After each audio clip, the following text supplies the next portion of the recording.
I miss you.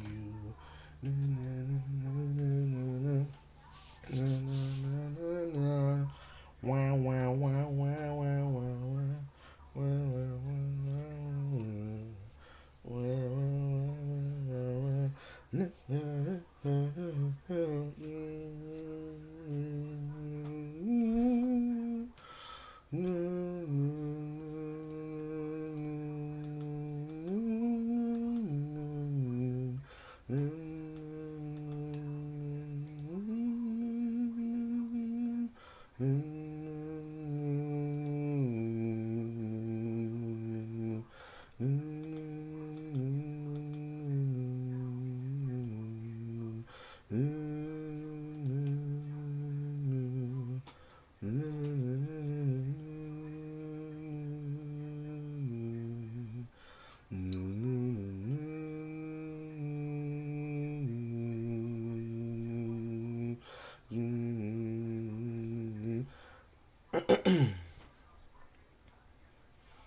There's the song. Not that one. These ones.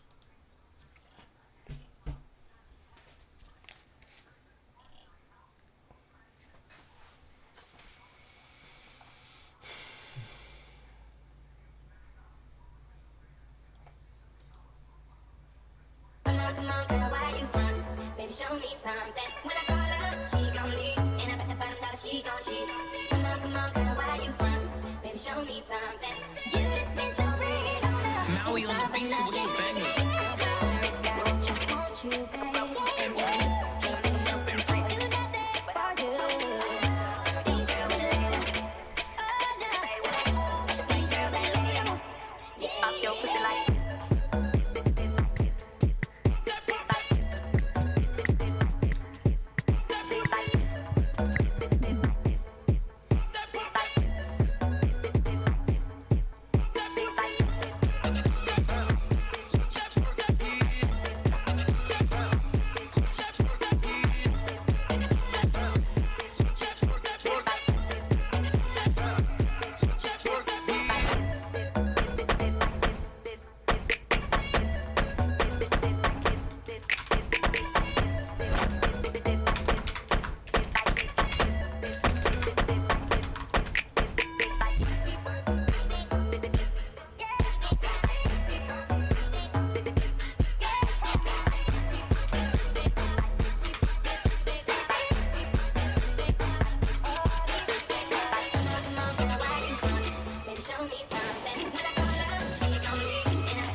That you ain't on my parade.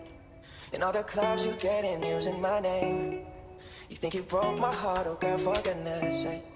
You think I'm crying on my own, well I ain't. Maui on the beat, so what's your I didn't banger? wanna write a song, cause I didn't want anyone thinking I still care or no. But you still hit my phone up, And baby, I'll be moving on. And I think it should be something I don't wanna hold back. Maybe you should know that my mama don't love you.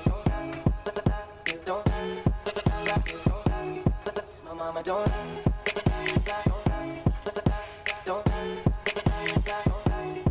my mama don't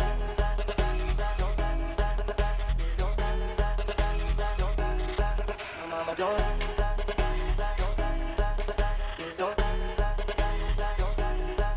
Mama don't like you, she likes everyone. And I never liked to admit that I was wrong.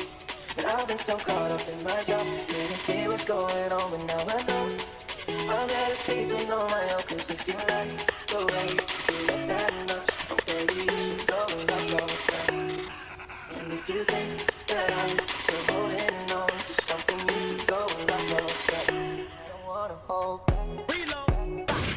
I don't wanna hold back. Put your ass in the air.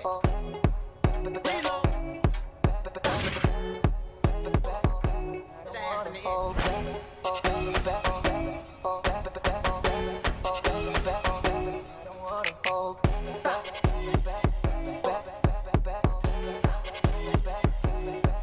Mama don't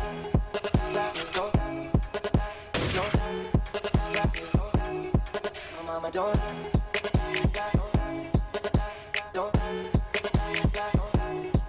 Mama don't Mama don't Mama don't Mama don't Mama don't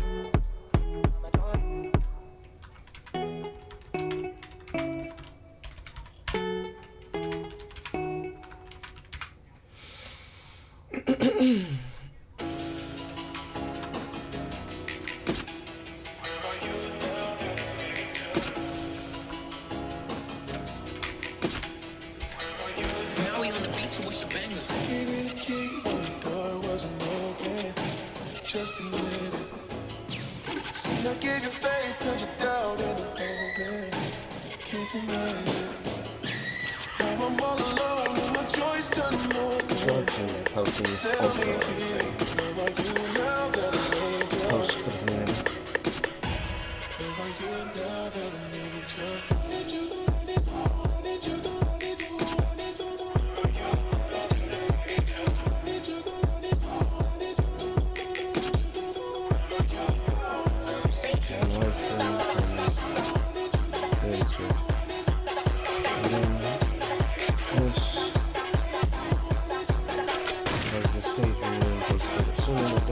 Already people in the server.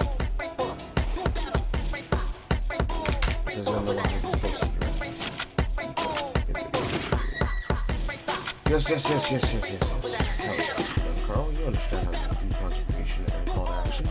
You are very smart. You're very smart. Carl will do you driving because Carl cannot just let you all sit here in absolute silence as I pick up the gun. give you attention when nobody else was paying. I gave you the shirt off my back, what you saying? To keep you warm. I showed you the game, everybody else was paying. That's for sure. And I was on my knees, and nobody else was paying. Oh Lord. Reload. Reload.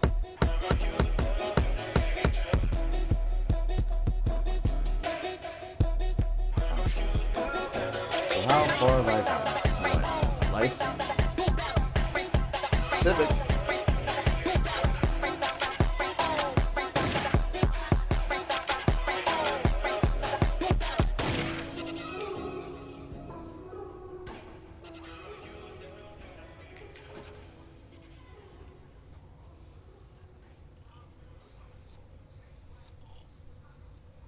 I'll hold you down. I'm on my way. DJ Khaled. Thinking about do anything you wanna, let emotion roll your mind, roll your mind. We the best music. Now we on the beat, so what's your banger? I say you dream about doing it anywhere. You just tell me where it's on your mind.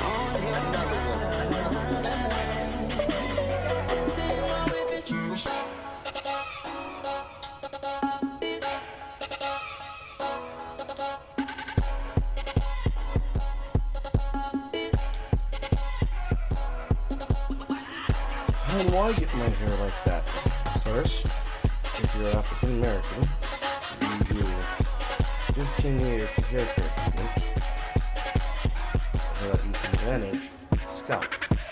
If you're not African American and have never dealt with 4C type hair, you're going to have to do a lot of crisp curling.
And of course, without mentioning it, if you have never dealt with your hair before, be prepared to cry because you will be pulling directly out of your scalp follicle. Nappy hair is not fun hair. Maui on the beat, so what's your banger? You're not supposed to be slicking on anything like that, like fixing your back. You will have lots of naps in the back of your head.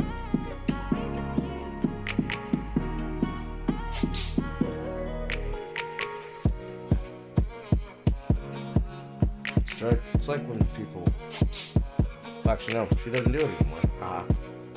They used to stream her doing her hair care process, of braiding her hair. Now she just prefers to do it off camera and then reappear with a new fit.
Now comes the part that I hate. Now comes the part that I fucking hate, bro. We need more camp design options. I agree. Technically. There's a lot of camp designs in the game that quite literally just don't seem to get a lot of airtime. And I would like to see them get a lot of airtime. It makes things more fun.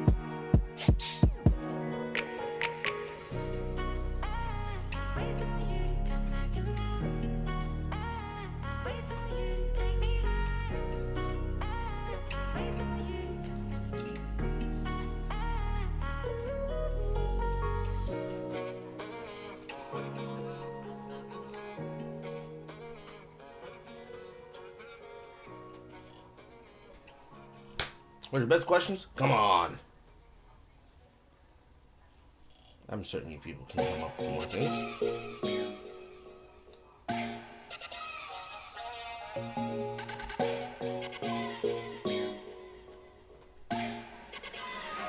Maui on the beach, so what's your banger? August 4th, we were chilling at the house. Said I'm done. I told you to get out. Didn't be the word that I said. This is not even half of the fucking question tape. The only meaning is the actual middle of the broadcast. Come on, what's the energy? And I tried, but I'm not gonna get full. Please let it just work. And I'm going crazy with you. You got me so confused. 'Cause you walked away and I walked away and we should have stayed. All you had to do is say that I'm sorry. And I'm in love with you. Baby, I want this. Say that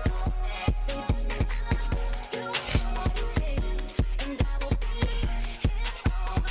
Baby, all you had to do is say that I'm sorry.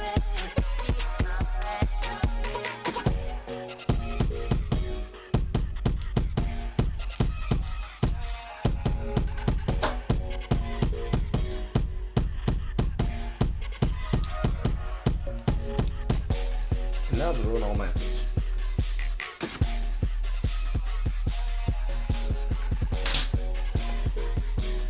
So unfortunately, these do not adhere to your head if they're not on upright. All you had to do is say that I'm sorry. Baby, I'm sorry.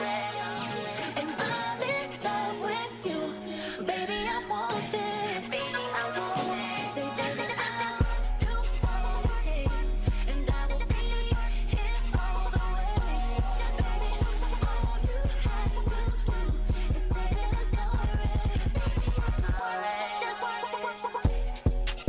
You don't want to spoil anything, but you're really testing my patience for weapon availability. Well, we don't really know what's going to be truly available in the entire whole of Wilds yet. Like, the game was what? Released literally this week? So, they have the opportunity to make a lot of changes, make a lot of additions, make a lot of development opportunities. ... So, it's not like you're missing a whole significant bunch, right? Turn this down a little bit now. So you're not really missing a significant bunch when it comes to the amount of things that you could possibly see, watch, do, create, find, farm, hunt, etc. Because apparently, in the infinite wisdom or lack thereof, they decided to put the majority of the content that you're going to be trying to subsume and consume in the back half of high rank. None of the tools are introduced to you inside of low rank. At no point during, spoiler here, do they give you anything that hints towards a power scale curve. Instead, want you to learn the most basics of basics of basics. They want you to learn upgrading. They want you to learn tools. They want you to learn mantles. They want you to learn crafting opportunities when it comes to your offensive, defensive, and capturing capabilities. Because as soon as you enter area name removed, you get multitudes of freestanding might seed nodes, adamant seed nodes, upgrade tree nodes in the forms of catalyst materials, in the form of reagent materials, all for the purposes of just making most of the healing potions. Unfortunately, you don't have a lot of Mandragorias, but that remains to be seen. Not that big of a deal. Doesn't really change anything. In my opinion, there's not nearly enough sleep herbs inside of the lower function and throughout areas 1 through 6. And then when you start looking at the actual mining nodes, you're left at the mercy of what you don't find.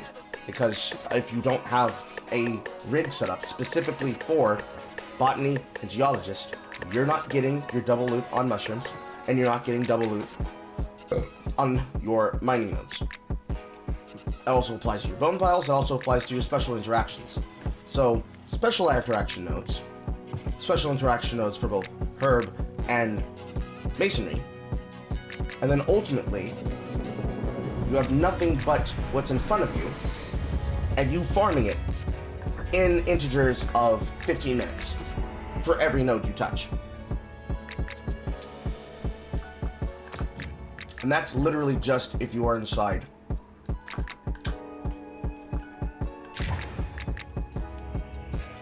of a normal map.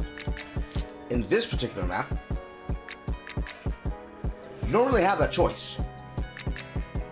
Like, at all. You get a couple of tools here and there, and that's it.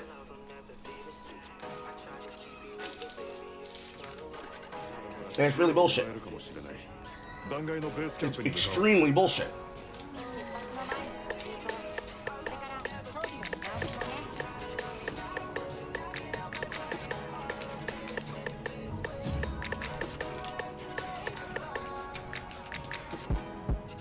Well, I'm normally after my sound effects. It's clashing with my music.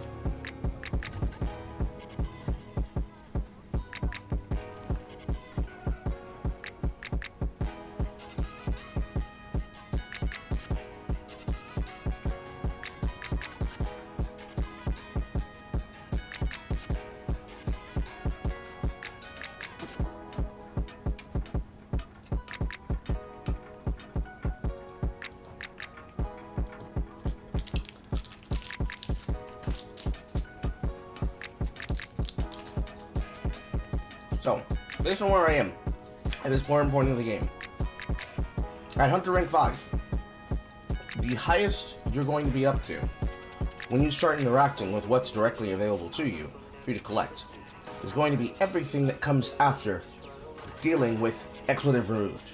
Yes, I'm censoring it so that I don't accidentally spoil more than I already am by putting the shit on the screen. You have a lot of things that you're going to have to deal with. Not even to mention where the fuck else this goddamn frozen ice bone and spearfish tuna fin and frost sack is supposed to come from. So for the most part,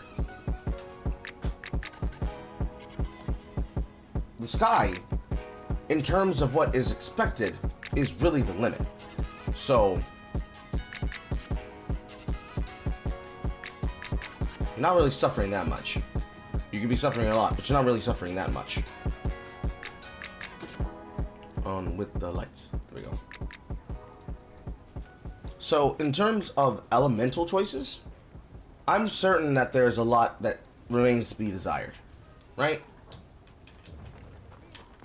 Because if I go over and I look inside of my camp, if I can find my camp. Not my camp.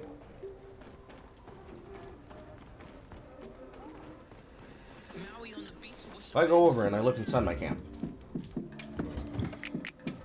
in terms of my horn choices, I've got no element, no element, no element, water, thunder, no element, blast, paralysis, no element. This is a upgrade tree. This was an upgrade tree as well. This is an upgrade tree as well. This is an upgrade tree as well. Also upgrade tree. Also upgrade tree. Also upgrade tree. And in terms of my equipment, Slugger Maestro, Stamina Thief Attack Boost, Critical Draw Maestro, Slugger, Stamina Thief Maestro, Critical Ice Sharpening, Slugger, Protective Polish Speed Sharpening, Horn Maestro. At least a couple of my usable horns, and I say usable because it needs to have Maestro on it, are going to be ones that are probably not going to have an element on it. And if they do, oh well. Like, preferably, I should be providing Maestro for my equipment pieces. I haven't gotten there yet. So, certainly, once we hit the back end of high rank into what will be Master's rank, I hope that the choices are there. They're just not, because they are ensuring that you finish the goddamn game. In terms of the difficulty of these monsters, they are ensuring you finish this motherfucking game. But let's talk about it. You got Horn Maestro on a War Bongo that does attack and affinity, and its notes are health recovery. This is a support horn. Because as I learned, looking through the status effects, I actually have been sleeping on a couple of my horn choices, because Sonic Barrier functions as an earplug effect for one roar.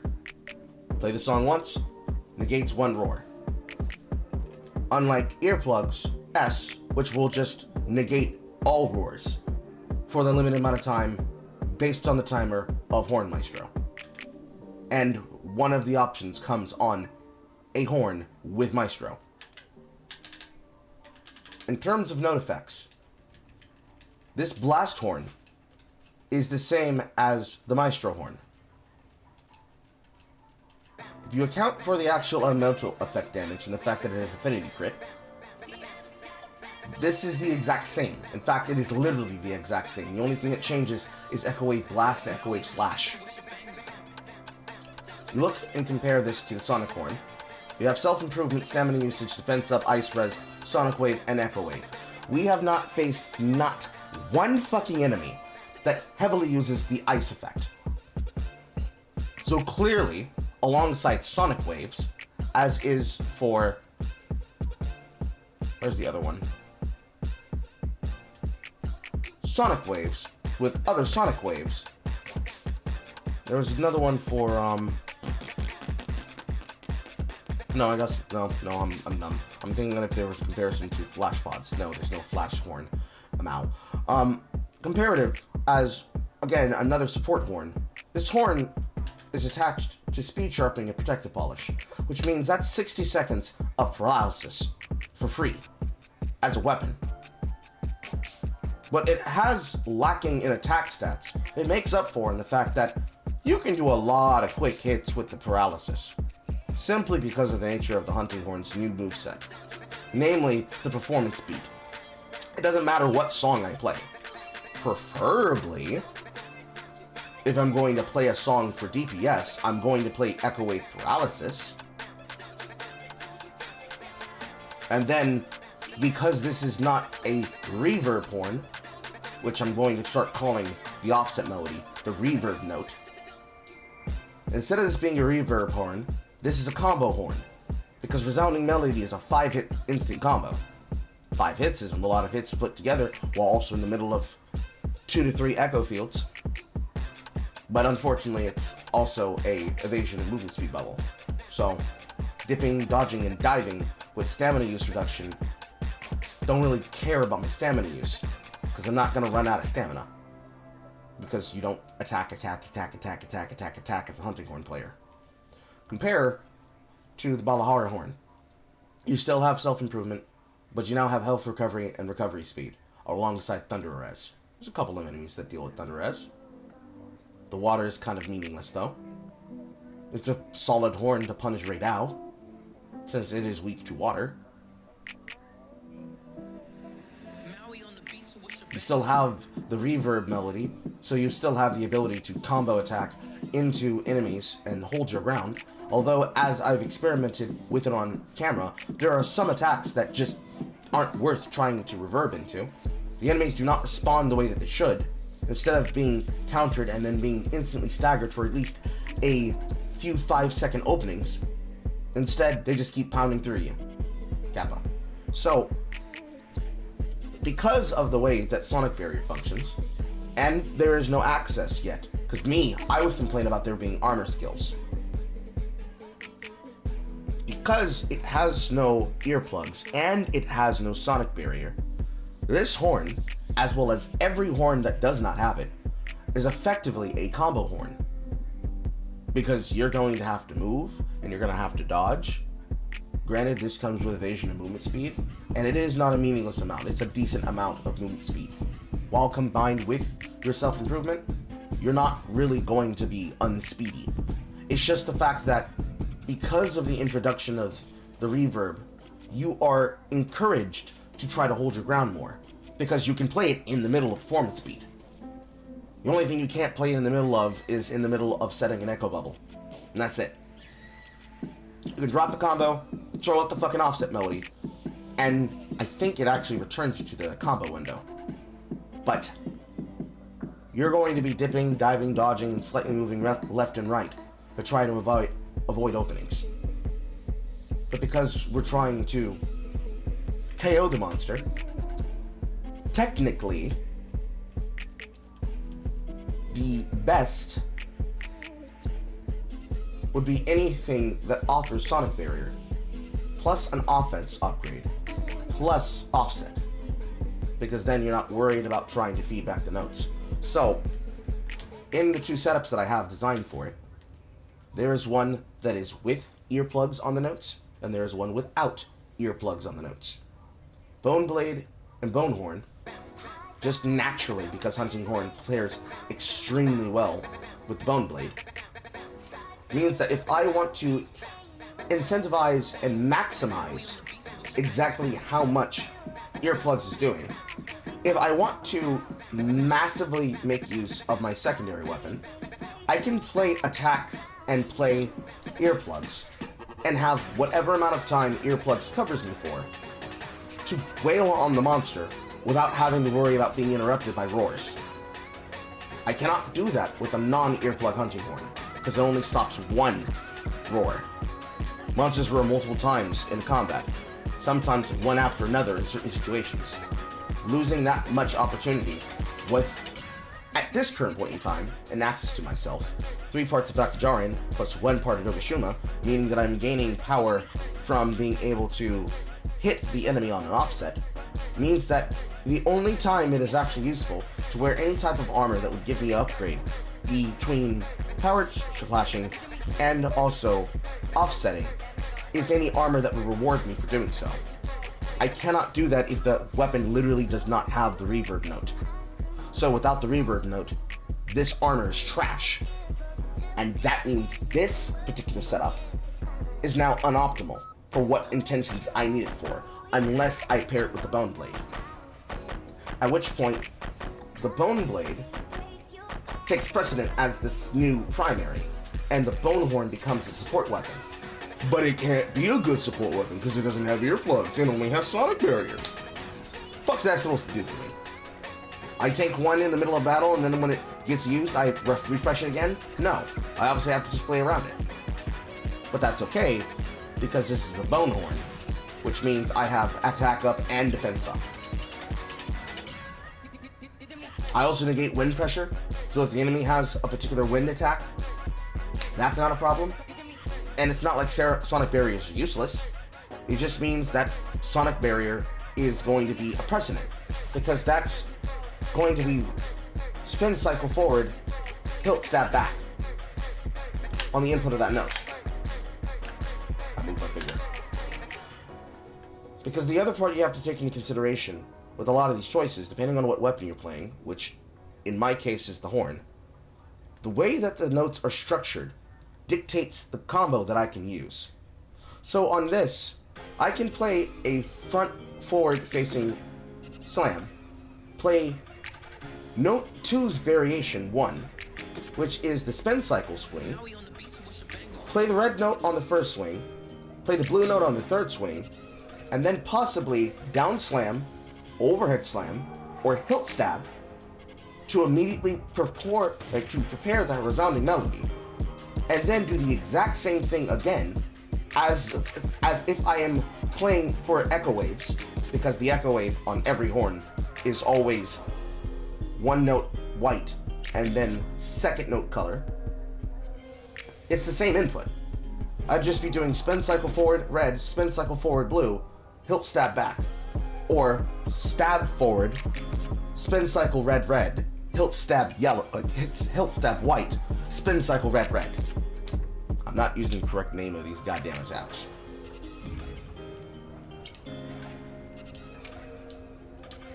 That's not the button I wanted.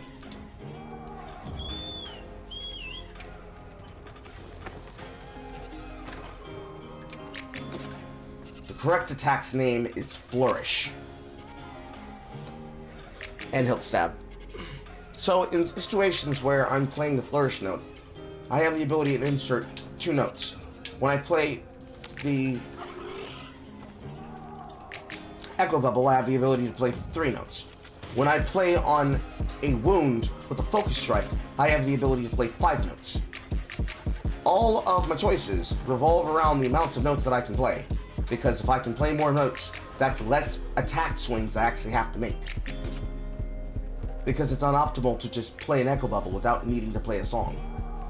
Since I'm always going to be rewarded for slotting songs, because I'm going to be able to performance beat regardless, every song is going to be another instance of the attack playing into the encore. The optimal choice is going to be to play my defensive songs, my offensive songs, and my support songs, then play them on their face. Literally 1-2 buckle my shoe on the fucking snout.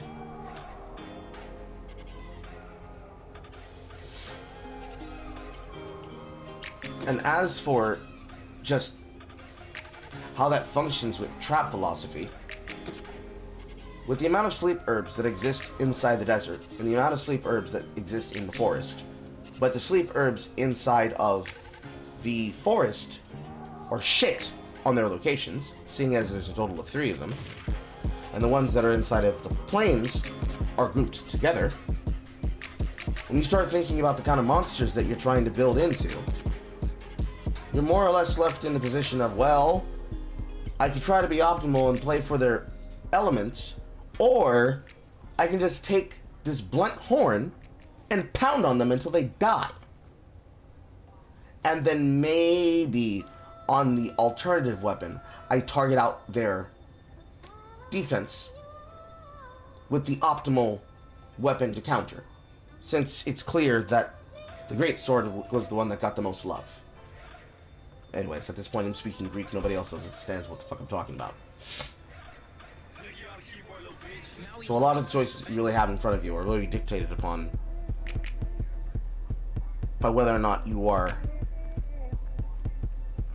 giving yourself the greatest chance for whatever you could use. That's the reason why what I currently have in front of me on my wish list is what's in front of me on my wish list. Because this is Dorgashuma, which pairs with anything that's a reverb note. And this Rathalos Fire is attached to Weakness Exploit. Then you have Master's Touch, which is just in giving me incentivization to build for Affinity Crit. And then you have Focus. And then the Spear Frozen Tuna, being one of the only forms of Punishing Draw I was able to find, which is why I'm interested in the first place. And then Stamina Thief Horn Maestro on a horn that has earplugs. Now, unfortunately, this is a healing horn, so Health Recovery S, Health Recovery M, Earplugs S, Echo Wave Blunt, and Melody of Life. And I'm pretty sure Melody of Life is a skill that has like an upside gambling effect of healing. It heals for a minimum, it heals for a maximum. But it's another horn that gives me options. Alternatively, Auriath Feroce, a Sonic Barrier, and unfortunately, Resounding Melody. So I get a support horn, to which this could be a horn that I use into things that have poison, like Nursella. A combo horn, which can play 1-2 Buckle My Shoe as a main weapon at any fucking point in time that I need it to, and can still be used as a secondary horn to empower a secondary weapon. And then 2 to 3 different types of Greatsword. One which rewards Punishing Draw, which I'm not seeing anything that makes me want to go in the direction of Punishing Draw being great. I would need Slugger. This is a good start, because all the other swords that have had Punishing Draw, they just looks dog shit to me. Because I'm not sure it applies to the pull of a charge attack. Because technically, if I charge it, is this truly a draw attack anymore?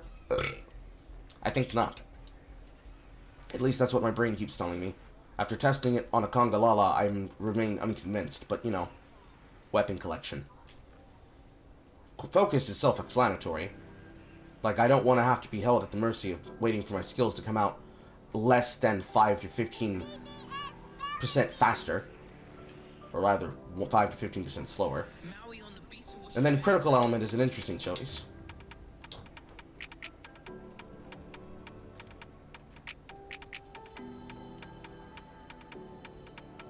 Appears to be Frozen Icebone. Nothing that I think of that I have that has Frost Sack. And this is the sharp fin of a Spear Tuna, which means I probably have to fish for this. No matter which way I look at it, in terms of my options, a lot of my options are pretty much null and void. Because most of the people I've been seeing, they've been using longswords. I've also seen charge blades, I've also seen sword and shield, I've also seen gun lance. I've seen a lot more secondary use of bow guns than I have seen secondary use of melee weapons. And I haven't seen a single other hunting horn player I don't know what that is, don't spoil me. But my point remains. Just in terms of access to elements that I have, I don't care about the elements. The element is not important to my character. My character cares about the goddamn notes that I'm playing, because it actually affects my combat strategy and my combat viability. So I'm pretty much at the mercy of my drop rate. Because otherwise, the drop rate is inconsequential.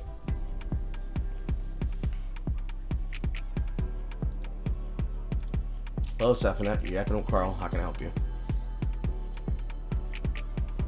Oh, hello, Carl. Hi, Seth. How can I help you? I just got here. I was just listening in, and I saw you were playing Monster Hunter yesterday. And I didn't know about I didn't know about the hunting horn weapon. I think is that new? Or... No, it's always been there. Oh, okay. I just probably didn't see many people using it then. Yes, because it's hard. Yeah, like, hard to master. I understand that. I don't know. Do we have to talk about latest events or? Same rules as always. So you can talk about whatever you want to bring to me that you find interesting. Oh man.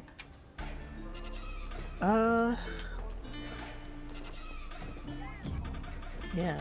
I mean, me, I was just probably trying to prepare for the new job, but in my off time, I was kind of going down a rabbit hole of like Michael Jackson stuff that I didn't know about. Like what? Like a lot of like old rehearsal videos that weren't released previously, because like I think there was a point in time where I was like archiving a lot of stuff probably before his death, and then I was just coming across all this stuff I've never seen before, like rehearsals for like the bad video, the rehearsal footage for In the Closet, like and I will applaud the fans for like upscaling a lot of like concert videos and music videos, because I haven't heard of like any official releases doing that.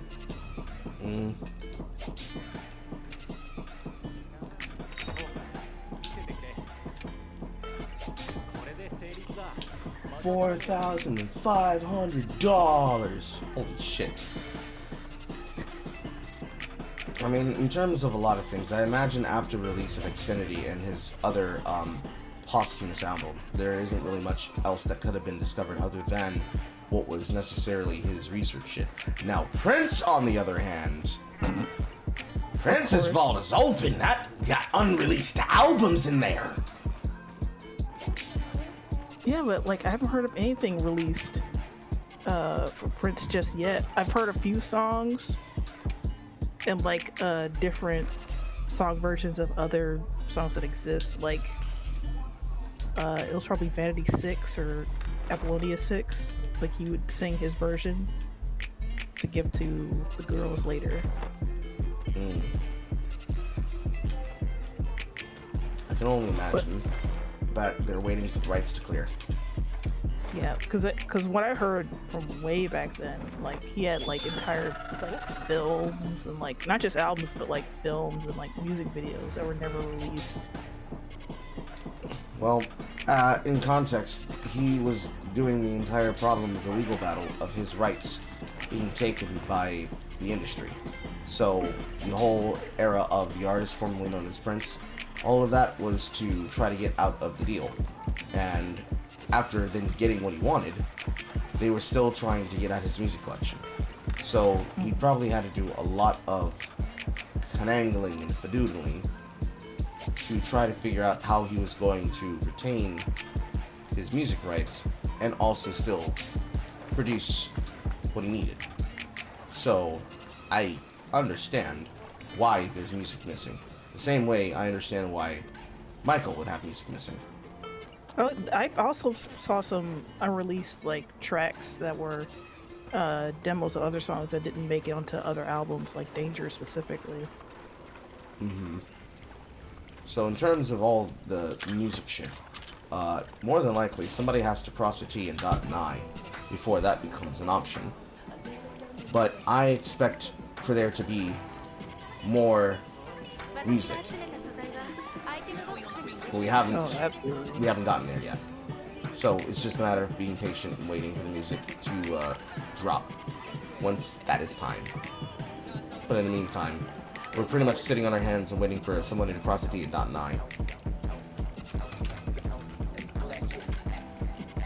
I mean, I do think it's like, I mean, I remember being like a Prince fan, probably want to say late 2000s, and just being kind of frustrated that at some point Prince decided to like kind of wipe a lot of stuff from the internet, like his music videos and like access to his music and stuff.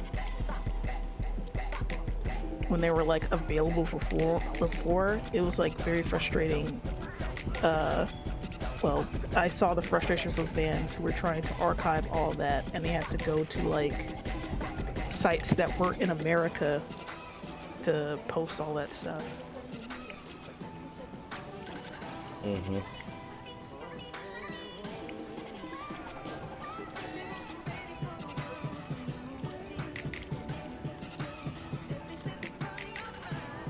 But like,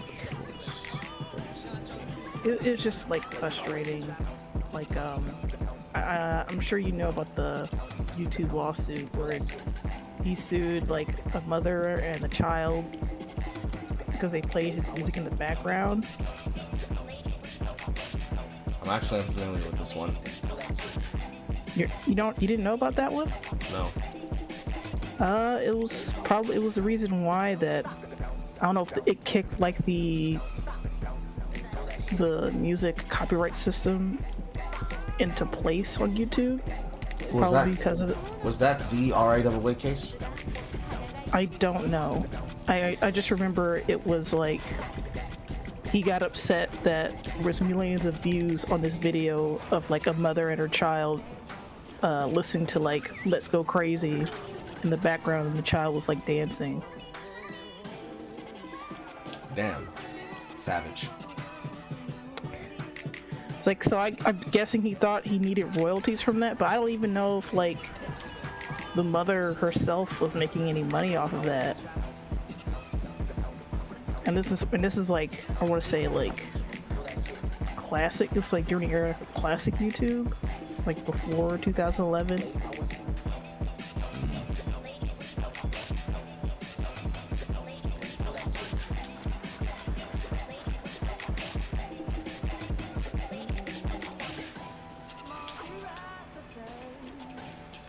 Well, that seems like a dick move, but I don't have enough context of exactly what was happening at the time in his life to know whether that would have been a significant change that would have ultimately punished and affected him enough. Because I know that he was very, very aggressive because he just needed money to deal with his record companies, but I'm pretty sure that's one of those this celebrities being a dick situations. I mean, it seems like it was a fair amount of that when it came to Prince. Like, I understand why he was protective over his music and over his rights. It's just that you kind of learned over time that he was a very controlling type of person. And even, like, his fans weren't spared from it. Yeah. I remember a funny moment. I have one of his albums.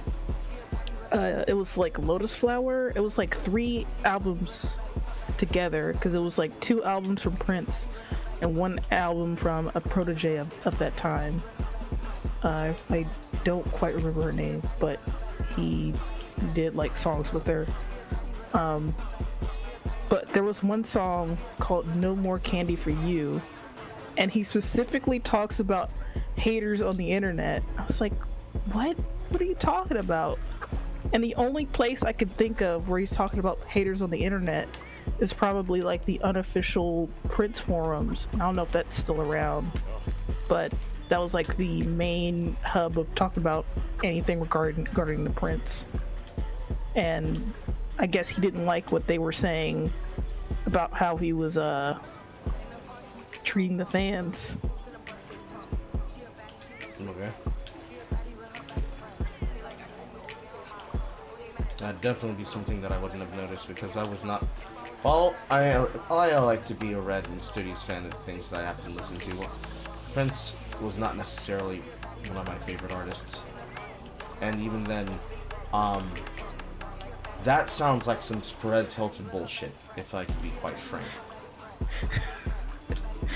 But Perez Hilton, was he part of TMZ, right? I think, in terms of just being a gay gossip blogger, he was like the creme de la creme of "Did you hear the hot gossip girl" type shit. And I am not a gossip girl kind of nigga. No, well, me, I wasn't trying to look at gossip. I was just trying to find more out about like his music. I would collect. People would have like pictures threads, and people would post like rare pictures and stuff that they had at like higher resolutions and stuff. Well, yeah, but that's my point. I'm saying that at that time period, there was a lot of focus on people needing to specifically be. There was a lot of people's needs to specifically be involved in trying to make gossip out of everything instead of just enjoying the music. Oh yeah, I understand that. So, in terms of like what I have noticed this was going on, I probably would not have, because I don't like going where loud niggas usually congregate, because they're usually annoying as fuck.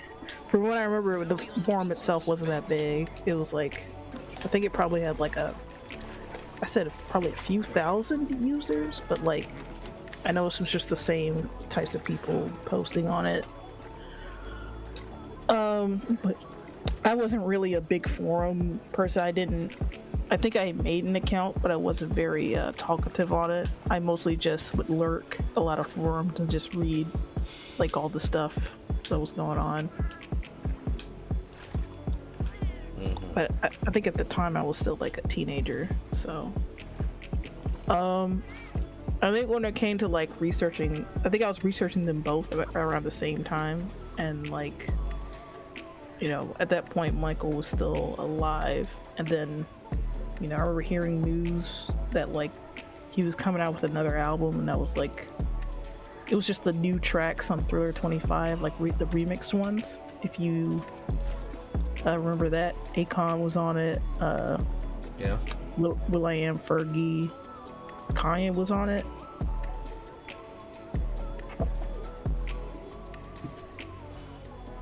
And I was just like, oh man, I hope he makes more music. And then I think a year later, you get This Is It. And I was just really excited, and then he passed. I was just devastated.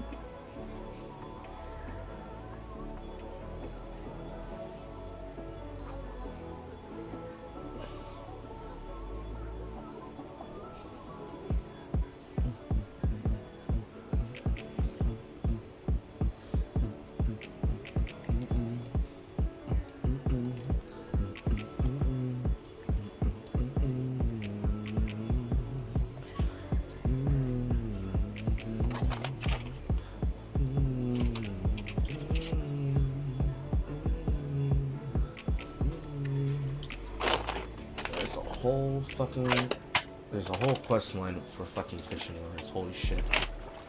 All this effort to catch one fucking fish. Though they made fishing easy. Because ain't no cozy game. I am. But yeah, when it comes to the music side of the industry, I usually try to keep up on the cases that are going to be probably the most annoying and or probably the most funny or the most interesting to mention during a piece of content. I don't. Oh man, I don't think Prince exactly was like a funny guy though. He could have been, but there are certain moments that are funny as hell. But I mean, funny is like I can work this into a bit in the moment. Damn. Shit.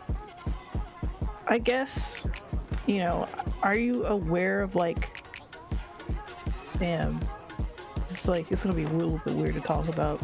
So are you aware of like how certain people are perceived by their fans, and like It's like the complete opposite of who they actually are, kind of.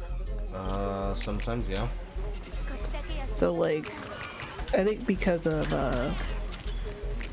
I guess this is like pivoting back to like, you know, Michael, you know, like he was kind of perceived. His fans perceive him in this way. It's like, oh, he was a complete innocent angel. He didn't do anything sexual. And I'm No, like, that nigga fucks. I'm like, what? What are you talking about? Have you seen how he dances on stage? I mean, it's a lot different than just dancing. They have this impression because they were probably people who grew up watching him as a child and then saw him flourish into an adult role. But no, both him and his sister were fucking. Not just fuck, not just fucking. Fucking.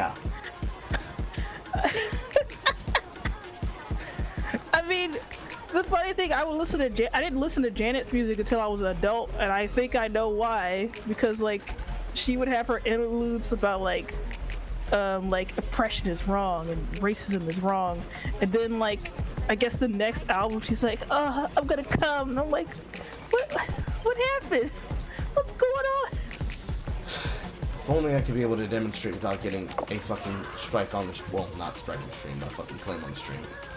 There are several key Janet Jackson songs where the lyrics, the music video, and even just the instrumentals are extremely sexual. Then in the case of Michael's is more of a case of fan interaction. Because Michael's fan interactions are very simple to understand. Very easy, very simple. Not that big of a deal. It's just that it's like a person who is known for feeling and seeming soft. They're known for feeling and seeming soft. They speak with a soft voice. They don't usually raise their temper all that much, if ever. And the one time that the person who's normally quiet suddenly starts talking like an anime villain. And in Michael's case, they would always hear the high-pitched voice. They would never hear Michael ever speak using his nigga voice. I think I've heard it a couple times. Like, imagine having a conversation with some of the key members of multiple music industries. Get the head members of LaFace Records in a room. Your Babyface, your Mace, maybe get Neo, somehow revive Michael Jackson from the dead, and then put him in a room with Rockwell, I think the cousin, the nephew of Berry Gordy, and maybe even bring in fucking Redface and Foo, the other fucking nephews and or cousins of Berry Gordy, and you have them all talking about women. I can promise you, in that room full of men, he is the one with the most raunchy story. But you would never think it was raunchy if he was using his baby voice. I can't do Michael's voice anymore. My voice has slid too much. But It's okay. the way that Michael would talk would be somewhere in the lines of... What's that meme? It's the meme that I posted like a few weeks back that I brought back simply because it's Carl-coded. Of Chopper.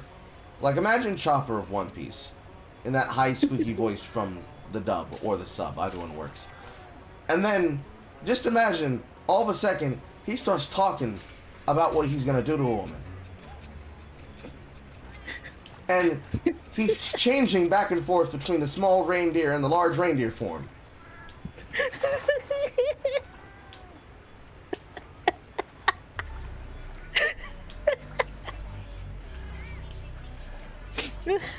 Small, tiny little person. And he's out here calming women talking about some... Listen, I knew he was wilding when he, well, Michael has his code words, if you know. Like, he would call pretty women that he liked fish. Yes, I know. And I think it was during the Invincible signing, when he was signing all the albums with the fans. Like he called one of the women elderly fish because there was like a it was like an older lady that passed by in the line. I was like, Michael, what are you talking about? What are you saying?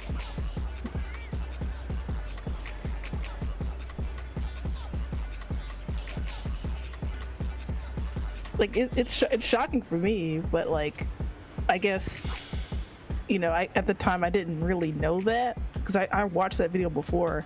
I didn't pick up on it at first, but then I heard him say that. I'm like, oh, he said that for real? Well, it's kind of well, this happens more to women actually.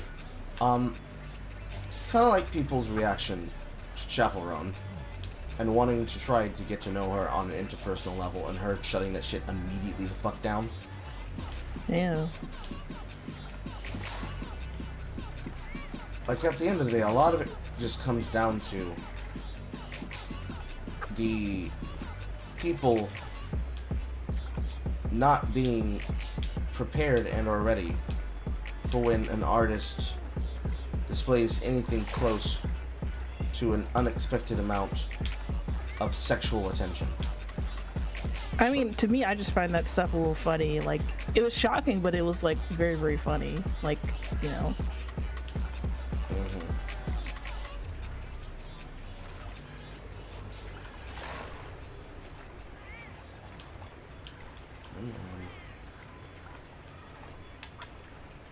I think there was also I don't know if you've seen the Living with Michael Jackson by Martin Bashir. And I remember that came out and I was like, it was probably in middle school? I don't know if it was out, I was probably 10 years old when I watched that.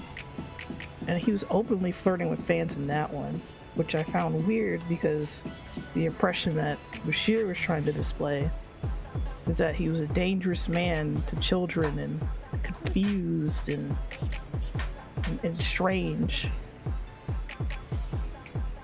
And the thought in my mind is like, this is like the narrative that you're trying to pin on him is not matching his actions.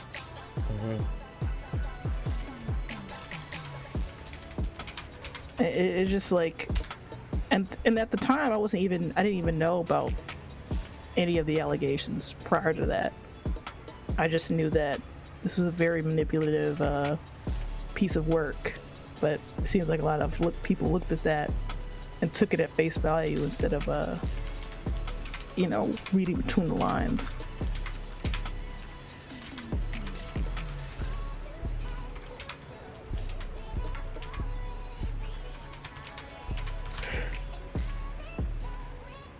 Okay. I'm sorry. I was answering a response from Star. Oh.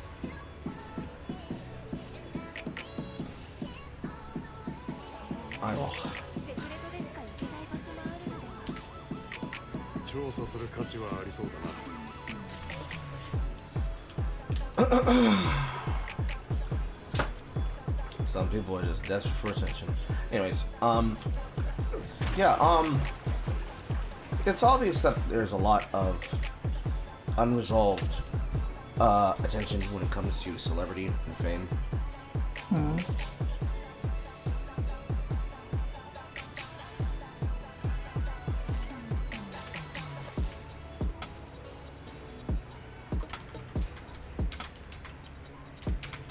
One second.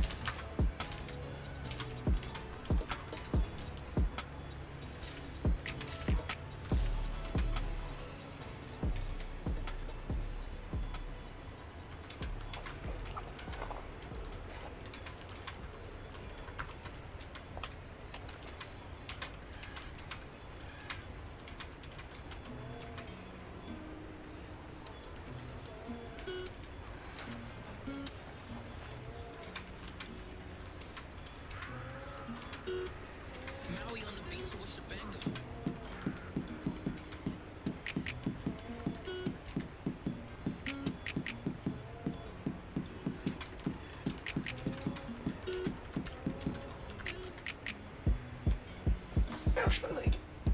I need to stop sitting my foot.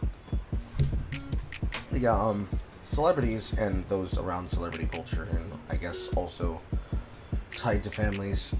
Like, I'm pretty sure all of those kids were sexually repressed. The Jackson children were just sexually repressed in general, so they're just like that. I mean, yeah, they Prince was a freak. raised- Prince was a freak. They're not on the level of being a freak like Silo Green. That nigga is beyond salvation. Didn't he like get in trouble for something? I wasn't quite sure what it was. My brain tells me it had to do with underage. Oh. Ooh. I can't remember exactly, but at the same time, Silo Green's music was not necessarily all that immersively interesting, so I'm not really sad to lose that. I mean, the hits I remember were just crazy and like fuck you Yeah. or F you.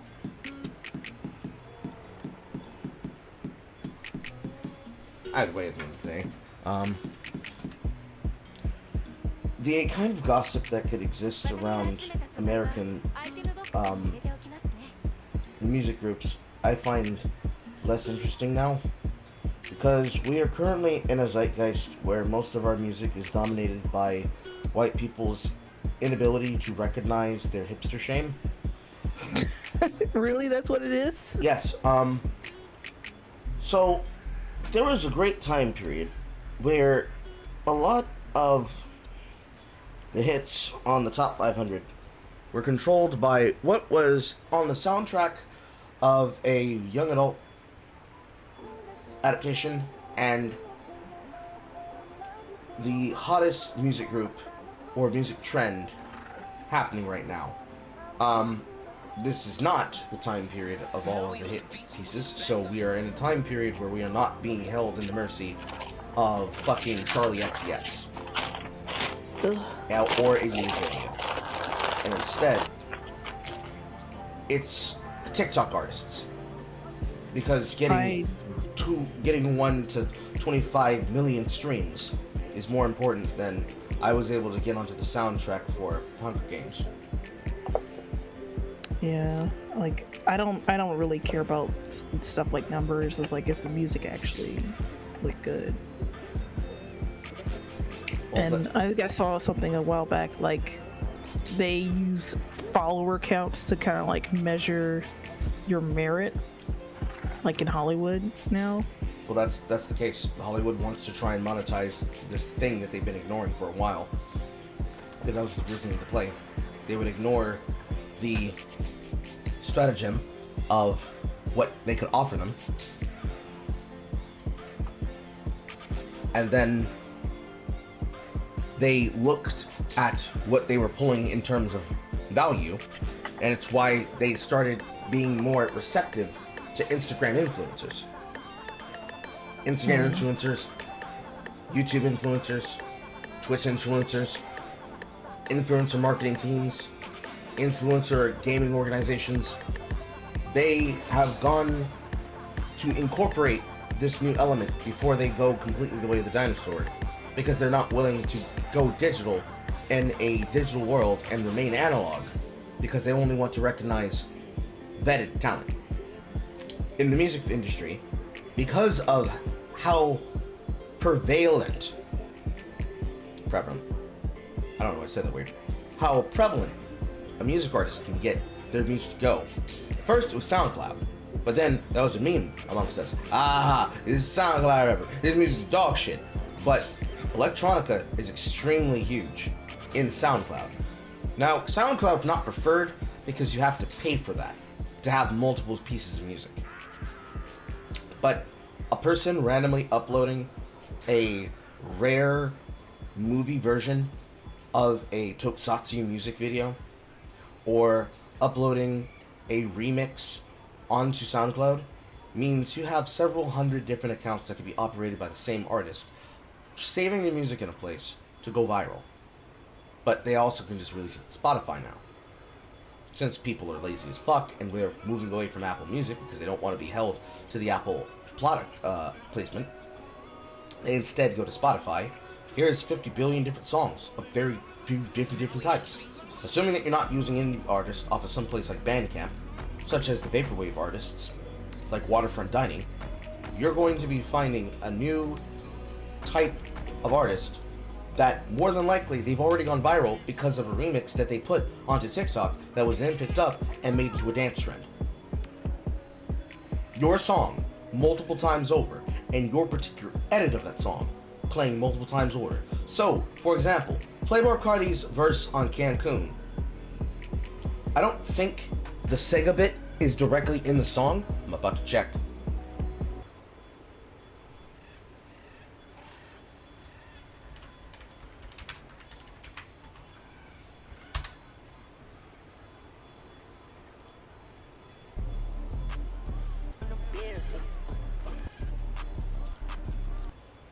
No, it doesn't seem to be.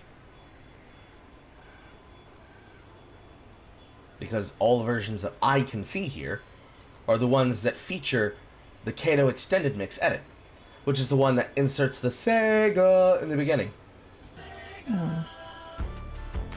And that's the beat that went viral on TikTok and started circulating around Playboi Carti's Cancun. That kind of free press you cannot do less with. And the less I say about fucking Baby No Money and Young Gravy, the better. Obviously, if you've got a person with a winning personality who can put up attention and drama onto themselves, can promote themselves as they do, and still also makes money at the same time as they do, and then can do topical trends that are going viral at the same time as their music going viral, this is how you end up building virality in that scene. By no means is it organic, because there are people who are jumping in because they want to be a part of the fucking drama. So for him, I would say for Young Gravy, his music went viral because he was fucking another TikToker's mom. Oh, whoa. Period. He was like, this is not new news. He was fucking Charlie D'Amelio's mom. She's divorced from her dad. Her dad tried to fucking challenge him to a fight. He was clowning him on the timeline. He kept going on to podcasts talking about how he was fucking her. He would go on to podcasts with other women that he is having sex with. They would ask him questions or ask them questions about, is he really that good in bed? They would glaze him. People were looking at this and golfing, and they kept consuming the music. It was, oh my god, my favorite fucks. He cleared your mom! But what the fuck does that do for me? Besides the fact that he would stop at the fucking mom, I'd do the entire family. But the point is that most of them are going viral, not necessarily just because the music's good. The music can be also good too. So there's that one group whose name is like NCXX. It's Nikri and the Villains. That's another band that's been going viral because its music has been used non-stop in a bunch of edits. What type of edits are we talking about? YouTube edits. So, okay. Twisted, Indigo, Usurper, all of these songs have been getting used in YouTube shorts alongside memes, which, as you remember, is familiar to how Sleep Token was popping off and how every person, when they were listening to, I'm forgetting the song. In most people's cases, I believe the one that they would come across is The Summoning. And my personal favorite was Vor, Take Me Back to Eden, and Granite. They would listen to the song, and their blind reactions to this song was basically, oh my god, I feel like someone's going to get me pregnant to this. The same way that before that, Dexter and the Moonrocks is using the hot girls of TikTok wall to drum up virality for their music, because all of the hot girls on TikTok also commanded large audiences full of fucking simps. So you've got an audience full of listeners and watchers that are consuming the music because they want to fuck the people that they're watching. High parasociality. which means Bro. also high virality. They use those two things to build their audiences, and so they look at their follower count to see whether or not they're relevant enough for them to use money off of. This is no different than the TikTok fucking Vine trend. All of those people on Vine, assuming that they do bring back Vine, they'll possibly leave TikTok to go to the newest, hottest thing. It'll be like we never left 2007. People like Manon Matthews and King Batch making a return, possibly even creating a new fucking era and generation of Logan Pauls. I'd say Jake Paul's kind of falling off at this point, but Logan Pauls go from being an influencer to being a guy that's just never shuts the fuck up, never goes anywhere else, always around, always annoying.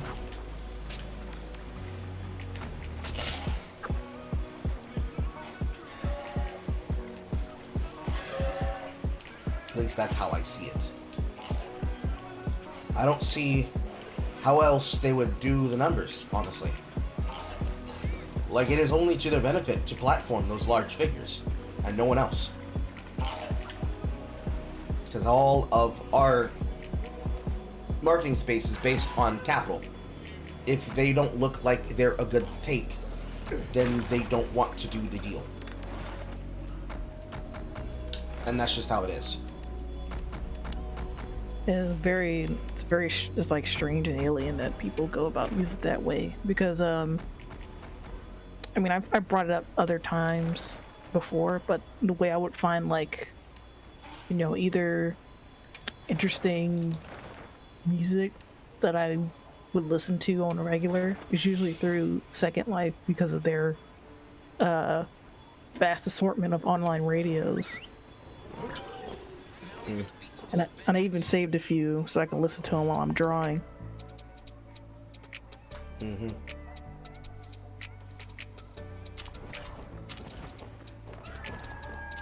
You want to know? Yeah. You want to know? Oh, I'm sorry. No, it's okay. You want to know what these robes, half keepers, are made of? It looks like some type of fiber, and it's using white, green, and purple threads to give the color at a distance that the robe is iridescent. I also like the robes, snorky.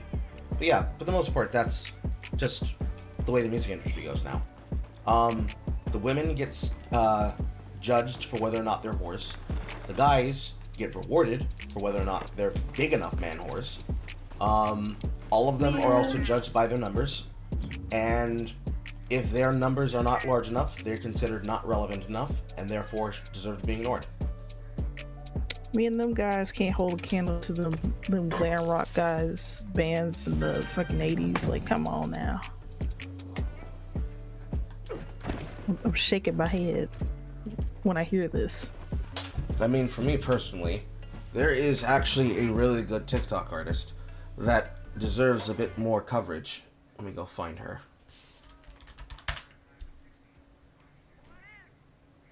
I don't remember her name, and I'm not sure if I'm allowed to pull up my favorites. Actually, I can.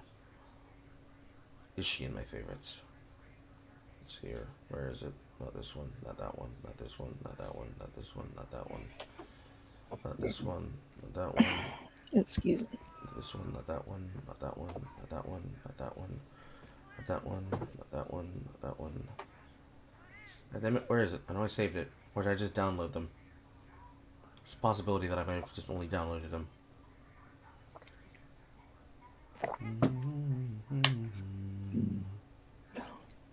Oh, excuse me. So let's see here. In terms of people that blow up because of TikTok that I have saved in the favorites, there's obviously cosplayers. Then there's Cosplayers do very, very well. Then- From what I noticed. Then there's Ash Nico. And this particular one was pretty much showing up every fucking where. There was this group called the Thought Squad that was making this song called Hoes Depressed. She was on the remix, and she makes her own music as well. She had one vibe for one release, and now she's going with a slutty vibe for this release. I might just have to find her by looking up the Hoes Depressed, because she's not showing up here.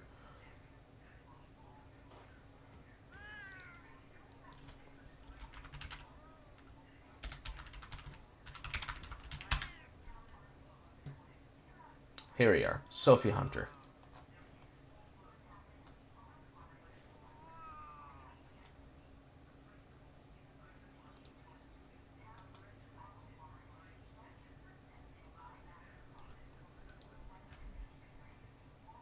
Let me put this on the screen for the chat. So this artist is an artist that I've been watching. Because I used to, when I watched cable, I would watch a religious amount of VH1. And so every single time, hell yeah. so every time there was an artist you ought to know segment, I locked the fuck into that shit. That's how I came across KT Turnstile, because of Big Black Horse and a Cherry Tree. However, nowadays, the way that a lot of the music works, the music is instead going viral because of the fact that they put out a clip of the snippet of the song. Kendrick has used this. Multiple bands have used this. The most recent come up, which people jumped onto and then immediately made gay because they tried to put his music onto that goddamn trash, horrible Doctor Who season of Nshurigawa, was Tommy Richmond. That was $1 Million Baby. And then his follow-up as well. But this group, literally 5 months ago, non-stop spam of Hose Depressed on the entire timeline. And the entire joke is that they're always doing different variations and reactions to the comments from people, because it's an easy way to farm engagement. Oh.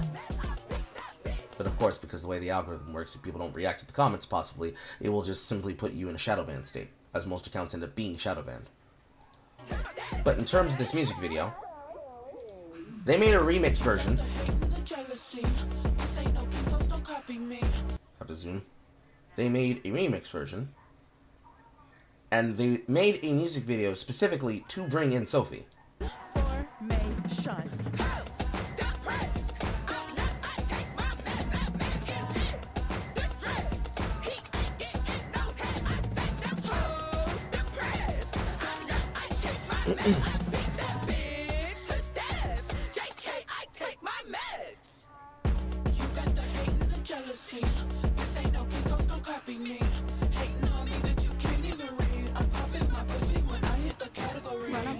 What the fuck you gonna do to me? I am the beginning of the end, like I'm puberty. I do not do beef, I do the whole British charcuterie. This used to when I be start doing flights at the brewery. I take flights abroad, stacking up my chips like the shit's Cape Cod. Way but any bitch wax on, wax off. I take my meds. And the pills going pop, I'm staying out of it, but like go off. Ciao for now, that's why I'm thick like the plots. Only thing that you are giving is pause. Only thing that you are giving is up. Only thing that you are getting is cuts. Only thing that you got left in is dust. Bummies are busted, I'm cutting the fuck up with Bunny and Custom and Customs.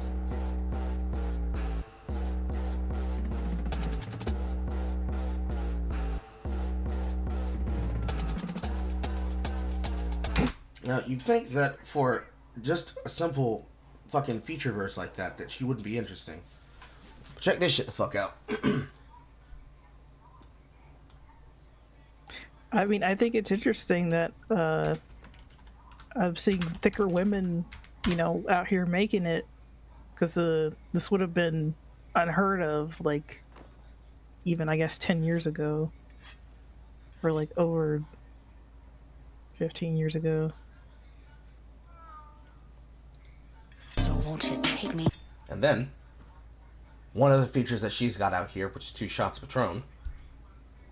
In the alley like I'm Aurelian. So won't you take me like you're Italian, I'm Tandy. So won't you bring the gang in like if it wasn't for your million? I get me up to speed like I'm a methamphetamine. Rock steady and the rockin' question is crack kicking.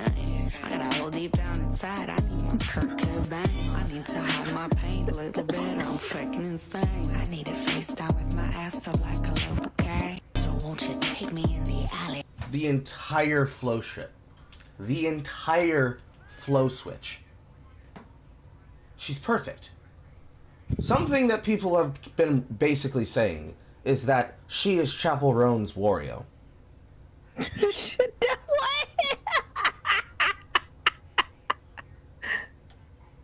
way. That's quite the way to put it. I agree! But she's doing the thing. I recognize her for that. Like, you could say the girls are girling because she's just doing normal things, Carl. She's just behaving like a woman. But you need to just look at the fucking shit she's got up here, and she's literally a penny. Like, she's based in Brooklyn, and she does tours. She's alt pop and rap, so she's hitting the exact same grouping as an artist like formerly Carmen, currently Queen Herbie, right? She's doing this as a solo. And she's serving various forms of takes and looks. She's serving dirt. She's serving pop. She's serving trash. And she does all of them seamlessly. While live even. In various amounts of dress. It's spice, spice, bitch, I'm running through your cut. He said PCP, I said you mean like angel dust? No, like primary care physician, I said, are you on drugs? Fuck, I look like I'm in sword, I'm getting off this bus. Man, this is an ambulance, we can't permit you to leave. You're a candidate for psychiatric hold, it's mandated that you can't see. Said too much, and this is where you go until you can manage these thoughts of offing yourself. Like if you wanted to, then by all means, go ahead, be my fucking guest, make my fucking day. One less name to file, one less cases piled on my plate. I make like 40K a year and my 6 kids are doing great. I said I want to die even more now. I mean, haha, JK. It's spice. She can do sexual. She can do funny. She can do takes and services. Her outfits are on key. Another thing people have tried to call her is basically Natasha Lyonne as a rapper. I personally don't see Natasha Lyonne in her face. But I'm pretty sure she's Jewish. Little Jew girl from the street. Close enough. Welcome back, Fem Swap Beastie Boys. That's what Beastie Boys. So, like, in terms of what we've got going on in music right now, a lot of the artists are trash. Hello, Struggler. A lot of the artists are fucking trash. A lot of the music is fucking boring. The only thing that's really interesting is the instrumentals and the Jersey remixes. That's it. And out of the fucking ether comes people like Sophie. So it's like, man, it's not that bad. It appears that they have discovered that the reason why we're having stutters is because of the drops of fucking Denuvo ruining the game integrity. Ugh.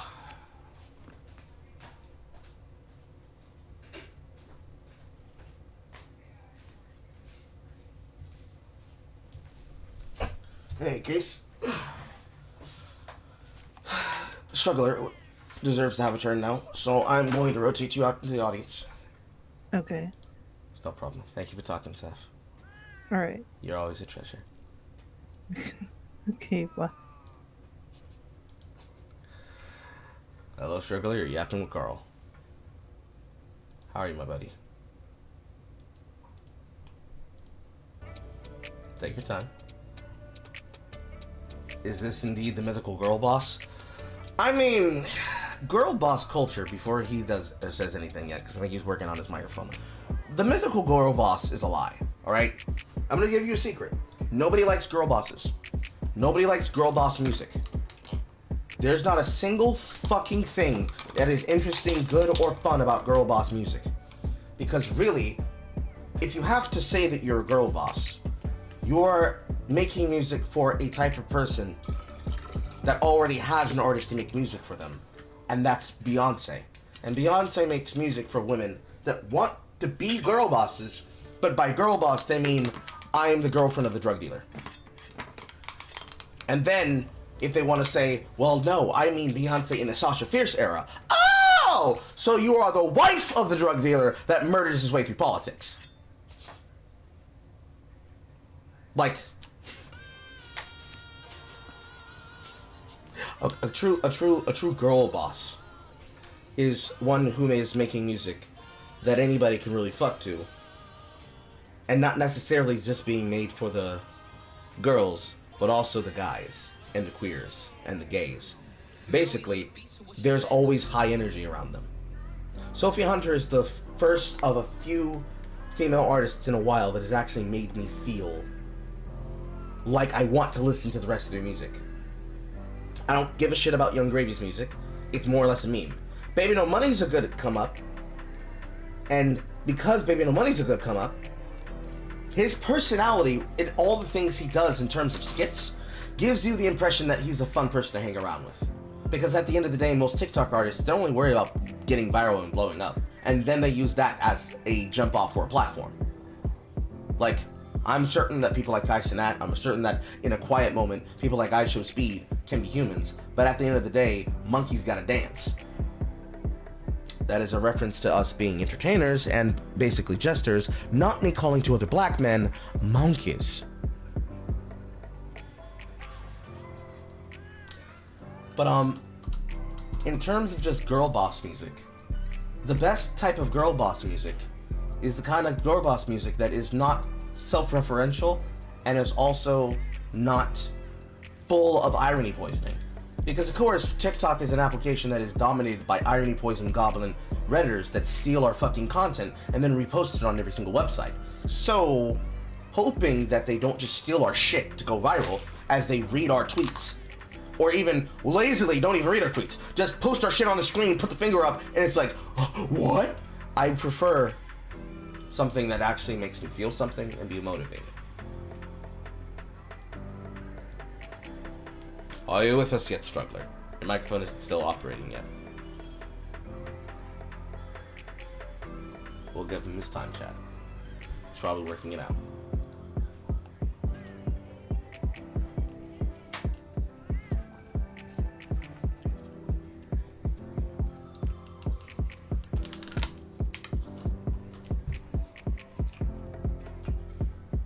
So, like, if I can take more Sophie Hunters, I'll take it, 100%. It just happens to be a plus that she's plus size. Not like that matters to me, but it's just a plus.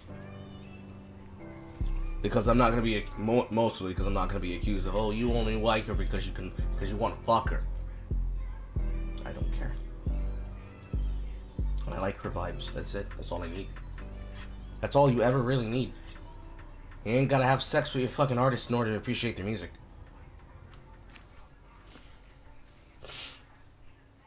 I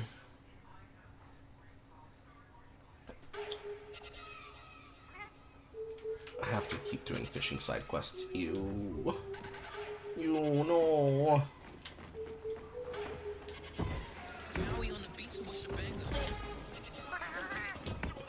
You have to wait until he comes to the chat.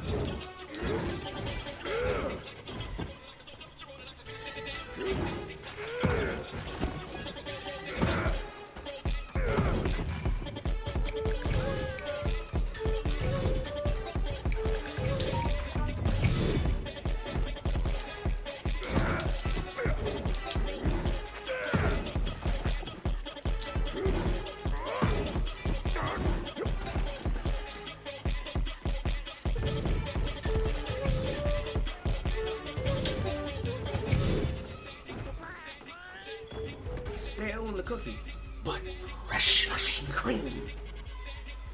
Because I can't jam my set with expert on elemental attacks. I'm loving paralysis.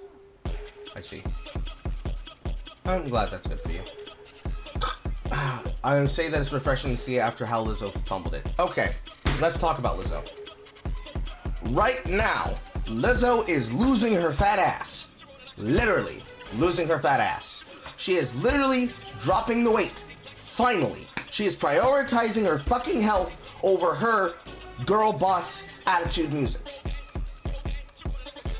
And the fact that Lizzo is putting work into her weight demonstrates two things, both of which are relevant to the point that I just made. Lizzo's music, what was it made for? The MBs, the gays, the queers. Literally feel-good positivity music. Especially when her biggest moment for that to blow was because of Barbie. The fact that they went to her to be that voice that was backing the track, no, you shouldn't be muted on my side. I'm just not hearing you, period.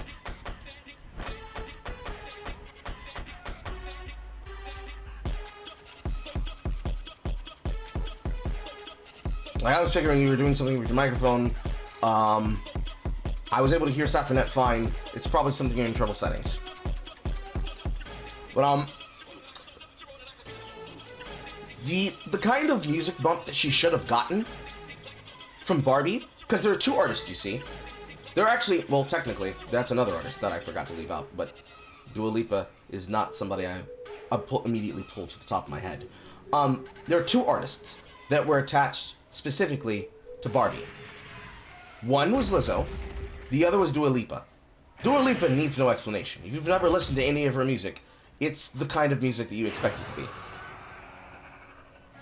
It's fun, it's poppy, it's a dance vibe, and that's literally what they brought her in for.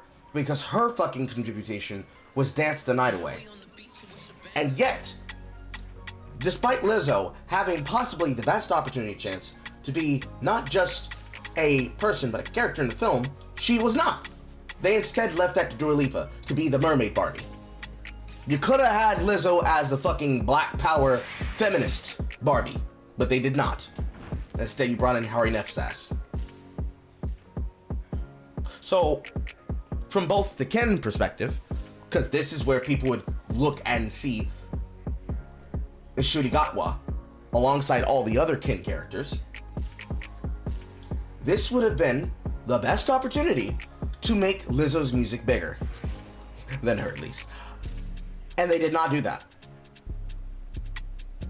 Mainly because she was more focused on a bunch of other shit that had nothing to do with anything than anything else that fucking mattered. I can see your microphone moving now. Her music, trash, in my opinion. Her music is trash. So the only thing that you can get from her is her going viral for doing something. That's half the reason people thought she was obnoxious. Every single time you saw her do something. Here, oh, I'm gonna play on Jeffrey Madison's crystal flute. I'm gonna dress up in this bombastic showgirl's way, and then I'm gonna fall down and I'm gonna open my legs on stage. She was a spectacle to be made fun of.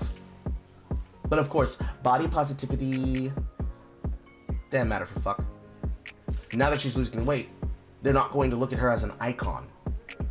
Similar to how they tried to do Adele. Adele come out here wearing the fucking Barbados bikini, motherfuckers mad. Excuse me, it's a Jamaican bikini. Wearing the Jamaican bikini, niggas mad. Why are you mad? They didn't get mad at her for losing the weight. She has to lose the weight. Why is she singing the way that she does? Because her vocal cords can't handle it because she's too fucking fat. So she loses the weight and she starts singing with proper technique, and all of a sudden y'all niggas like, oh no, we gotta cancel Adele.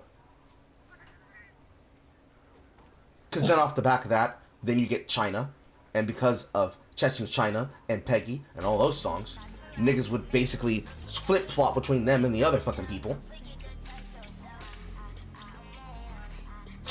It's ironic, Buster, because the fact that people didn't have to think about that until we mentioned Akasha, and we literally thought, between myself and Jay, that it was actually above a 1% chance that they would pull a black popular person to beat her, and it almost terrified the piss out of me that it could have been Lizzo.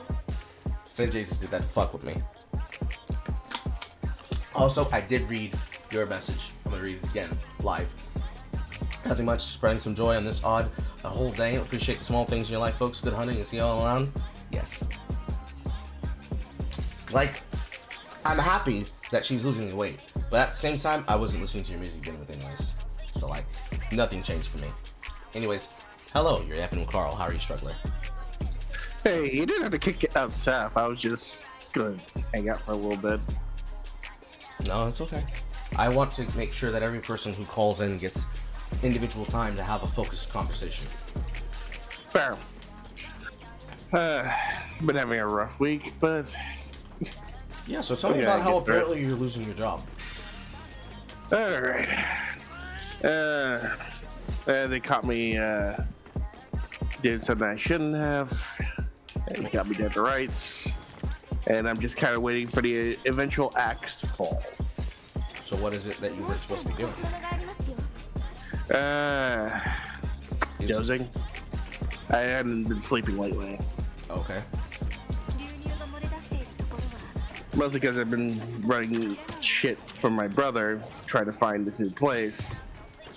So, yep, I haven't been sleeping lately, and occasionally I was kind of going in and out. So I take it you were doing some type of security position where you can't be asleep? Yep. Yeah. Yeah. At least they didn't do you like they've been doing most people, where they show up at the desk and they have the box in your hand waiting for you. No, they waited until my boss came back and then pulled me into the office. Well. And on top of that, I lost the place I was looking for anyway, so that was just all for naught. Because you needed to have the money in order to do that? No, it was it's credit shit. Okay. Because apparently even if you do have the money to do the damn thing, the credit's fucked up. Yeah. Gotta love modern capitalism. Gotta love credit scores. But enough about that. I was gonna say something about. I was gonna jump off at the irony poisoning part and talk about fucking that clip with Dante. Yes, I've been avoiding the Devil May Cry news. Yeah, it's just as you expected. It's not great. Well, you see, I didn't expect anything of Addiction Cars, so haha. Neither did I, but it's even worse than that, I guess. If I never expect anything, I can never truly be disappointed. Yeah. Yeah, so this guy, I just want to take a moment to just talk about one thing. Okay. There's a reason why certain shows, certain movies, certain things work, and it's because of sincerity. They believe in what they're trying to do, and that sincerity gives the audience member the believability to believe in what they're trying to do. If you play things straight, and most people like it when you play things straight, they wouldn't have a problem with you. It's only when you try to think that you're smarter than the audience that things start to fall apart. Like when you're trying to, well, what's the good version of this? Like, I want to say, damn, I'm blanking right now. Can you tell I haven't been sleeping again? Yeah, I haven't been sleeping. Subverting expectations. There it is. That's it. When you're trying to just constantly subvert expectations, that starts to become the norm and people start to expect that. It gets to the point in which playing things straight is gets to the point that it is becoming subverting expectations, because everybody expects you to subvert expectations, but nobody expects you to play it straight.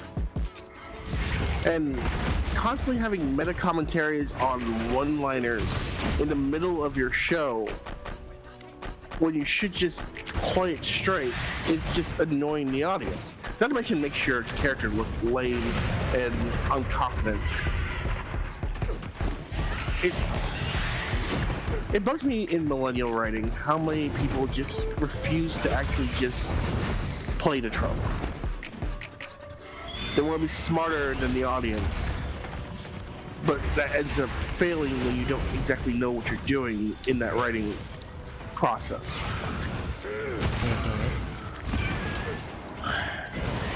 And it annoys me. It's like sometimes I just want a cheesy one-liner. Especially coming out of somebody like Dante, who is the king of cheesy one-liners. But because he says it with confidence and sincerity, that's what makes it cool. And a lot of people just seem to not understand that because they never really engaged with something with sincerity before.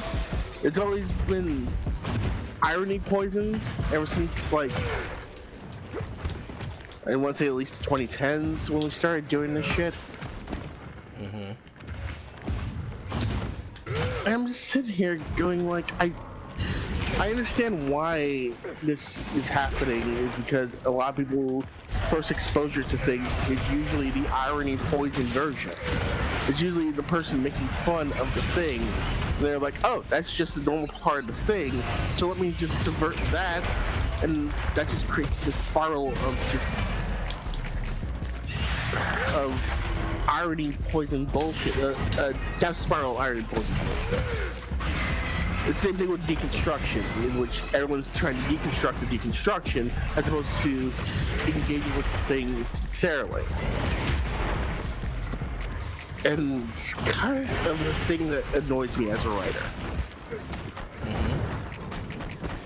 Is people's inability to engage sincerely. Because it's uncool.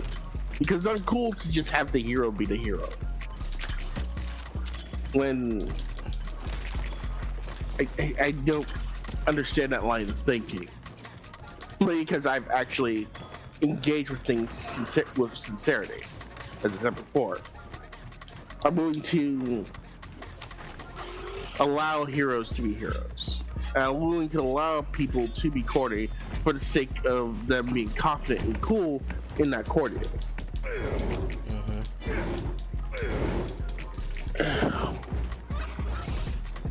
And it annoys me when people like this just keep getting work and keep doing the same exact thing over and over again. Because he does this in Nocturne as well, with the fucking,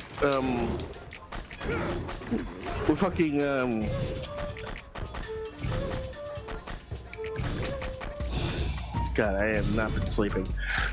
Fucking, the Belmont there.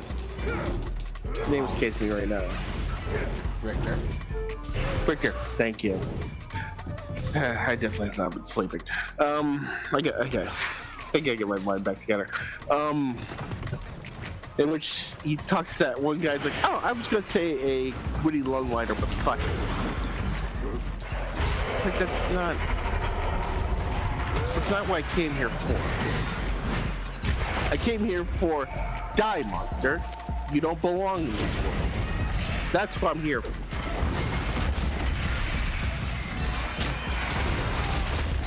And it just annoys me that more people are more following this irony and deconstruction bullshit rather than play things with sincerity.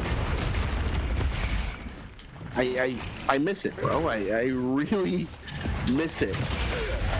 I guess the only thing that's close to that is currently Invincible, but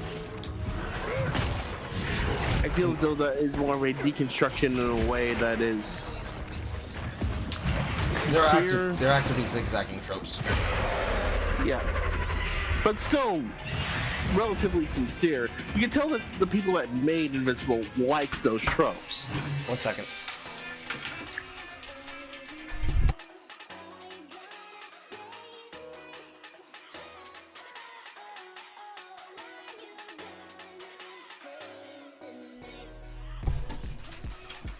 Go ahead again. The last thing I heard was people actively subverting those tropes. Well, yeah, sorry. In Invincible, I can at least tell that they actually like those tropes.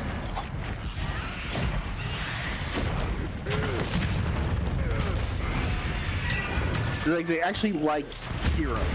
That's what I'm saying. I think it's a sign of...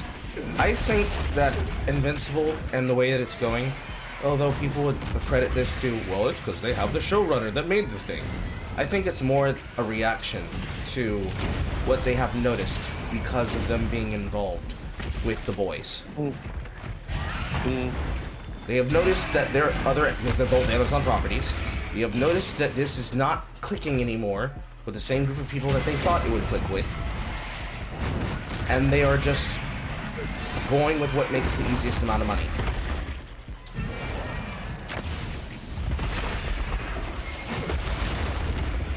Okay.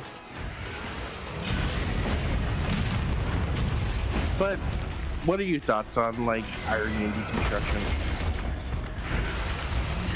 You cannot be able to deconstruct something and then attempt to reconstruct it until you have demonstrated mastery of all of its moving parts. You, for example, cannot be a comedian and try to be funny in the middle of another comedian's set, because, bitch, it's not your fucking set!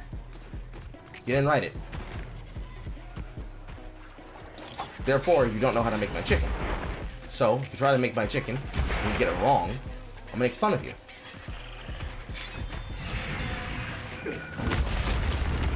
I didn't see that. It was like when I was talking to Foggy. One of the things I explained to him is that people don't make real shit anymore. Everything's a derivative of a derivative of a derivative. And it's because the industry, writ large, understands that there's money to be made in being self-referential, but are incapable of actually making something worthy of that self-referential treatment. So every single time we make something self-referential, we are telling them that it's cool to be self-referential, but not demonstrating the reasons why. So we end up annoying ourselves and embarrassing ourselves. Because the best of our work is effectively repurposed theft. Because Hollywood doesn't care about getting the actual thing. They care more about the money. I'm out. I should have got hit there. But they care more about the money than the relevance. That's why they care so much about the numbers now.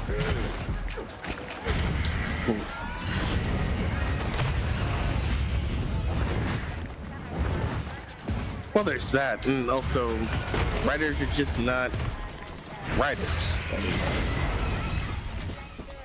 like, whenever a writer used to, like, write a book, they'd go out and research something, or go conquer something, or go travel. Like, they experience something in order to write about these experiences, but it just feels like everyone else just goes to school nowadays and then just works off of that and works off of that framework as opposed to like expanding their toolkits. You know what I'm saying? Yeah.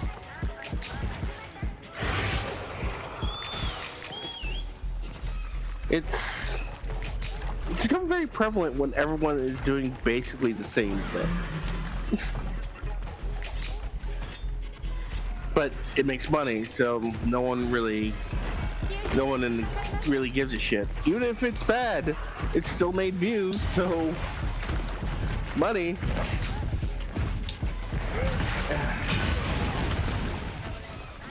I don't think money's the only vector. I think it's because we are accepting more and more slop. Can I get up?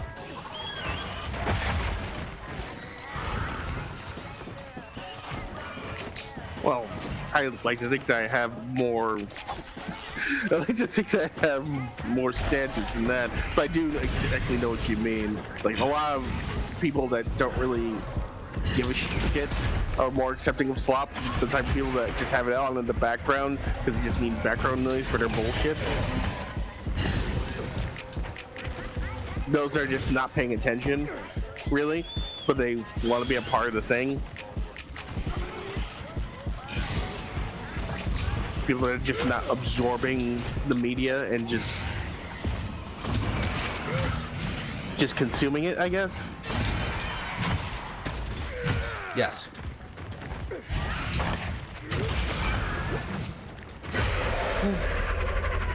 Yeah, that part I just agree. It's like a lot of people are just more accepting of garbage. Probably must be because they lack either writing literacy or actual understanding of how stories should work, or just the basics of, you know, character writing.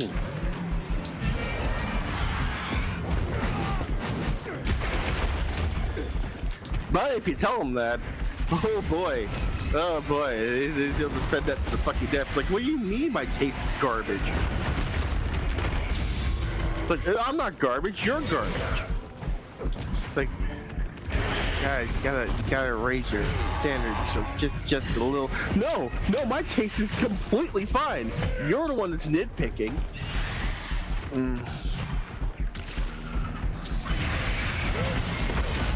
Well, and then we're caught in that loop. Well, that's the problem with taste. A lot of people confuse criticism with taste making.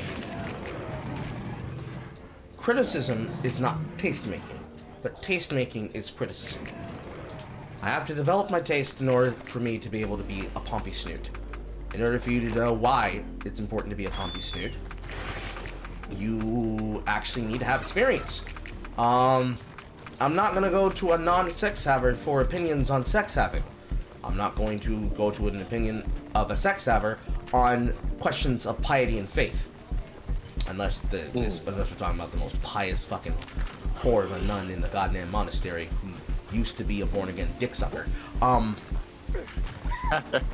not gonna go to a person who fasts to ask for a glutton's opinion, and I'm not gonna ask a glutton about the best ways to lose weight, assuming they're fat. Looking at you, skinny, twee, fucking Asian people. We're coming for your ass. The second we learn how you losing that weight, it's over for you bitches. And it's probably the kimchi. And much with tastes of culture, the tastes of criticism follow the same suit. We have a lot of people who want to have opinions because they know that having salacious opinions is itself a method to make money, as much as it is people who just simply have an opinion that are expressing said opinion in a meaningful way that we are able to take advantage of and to demonstrate as a talking point for why you can't just have a random ass opinion out of nothing. Because having a garbage ass opinion is one thing.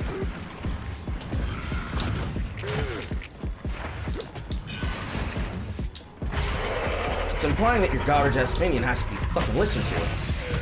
That's another. I didn't cut the tail. Especially when you have no idea what you're talking about. Nightmare gets the fucking goddamn fucking horn, but it fucking easy got a goddamn greatsword.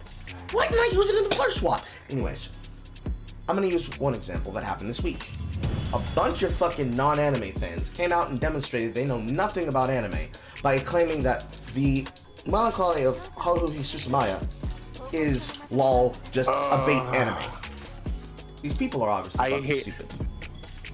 Let me touch on that for real quick. It's like Haru was everywhere when I was growing up watching anime. It's like I even know this bitch's face.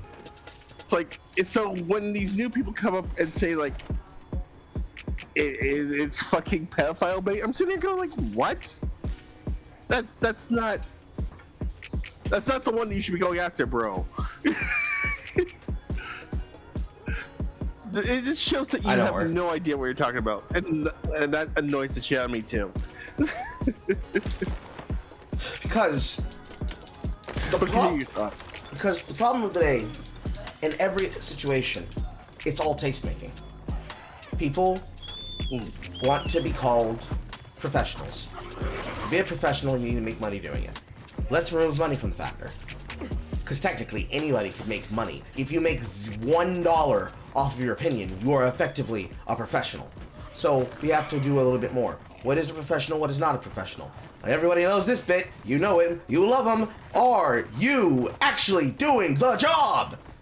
If you do one plumbing job once, are you a plumber? No. you did a plumbing job once as a bit. If you do a plumbing job twice a week, every 4 weeks, are you a plumber?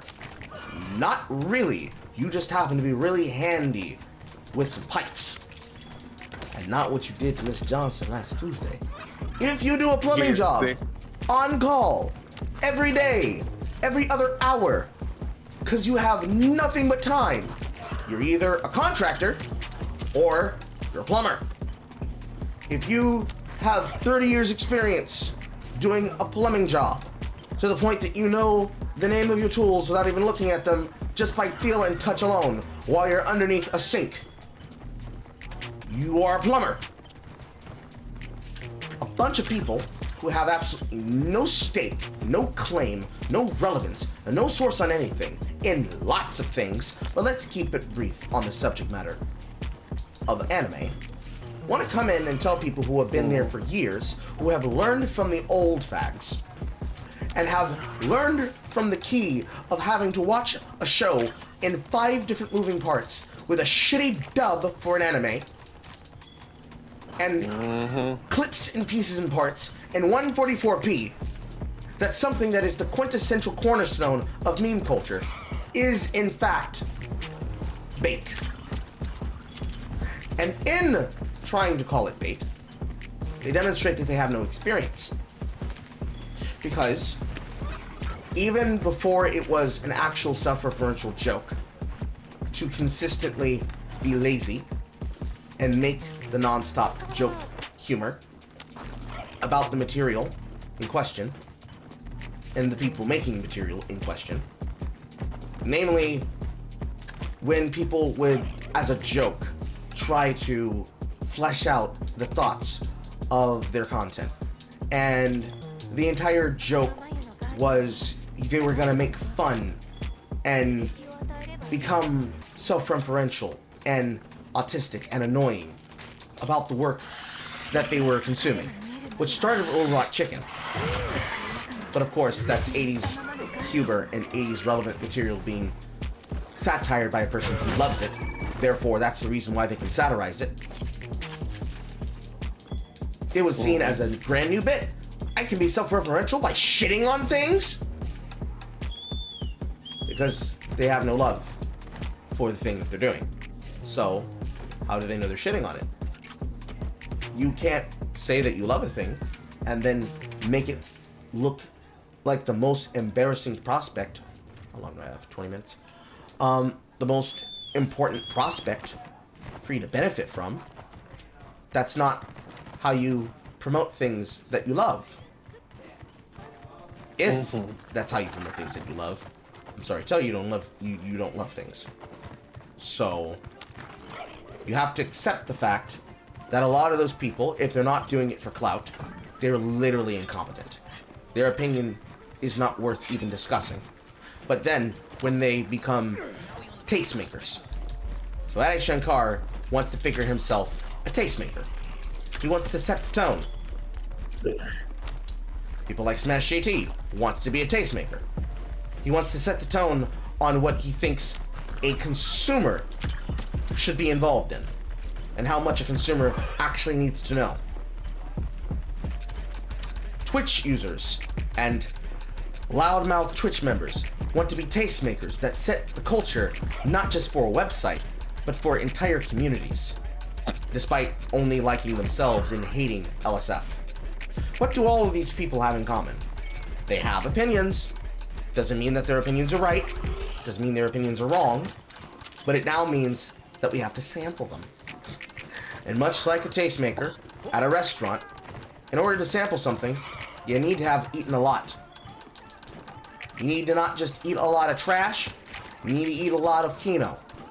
And then after eating a lot of trash and kino, you start honing your tongue, the tastes and the ideas therein, describing the notes and the concept of the thing that you need to understand to make the work viable or worthy of being discussed. Every single time that we have cycled the drain when it comes to tastemakers, They basically want to make money and nothing else. That would make them grifters. And they are. Because without attention, why are they talking? Who asked them? You can say the same thing to me. Carl, who the fuck asked you? He did. That's why I'm talking. Any amount of taste making always comes with a caveat. Am I going to ask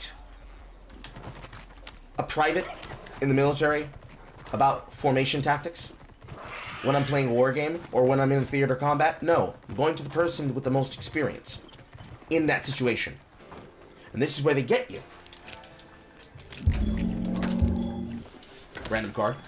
Military command structure dictates that a person has to prove themselves. And the problem with leadership is that it's, alongside criticism, one of the few vectors of education and knowledge that requires you to learn and then lead by example. Because you can't be a leader until you learn how to be a good follower. Really, technically, it's not. You only learn how to be a leader when you learn how to be a good follower. You learn how to be a good leader because you learn when to listen. Which really means you learn when to shut the fuck up. Most tastemakers don't ever really give their opinion themselves. They just criticize methods of opinions. They criticize the pedagogy. The pedagogy. I keep having to come to the fact that pedagogy is not correct. It's actually pedagogy. They criticize the pedagogy of the conversation. They don't criticize the opinions people are having in the conversations. But if they do have to criticize something, they will call out specific examples. Because to define a trope means to set the trope. Not only what it is, but what it isn't. What Haruhi Suzumiya is the point at which, much like with ghost stories, you saw people more memorable of the edits than of the anime themselves, or the original source anime they came from. This happens all the time in media, because it happens all the time in transliteration, in translation, and in adaptation. People remember Power Rangers, they do not know Sentai, because that is a Japanese franchise that has been running for 50 years, and these niggas just finished selling off the rest of the Legacy collection, with actors to speak on how they felt about their time working on the projects, because Hasbro is a bad custodian of the Power Rangers franchise and brand. If anything is ever done again, it will have to be rebooted, probably. People know of the cringy-ass 90s adaptations of Tokusatsu, but they probably are not familiar with Metal Heroes. And they're also not familiar with Garo. And they're also not familiar with... what was that? Not Resoldier. Ryukendo. They're not familiar with deeper cut pre-Reiwa, not Showa. And not Reiwa. Heisei, Phase 1 and Phase 2 era television shows. But maybe they've heard of Dojengers. Or any of the joke parody series that make fun of those franchises and those tropes. Like Treasure Ranger, which was hilarious. They have... Sorry, but I just want to bring up just real quick. Okay. The difference between like something like Dojengers and anything else that wouldn't make fun of like itself in that sort of way is the fact that it is sincere. It actually comes from people that care about that sort of thing. Well, I guess what I'm trying to say is that... What's up? Well, that's what I'm trying to lay out, getting to. I'm just finding multiple ways in which to attach this to multiple people in this chat room, because I'm probably one of the few people on the internet that actively likes this thing that I'm talking about, and does not look at it like it's cringe, which is really what's the main problem here. A lot of them look at anime, they look at video games, they look at movies, they look at music, they look at culture as cringe, until they can make money off of it. Then it's the most important thing next to fried fucking bread. They are dishonest and disingenuous. They do not understand or they don't care, that they are boring as fuck. And they only give a fuck to talk about something when there's enough eyes on it. They are the fucking nerd in the classroom that has never talked to a woman, never gotten play, and never discussed anything. That when they get called out for, yeah, but that guy over there is a kissless virgin, he is the guy in the room that embarrasses the quiet girl by pulling them into their bullshit and involving them in their shit by saying, oh yeah, but I had sex with her. I'm fucking her all the time. She's a nymphomaniac, bro. Because it is financially lucrative and politically expedient. Because the power politics of group interaction are always relevant. You cannot get away from people trying to get into things that you're in. However, very important thing with tastemaking, separate, you cannot only consume culture to talk about it. This is true. If you only ever want to talk about something when it is viral, and therefore it is on everyone's tongue, and you're always chasing the trend, then you don't actually have favorites. If you are a tourist, you don't actually appreciate or savor what you're consuming. If you only ever talk about it to make fun of it, then you are an irony goblin. You subsist on being ironic, and being maudlin, and being rude, and being mean, and being hateful. Because you can't spread love, and you can't share joy, and you can't spark joy either, if all you're doing is being a hating ass bitch. Because unfortunately, the Pips code comes into play, and then immediately contradicts itself. It is a hater's job to hate. Do not stop a hater when hating. You are stopping them from doing their job. Why is that important? Because a hater is giving you word of mouth. But at the same time, I can't do Thor's voice. I'm going to try my best. If you fill up a room full of people who are talking, and you won't join that room, they will. A hating ass bitch doesn't care about what they're shitting on. Ah man, who gives a fuck about Bob's Burgers? Bob's Burgers are dog shit. I like Kyle's hot dogs. Why do you like Kyle's hot dogs? Well, you know, I saw that one thing from that one food TikTok guy. He said it was good. So you never had one? Well, no, I never got the time to eat one. Why don't you eat one right now? Well, you know, I was gonna go there the next week, and no, why don't you eat one right now?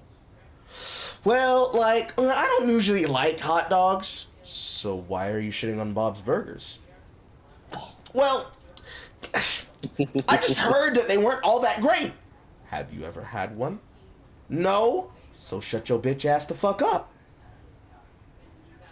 That's kind of hilarious considering I recently just started getting into Bob's Burgers. That's just hilarious. I'm just using anything off the top of my head as a point. I know, but I just found that funny. If you replace the concept with anything, that is what we are dealing with. They don't know shit. They can't tell me why it's good. It is probably the biggest curse of our generation that we're full of people who only look at the internet based on what pops up on Twitter.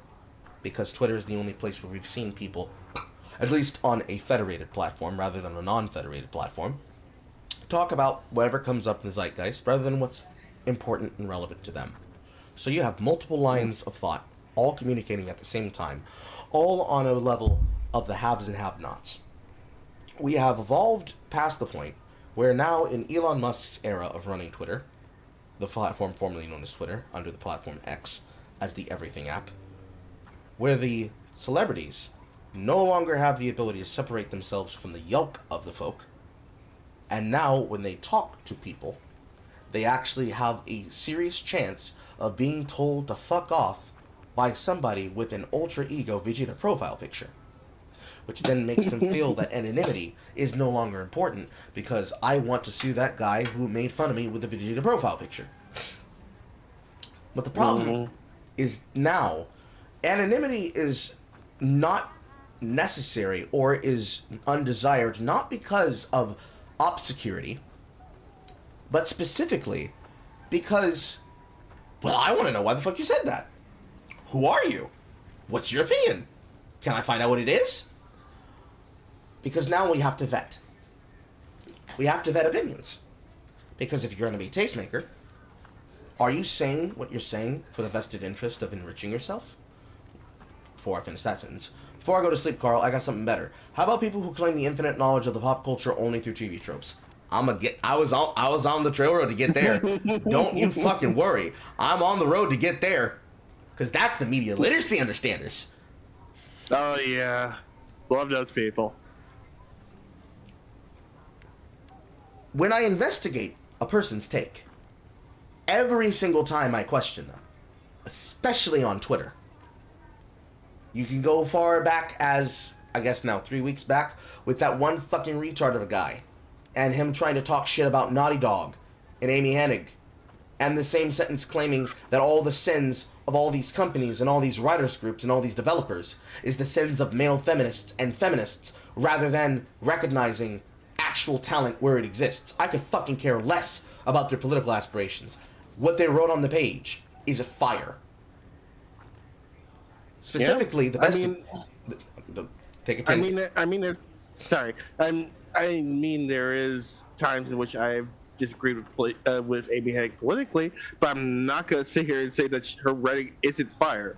Do a favor for me. Anytime I take a pause, take a 10 count in your head, I'm probably gonna keep talking.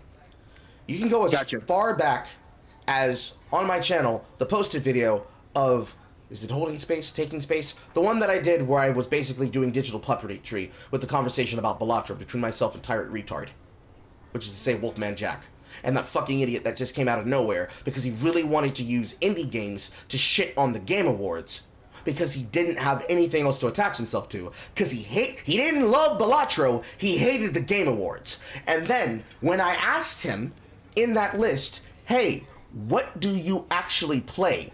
And we talked to him earnestly. That's the first step. First, you have to be earnest. You have to actually be asking the question to get an answer from them. Because usually the answer you end up finding is going to be really, really fucking good. When I asked him that series of questions, and I went through the majority of the things that they said that they liked, the thing that I discovered is that they played, let's see here, putting it on the screen, they played less than any relevant amount of time possible for indie games that are on the marketplace for their opinion to ever be relevant. I'll blow this up and also apparently fucking anchor these goddamn layers because these layers are not anchored. Zoop. Believe this is all of them. Come on, video Carl. Come on, video Carl. Come on, video Carl. Come on, video Carl. It's so hard to believe that that was only 3 months ago. Okay. There's a bunch more of these in the mentions. But 20 hours of Bomb Rush Cyberpunk, 14 hours of Oblivion Override, 11 hours of Witchfire, 9 hours of Spiritfall, 20 hours combined across the non-access Treasure Trove Shovel Knight spin-offs and Pocket Dungeon, 5 hours in Ultra Kill, 91.8 hours in Dead Cells between Steam and Switch, 60 hours in Enter the Gungeon, 52 hours in Gunfire Reborn, 51 hours in Deep Rock Galactic, 48 hours in Soulstone Reviver, 36 hours in V Rising, 28 hours in Vampire Survivors.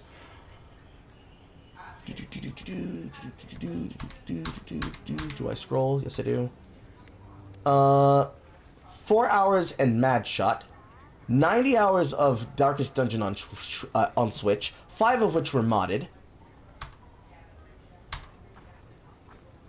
8 hours in Katana Zero, 7 hours in Luck Be a Landlord, 11 hours in The Messenger, and then having a queue that is 60 games deep of indies, such as Cormon, UFO 50, Tactical Breach Wizards, Skelethrone,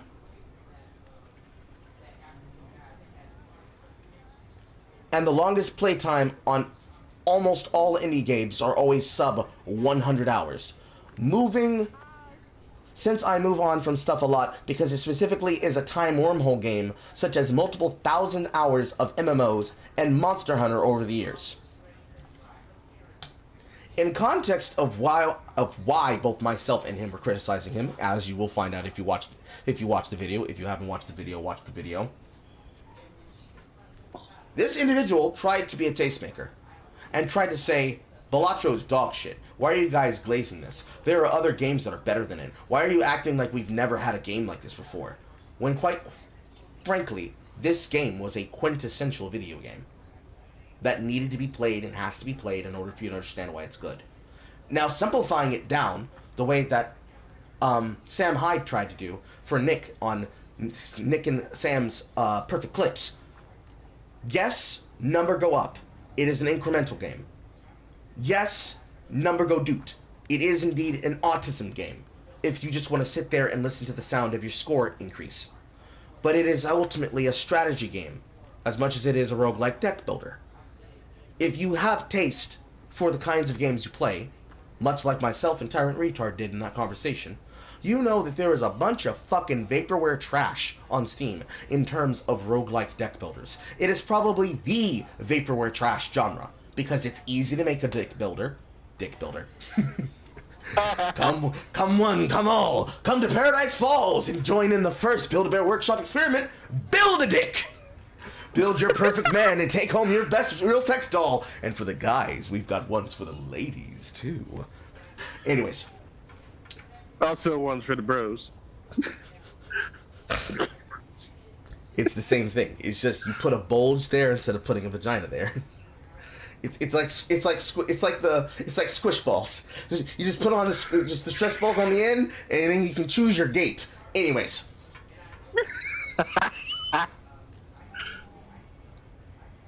In order to have the criticism and the space to criticize the games, you have had to have played the trash.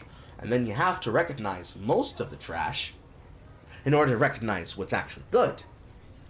Much like with criticisms, and much like with content creation, you have to either have produced a lot of shit to get a feel and understanding for how to make shit. This is on the type of timing of listening to Devin Nash. Or you need to have watched a lot.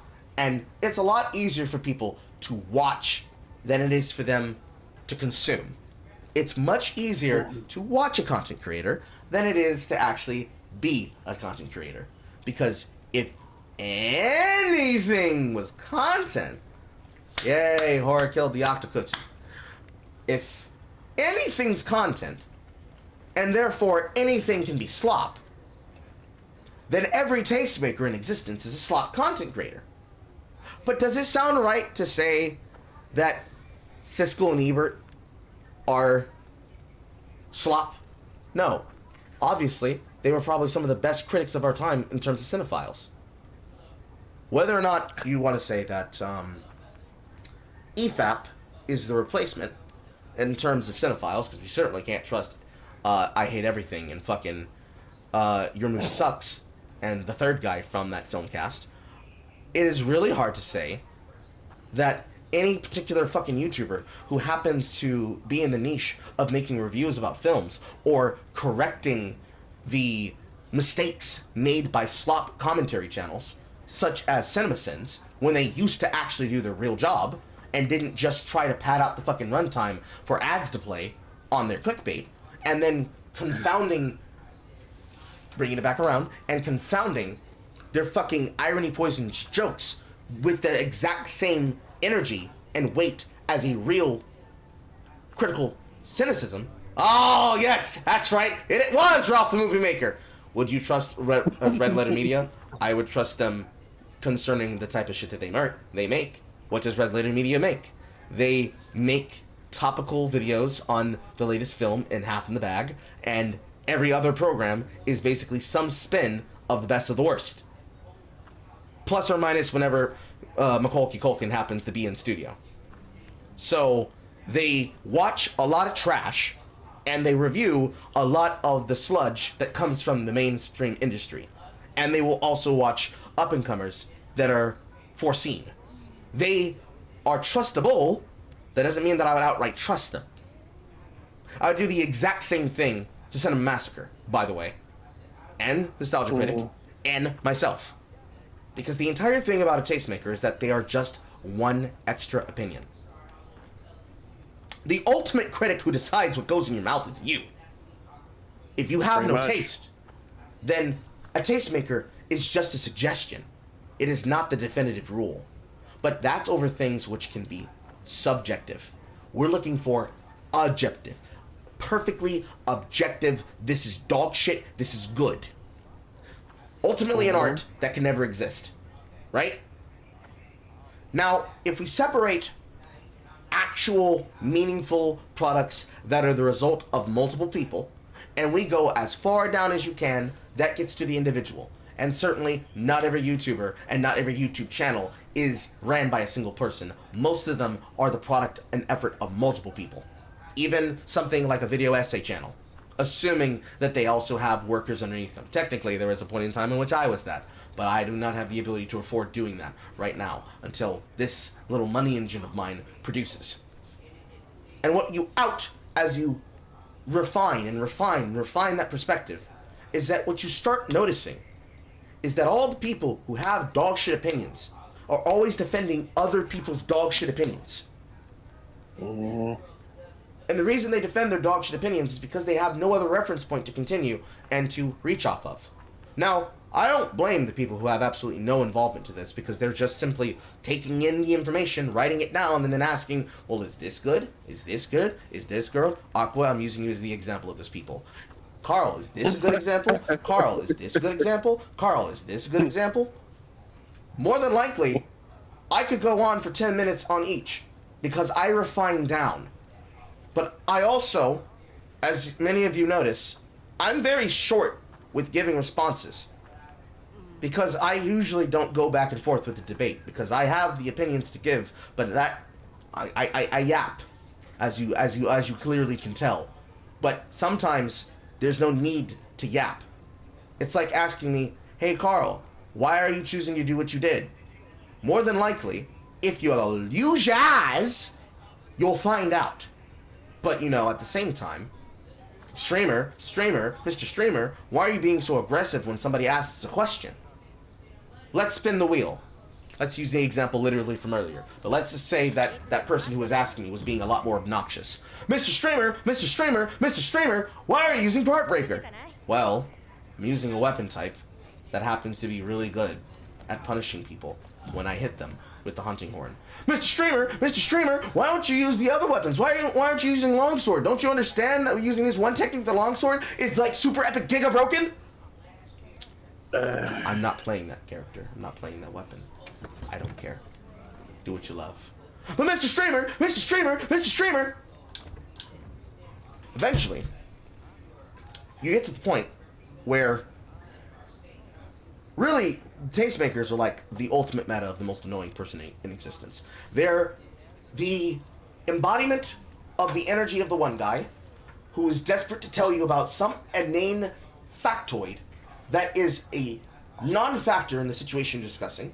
They are the element of literal content-brained people that are not able to pay attention to everything that is in front of them, because they are so used to having too many streams of information that when they are getting one stream of information, they feel that they have to be the person that informs people of that thing that is noticeable, so that people are aware that it exists, not that it's relevant in the case in time. They are the worst parts of irony poisoning, because they only ever hear about things based on other people's involvement, so they only know as much as another person knows, and then they are the consequential factor of the worst faith advice piece or advice column that you could get, because you're not even getting a refined opinion. They're not feeling passionate about telling you about the thing, because it's really important that you know about the talking point that they are stuck on. They specifically are bringing it up to try to derail something that you're saying. So all of them all together is the most annoying person you know. They don't know shit about what they're talking about, but they've made a brand for themselves about being an understander. So the only way you can get them on the same page is to be somewhere in this realm of knowledge about the thing that they're obsessing over. Which you might as well ask them to fucking paint a fucking Rembrandt and play Dostoevsky. They can't do it. Have they heard of it? Of course they have. They've heard of everything. But can they be able to recognize what is necessary on the spot in the moment? Can they be able to tell me why this person can't make my chicken? No. Because, unfortunately, that person is a leftist. That person is a Redditor. And that person is a TV trope user. And back when TV tropes was just a Buffy wiki, full of all the writing techniques that Joss Whedon would use, it then eventually grew into TV tropes. Because, hey, what do you do when you watch a lot of content? You write it down. What happens if a lot of people write down all the things they're noticing inside of media? They start noticing how much media overlaps. Then they start categorizing them. They start describing them. They start defining them. A lampshade is when you do this. A shocking swerve is when you do this. Defying a trope and jostling a trope is when you do this. But then you don't do this. And then you reveal it was actually this. Reconstruction, deconstruction. Somewhere along the way, from 2008 to 2016, people forgot how to deconstruct a product, to understand the pieces of the moving machine, and then reconstruct the machine the exact way it was put together. Because it's an exercise. It's a mechanical exercise, just like teaching a new mechanic, just as it is a mechanical exercise of language to deconstruct words and understand their etymology so that you can then be capable of applying them in new ways with portmanteaus. If you don't understand one word and you attach it to another word, etymology says I can break the word apart and analyze the first word to then understand what the second word is doing in the sentence. So, in terms of content creation, especially with TV tropes, let me just look up a regular example off the top of my head. I still have it inside my fucking mentions, don't I? Yes. In a cavalry failure is an ending trope. It is usually a death trope, because in the case of a cavalry refusal, or the cavalry arrives late, or the cavalry, all of which are the case of a hope spot, as in, you are given an opportunity to see something be different. Somebody points to a door, and they tell them, well, you've been going through a hard journey, you can leave through this door. And the second you run through that door, suddenly magical tentacles pull you out of the light and pull you back into the darkness you were just in. A cavalry failure is when the cavalry was meant to arrive, but they either turned around, retreated, got killed, or somehow did not show up on time. If they were told to come and they refused, then they refused to come. Hence, cavalry retrieval. If they arrived late, they somehow failed to recognize the importance of ontological inertia. Ontological inertia being that stuff continues to be stuff, meaning it keeps mattering and existing when I'm not staring at it. Any of these concepts in literary devices, whether you use it in poetry, in music, or in conventional writing, or creative writing, requires you to have an example to pull towards and to demonstrate what it is, so that you understand the consistency of it. So, this webcam, while I hold my hand up to it, exists. Just because I put my hand in front of it doesn't mean it stopped recording what's in its environment in the viewfinder. What leftists are prone to do, as we are all aware of, is that the second something is inconvenient to them, as a fact or as a piece of knowledge, they memory hole it. And they erase it. Because it's inconvenient to holding power over the narrative. In this case, the algorithm. Viral trending. This is not popping on the trend. I need to tailor and recreate myself into the exact thing that they are looking for so that I can be able to get control of the attention. Then I need to slowly rewire the intentions of this device until it does and responds to only the stimuli that I want to intercede it with. So that when a person goes and says, what? Ontological inertia? Single player call? That's not a word! You made that up! You make shit up all the time! You don't know what you're talking about! Yes, I do. Ontological inertia is a part that you need to write story, so that you have consistency. Otherwise, you'll create plot holes. Plot hole isn't a word either! Yes, the fuck it is. Plot holes don't exist. I watched a video from a YouTuber who was making fun of people who said that it was a thing. Yeah, Jesus Christ. Sorry. Okay, but you say that, but right here I have a book that shows that it is. Well, I went online to TV tropes and they never heard of it. Because of the collective knowledge of the internet being a constantly burning Library of Alexandria, you have people who specialize in rating the books that are very important for our ability to have conversations, and they burn them on purpose so that they can make themselves the connoisseur and the one-stop shop for all the, quote, relevant news. Because tastemakers, I was having 3 different sentences at once.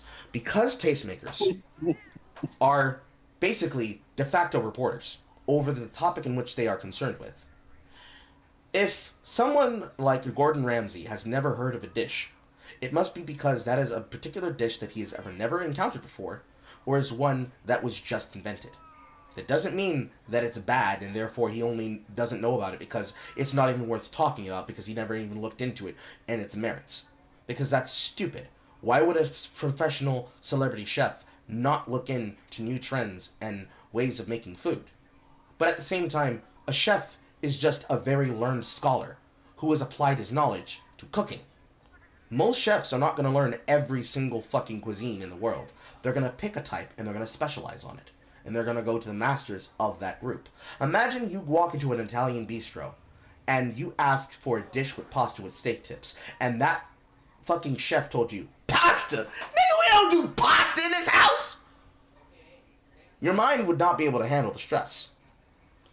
So much like how a chef has to study food so they can make food, a tastemaker has to study the subject in question in order to be able to have an opinion. But then, where do they get the knowledge from that they have to then give themselves to the topic in question? So you can hit multiple nails in at once. There has to be a consistent and agreed upon, knowledge-based, this is the fact of the matter, source of information. Whether it be linguistic knowledge through a dictionary and a thesaurus, or an encyclopedia, whether it be encyclopedia.com, or an actual encyclopedic person of knowledge that can regurgitate the information because they have memorized it, either through eidetic memory or through experience, to then agree upon the basis of the word that you're using, or the concept that you're using, or the idea that you're using, to then label out and stamp out the necessary knowledge to point at a piece of art and say, this is garbage compared to this, but both of these are better than that dog shit macaroni art you call your favorite.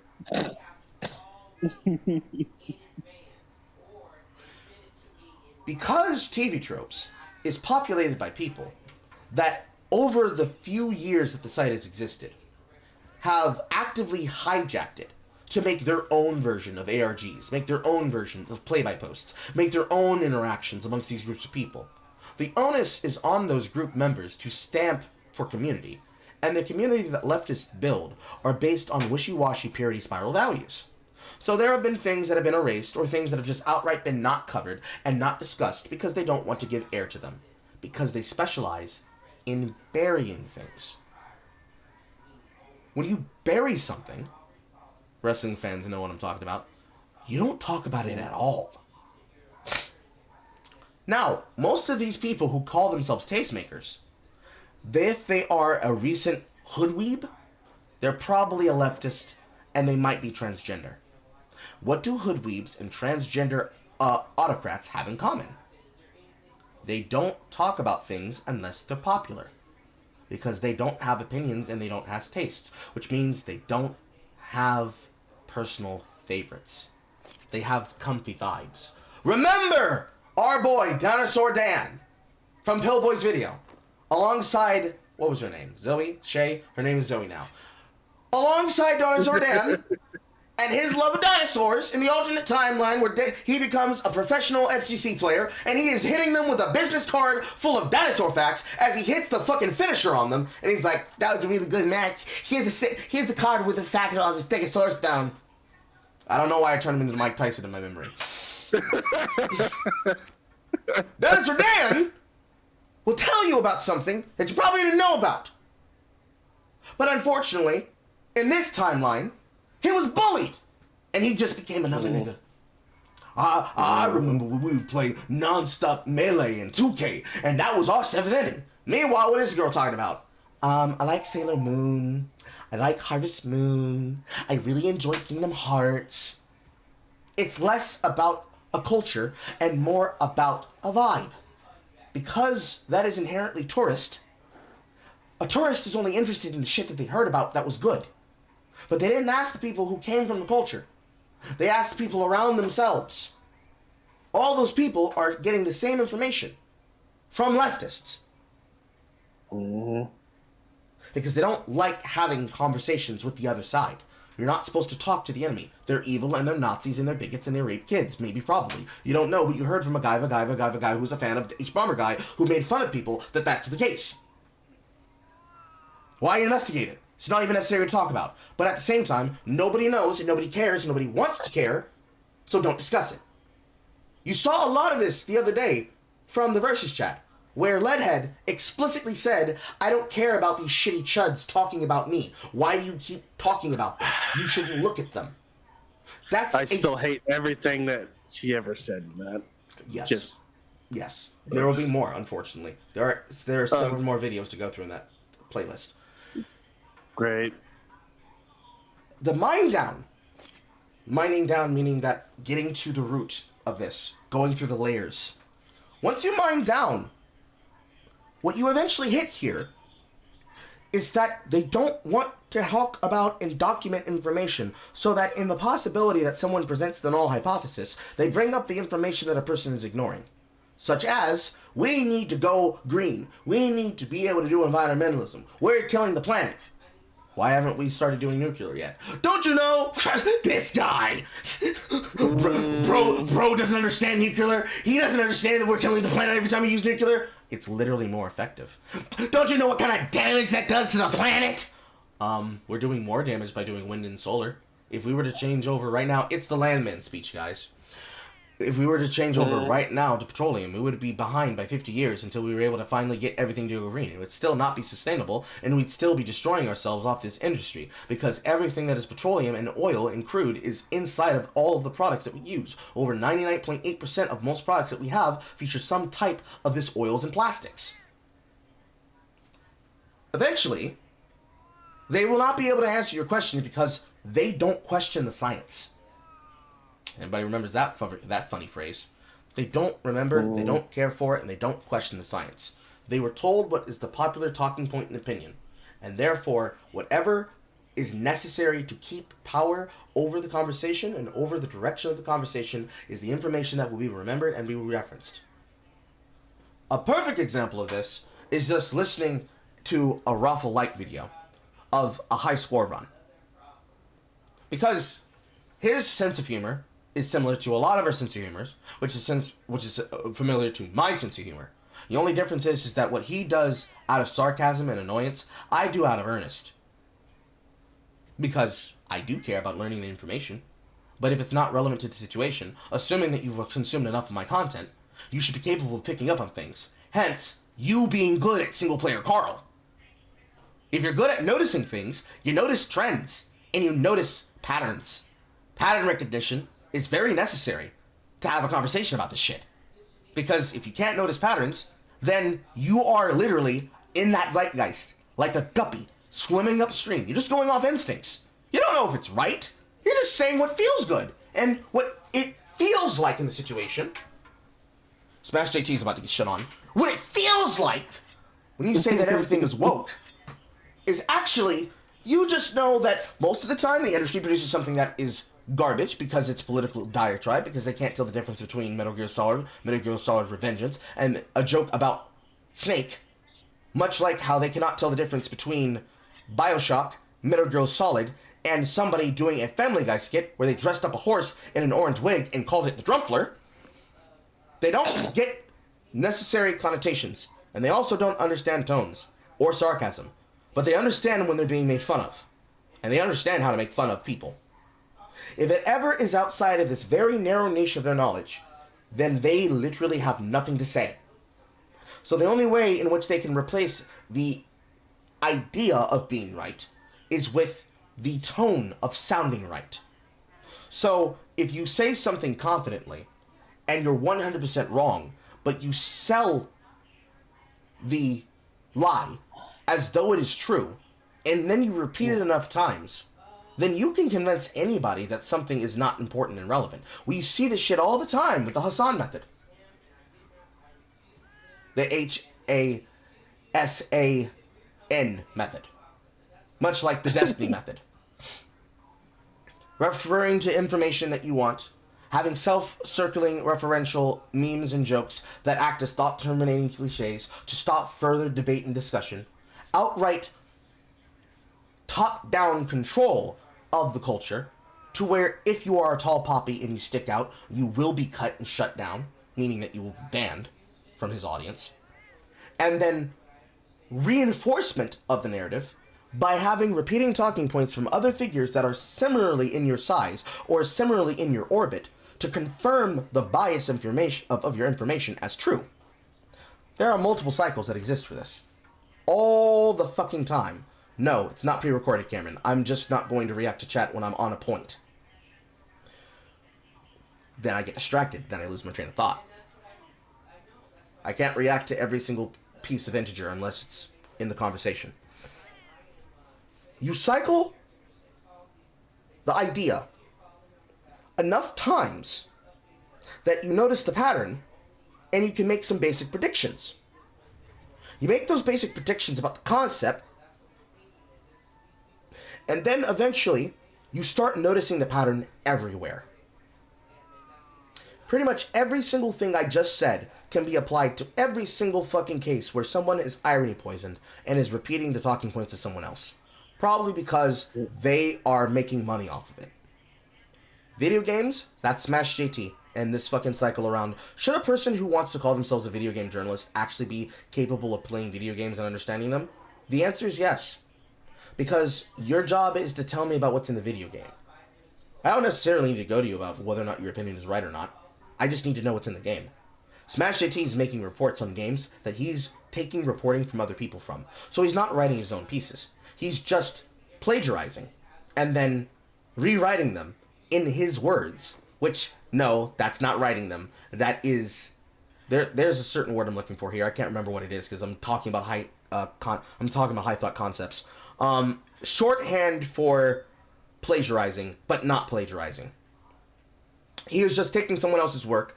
He is subtly plagiarizing it and then republishing it with a bunch of mean jokes and talking points against other people that he doesn't like, including people like Alyssa McConte. Because in most cases, it's not even second-hand information gathering. It's third-hand.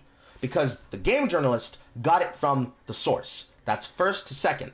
Then he's taking it from other people who are in the second-hand position, and then he is then gathering it, and then ticking off the pieces that are most relevant towards the narrative, and then rewriting it with his own personal slant into the bias, which is third source. And instead of getting it from the most primary source it could come from, which in this case, if not the developer, is from the video game, he is taking it from other people in the field, he is looking at what they are saying, he is stealing their work from them, he is then repurposing it into his own work. But a criticism that could come from just like from people like Frataga, and the reason why Frataga has his logic for it, would be from first order to second order, seeing the source, reacting to the source. So reactor, reactionary, or excuse me, reaction source, reaction from the reactionary, second order reaction, which is a third order reaction. He is instead pumping it for drama, because the talking point of the piece has to have both the written word and also the visual source. Because now you're talking about electronic video, which now means a video packet. Idea laundering is a good use of the word. Thank you. I'm taking that, Hopecat. That is mine now. They're idea laundering. And this idea laundering, much like a critic talking about food, applies the same to media consumption. If you end up doing this enough times, you will notice that this is the pattern of all of these people. And unfortunately, much like if this chat was moving a mile a minute and there was somebody else that was saying, Mr. Streamer, did you consider this? Mr. Streamer, he didn't react to my comment. Mr. Streamer. I'm not calling you out, Cameron. I'm just speaking truthfully, because that's Twitch culture. That's the speed at which people's brains move now. If Subway Surfers is not on the screen somewhere, we are not trusting you to be able to keep up with the conversation, is apparently what we've agreed on as content creators. And I don't like it. What he's annoyed about, and what I'm annoyed about, is the same thing. People don't make real shit. Underwrit. Real shit is not a thing. Because that's obviously a borrowed word that's describing something. People don't make genuine content anymore. What's genuine?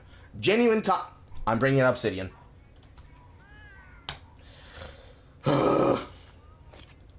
Because unfortunately, if I just say words, you're not going to be able to attach to this. You need something visual to look onto. Mm-hmm.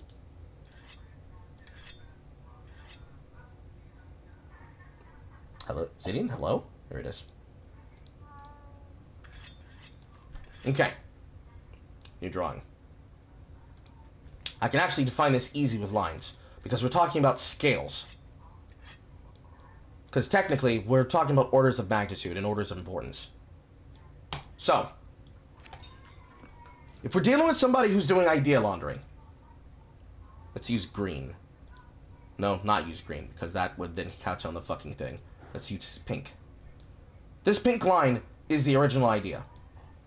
This blue line is the second order magnitude. This brown line is third order magnitude. Because it's shit. And this white line is you, the consumer. All opinions start from the furthest source to the original source. Because let's assume you don't have time to investigate topics yourself. Based on the opinions that come from the thing that you're talking about, you have to actually gauge where that opinion is coming from and what the importance of that opinion is. Let's use pink. If you're coming into this chat and you have no context for what the fuck I'm talking about, the source is here. If you were to go to Jay Longbone about my opinion, you're going here, to the second order magnitude. If you're going to an audience member of Jay Longbone about an opinion of me, you're going here, to the third order magnitude. And there's obviously a space in between where this empty space exists for all the other sources of information that it can come from. So, when you mine down for information, you basically just take this and you spin it. Can I spin this? Yes. You spin it in the opposite direction like this. Because it's a filter and you're being pushed down to the bottom of that filter. That's how all of our resources work. That's how we as content creators make our money.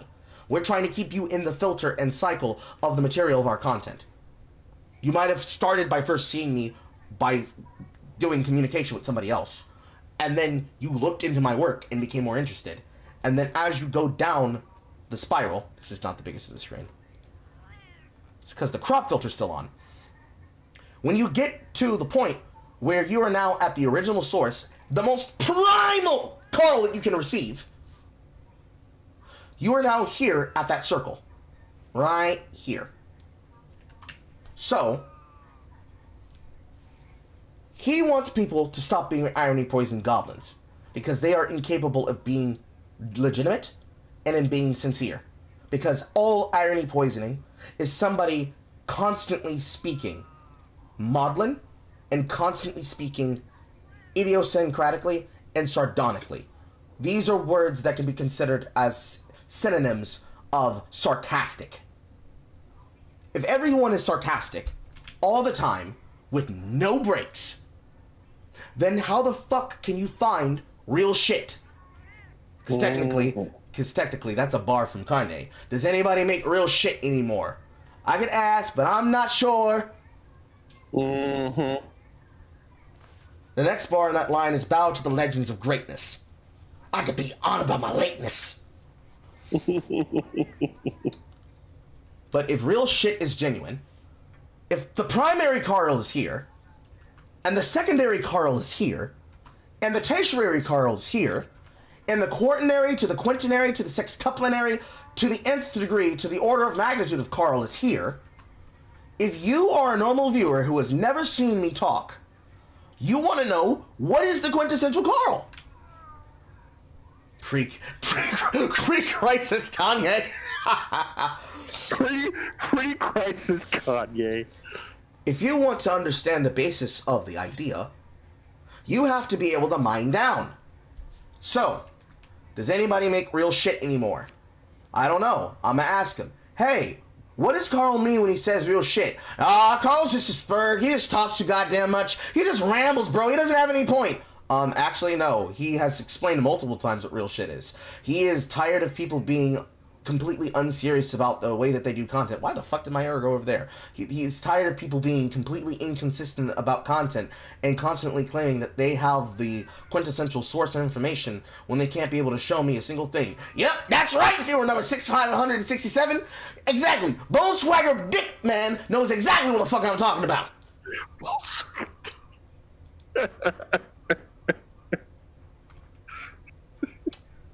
I'm about to riff for a second. But why do you care about real shit? Isn't all content legitimate? Man, why are you giving him any time of day? This guy he's just fucking lolcow. You don't have to concern about his opinion. Why is he a lolcow about wanting people to be legitimate and genuine when they make content for writing? Yes, Mr. Mr. I Pissin Sheets 67. Please, we'll stop everything we're doing on this stream right now. Please tell me why I can't be able to have real shit. Well, you just constantly complain about things and you're upset that it's not about your personal favorites. No, I actually care a lot about my personal favorites. Actually, this arrow is wrong. This arrow goes down here because the arrow denotes the direction of the content and thus the correction of the criticism. So, mining up, filtering down. Or rather, this is inversed on this is going up on my screen. This is going down on your screen. So, mining down, filtering up. Well, Mr. Big, what did the fuck did I even just say? I don't fucking care. New name. Yes, Veronica's Coochie 6748. I do hate when people are being tongue-in-cheek, because right now, you're doing a lot of dischairability with my opinion, because you are reinterpreting my words for somebody else, and they have never understand what the fuck I'm talking about. So you're being a really bad representative of my opinion, and I really hate when people take me out of my words. Well, bro, if you ever said anything that was important and, interesting, then I would say it, but you never do. Lol. But we're having a conversation about our thoughts in the third person and the second person in the first person for somebody who needs to demonstrate the concept. So actually, there's a lot of importance to understanding why things should be genuine, sincere. Imagine if I just said, bro, is Karl Maxing? Bro, he doesn't even Karl Max? He's not even on his 10th Keck? Bro doesn't even know the concept? Does that sound interesting and cool? It sounds like a self-referential joke, which you're not in on. And if you ask legitimate questions and get insincere answers, why should he care about asking the question or me answering it if I'm just going to be an asshole? Because without the zeitgeist information, being a dick is indifferent or is comparative or the same as just being a know-it-all. You want to be a know-it-all who talks as much as you can about everything, but you correct people, but when people correct you, you act like a fucking spurg? Wouldn't that make people who react that way a lolcow? Well, I heard from a content creator. Bitch, I didn't ask the content creator's question. Are you that content creator?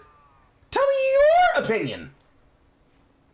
And what this demonstrates is that when you mine down to the substrate of media consumption, these lines actually demonstrate the media understanders. I'm going to use white for this. Because assessing the opinion and then refuting the opinion requires a conversation. You have to take in information, have an opinion, receive information, take in information, and talk back and forth. Now, we as Americans are weird as fuck because we take parasocial communication to an extreme. If somehow the chatter doesn't react well to me, I have to drop the bit and stop being funny in the moment to clarify my position. Because if you watch enough of the content, people who are aware are going to inform them. Because actually, one of the things that's supposed to happen when it comes to media is that the reason why people abandon media like a locust and move on like culture vultures and tourists to the next thing is that they don't have rigidity and muscle with their involvement of the concept. They don't give a fuck about the conversation. They care about the benefits. So don't stop doing.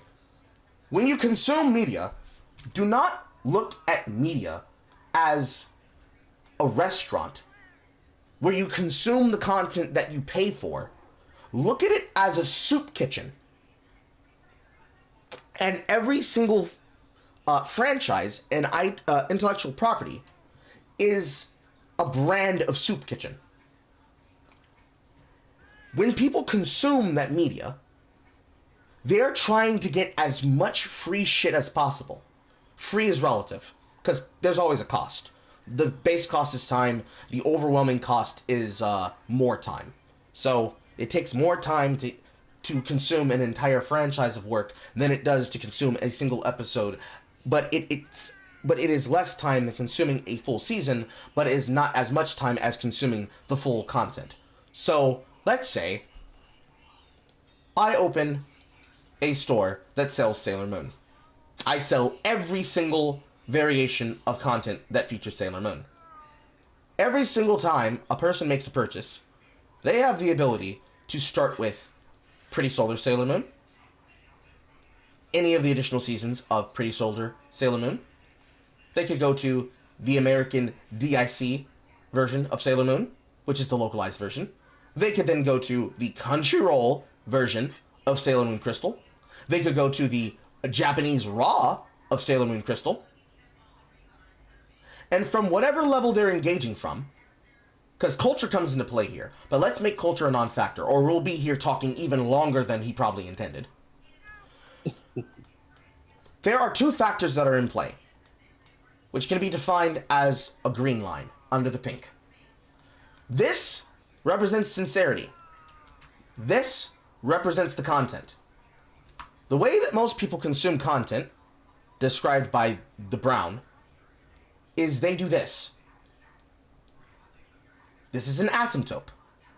No matter how much content they consume, if they never cross through the green line and then reach back towards the content, they are not speaking in sincerity.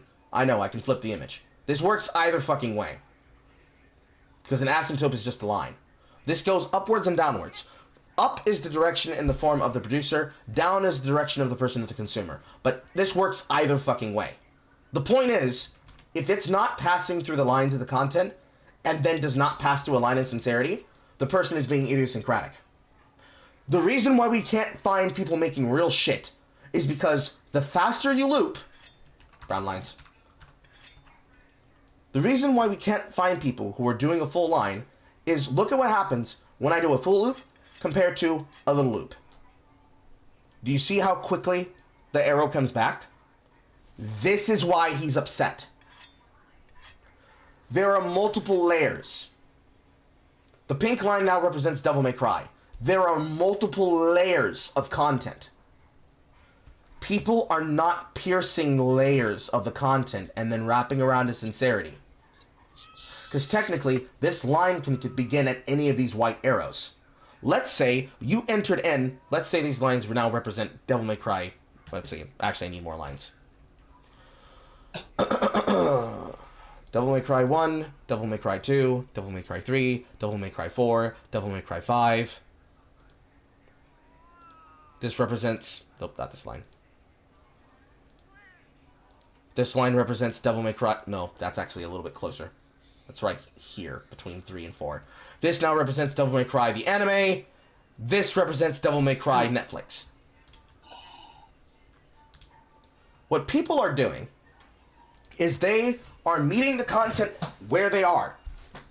And they are doing this.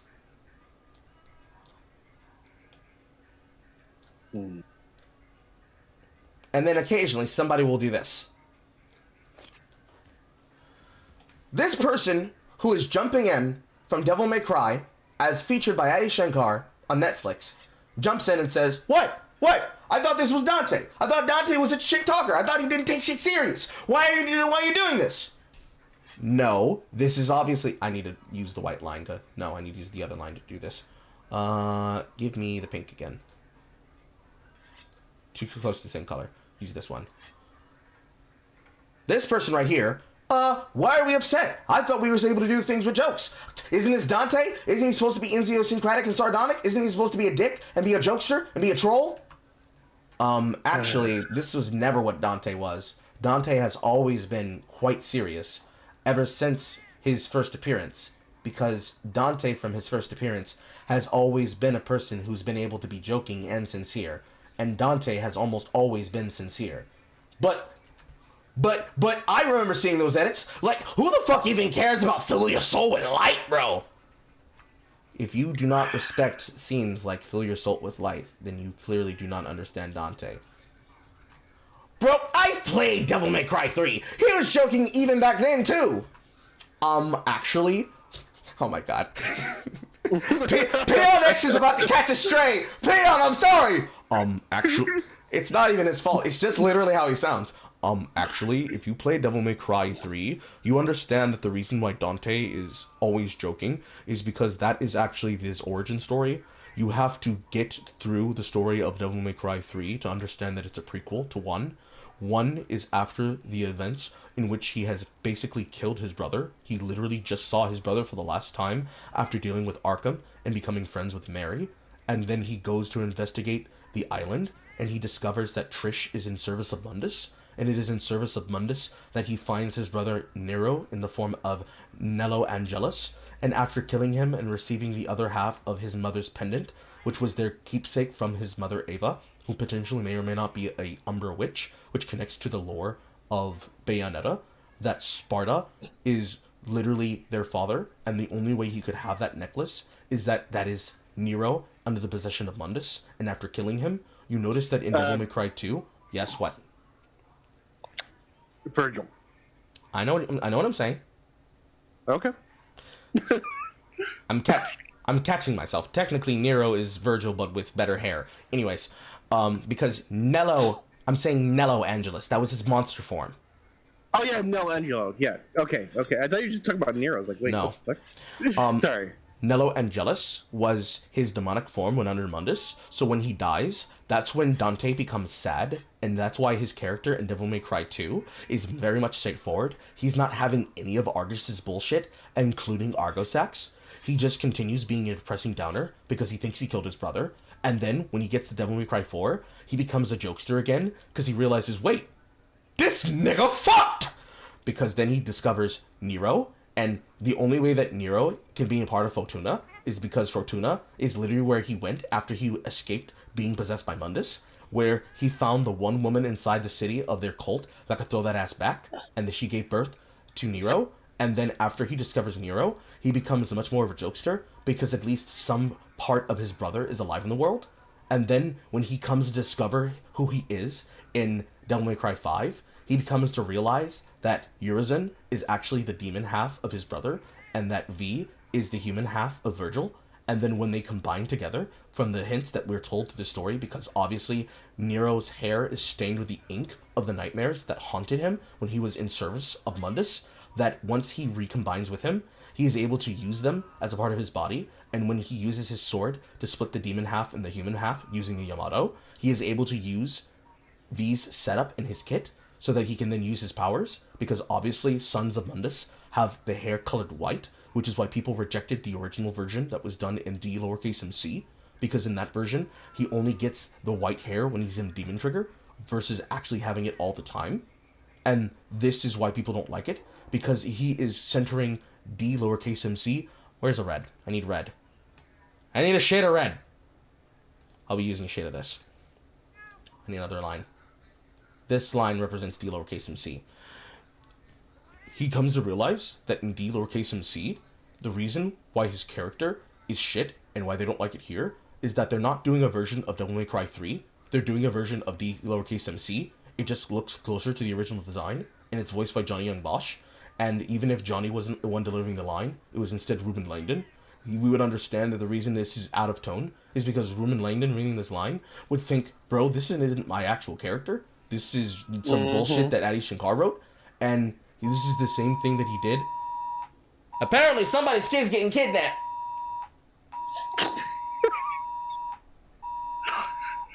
That's I'm out. Anyways, finishing the bit. That this isn't his character, because this has never been the character of Dante. This is a reinterpretation which Adi Shankar puts in all of his writing, which isn't even his own. It's the showrunners, like people such as the showrunner that did the entirety of the first 4 installments of Castlevania, and the 3 female writers that are writing the Nocturne, and him just taking credit for it because he's the one who's the executive producer and the custodian of the brand. And you can demonstrate that from that knowledge, from this lore that has been established from these series and games, that actually this is the most tongue-in-cheek and the most dishonest Dante has ever been presented as, because they're just doing it for money and for attention, because they're trying to be counterculture, and the culture itself demonstrates that they need to be serious in the culture. So by saying that you don't understand it, you actually don't know what you're talking about. That's it. That's the entire conversation we've been having for the last I don't know how long.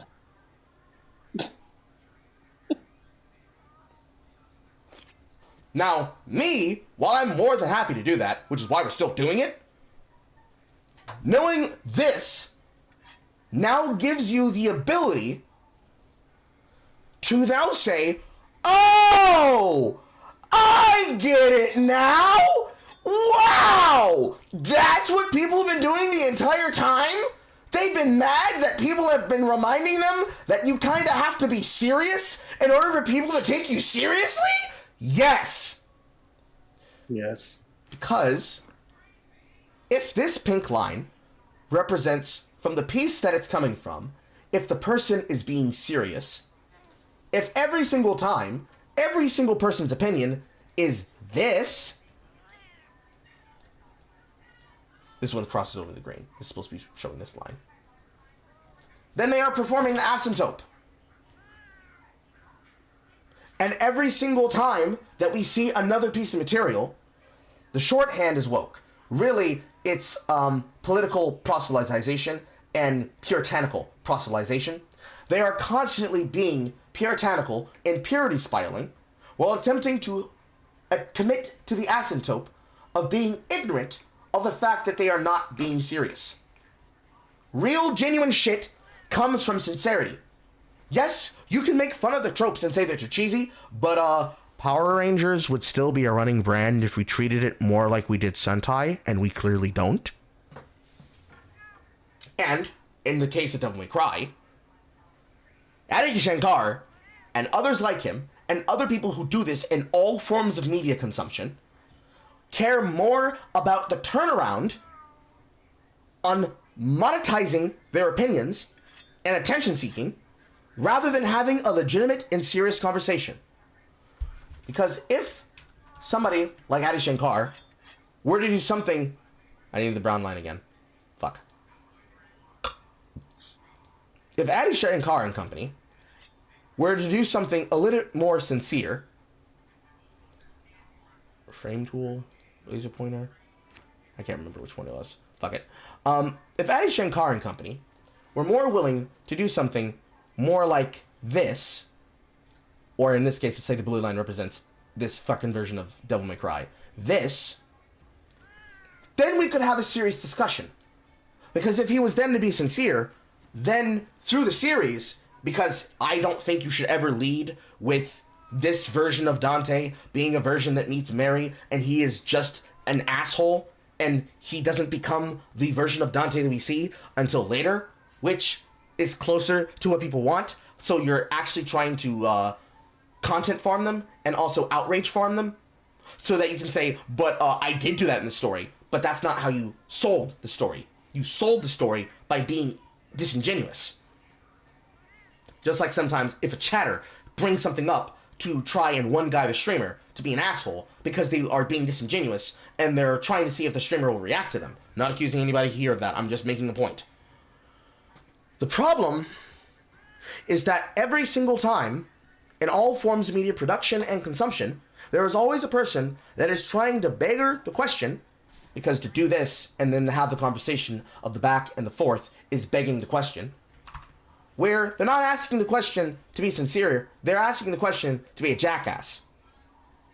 Because they recognize that the long-staying fan is trying to be sincere, but nobody else cares about that. They just want the turnaround. They want the income. They want the money that comes from talking about the thing. That's what politically expedient and financially lucrative means. Technically, financially lucrative. They want to make money off the thing. But also, there's a conversation. There's a narrative. If you don't feed the narrative and the zeitgeist, then the through line of the conversation dies. So, this entire conversation, in order to make real shit, you need to be genuine. If you don't ask the question seriously, then any serious discussion that you could have is just noise. People can't see my hand if the screen's in the way. It's just noise. And it's just people talking. And if people in a room are talking, and none of them have a single fucking thing that has anything to do with sincerity, whatsoever, then you're just spinning a wheel. And the conversation's boring. Because it's the same talking points. It's the same narrative. Or sometimes, even the exact same thought-terminating cliche. Lol, why do you care? Lol, why do you care? Lol, why do you care? I hate that fucking... So ultimately, yes, I get what you're saying. And to everyone else that had no context for that, that's why it's so frustrating. That's why people get tired of seeing the same conversations. We want new blood, yes. No, we don't want the thing to only belong to ourselves, which is a elitist push that is pushed by those people trying to argue for themselves to keep talking. Because the people who are going to throw these things out, they're throwing them out as thought-terminating cliches so they can get back to yapping about nothing. Because they want to feel like they're doing something. They want to stop you from enjoying things so that you enjoy things their way. And yes, you should be able to have conversations about the shit. And no, we don't want the thing to just belong to ourselves, or to us, or to the people it belongs to. But we do not want you to engage as though you did not start the war by flaming. So, for that example, I can just go straight to my feed and I can pull up that fucking thread, because I'm pretty sure that thread is still fucking going. Or rather, people are clicking and retweeting that thread of mine still fucking going. I have to scroll past the fucking show push. I'm on. Load page. Load. Load, Twitter. Load! Jesus fucking Christ, it's not loading. Here we go. For a perfect example of what I'm talking about, we now cut to the Cole posting. And of course, you know him, you hate him, you wish he would fucking go away. Grums. Holy crap! Monster Hunter Wilds! 822,989 people currently playing right now! You people were literally trying to grift off the game by calling it gay armor swaps, a feature that we've been asking for since Try, a woke agenda enforcing homosexuality with John Dockray Lover Daryl Ross and JF Trent for 9 months. How many times do we have to teach you this lesson, old man? That's why I talk so much about Cole posters, or rather why I reference Cole posters, because they are all of these things conceptualized in a single person. The conversation didn't start from, oh my god, single player Carl, why are you attacking Grums? Can't he just have a conversation? Like, damn, can't he just have an opinion? You just keep attacking him for nothing. Every single time he talks, we're back here. Zoom out. Every single time he talks, you just keep hating on him. Why do you follow him if you hate him so much? If I don't look at what he says, and then judge the critique of what he's trying to say, while at the same time he continues doing the thing he's doing, which is not working on his video game, and talking about game news, how can this person who wants to be a tastemaker ever tell me something that I don't know when I'm investigating it myself already? But single player Carl, you're just not giving people a chance. You're just attacking people. And literally, in real time, perfect case example of exactly this being done by Grums right now in his timeline. This is the problem. You've been told over and over again that gamers are full of hate for people, and that's why they hate DEI in games. You've been lied to. Blah, blah, blah, blah, blah, blah, blah, blah, blah, because from a parody account, which is one of the fucking Cole posters, which Cole posts for the left. So glad to see so many posts from right-wing grifters like Grums promoting Monster Hunter Wilds, a game that prominently features a character voiced by a non-binary voice actor, Casey Monolingo. I don't care. This is also the reason I said that this is a femboy, because I don't believe that's not supposed to be a woman. And you're telling me that's supposed to be a man? Bro, I don't care. What Grums is currently doing is the disingenuous reaction of what I just demonstrated to you the mechanics of. Right here, on this conversation, Grums is doing the mining down. This giant thread, which I will read the rest of it, is him mining down. The short end of it is basically, nobody cares about your fucking non-binary voice actress. Your tactics aren't good. You're dog shit. If you want it summarized, click on Grok and it'll summarize it in the upper right corner. But you were bothered by Henry and Hans in Kingdom Come Deliverance 2, despite the fact that that wasn't forced upon you. I agree with a lot of what you say, but sometimes you just choose strange hills to die on. Stop lying and read my posts! Now we're over here. The conversation bounces between these two different mechanics in motion. When Grums is doing it, he is attacking from the pink line, and he never crosses the green line of the asymptote. He is never being sincere. When I do it, I am being sincere. And then whether or not I'm being petty or not demonstrates how much of an annoyance it is in my head that the person who's talking to me is getting it wrong. Which depends. Some people usually are on the money. Some people are usually not. Because of Grums making this post, in which he says, this is the problem. You've been told over and over again that gamers are full of hate for people, and that's why they hate DEI in games. You've been lied to so many times that you literally assume this must be the truth. You don't get it at all. It's never been the point, but we've been tarred and feathered with these lies because you want to cancel us, get us fired, or push us out of the community. Evil, reprehensible tactics like you're using right now. Gamers don't care. We don't care who you are, where you come from, so long as you stop forcing it on us and you let us make as long as you stop forcing it on us and trying to make everything and everyone always be about you. We've always been welcoming because we've been the outcasts and the geeks, and we understand. You exploited that to get into our groups and then started demanding things change to cater to you and for us to leave. We do care if you're forcing diversity, equity, and inclusion into games to the detriment of the game or to the beratement of the players. D&I often masks as virtue, but is just used as a narrative tool in games to belittle or to hate on non-people of color like whites and Asians or straight men. We are endlessly lectured. We are endlessly lectured by how toxic we are for existing and how everyone else is just so much more superior. The games infected then became devolved. Most often with stories being filled with cringe dialogue, like I need to do a barv. He spelled it wrong. It is literally B-A-R-V because the character's name is Barv. So doing a barv in a verb form is doing those fucking crumpy, I don't know what they fucking did. I think it was sit-ups or fucking pull-ups or like weight-ups. Like you have to fucking put your weight over the fucking bar. I don't fucking care. Basically, exercise as penance for getting a person's pronouns wrong. Or characters that oddly felt compelled to announce their sexuality for no reason other than to promote some type of forced representation. Worse yet are the characters who are solely defined by the gonads, and when writers create entire story arcs about their sexuality, while screeching and lying to the rest of the cast about how oppressed you are, that it's somehow our fault, and that we must do something for you. Game design, code, and production also suffers as DEI hires based solely on skin and gender for soft quotas and are stuffed into roles in which they are not prepared and ready for because merit has completely gone abandoned. Real shit not being made by people who are filled with repeating the same dying tropes of the people who do not understand real shit. Blind leading the blind, if you want a version of it writ short. Here's where he loses me.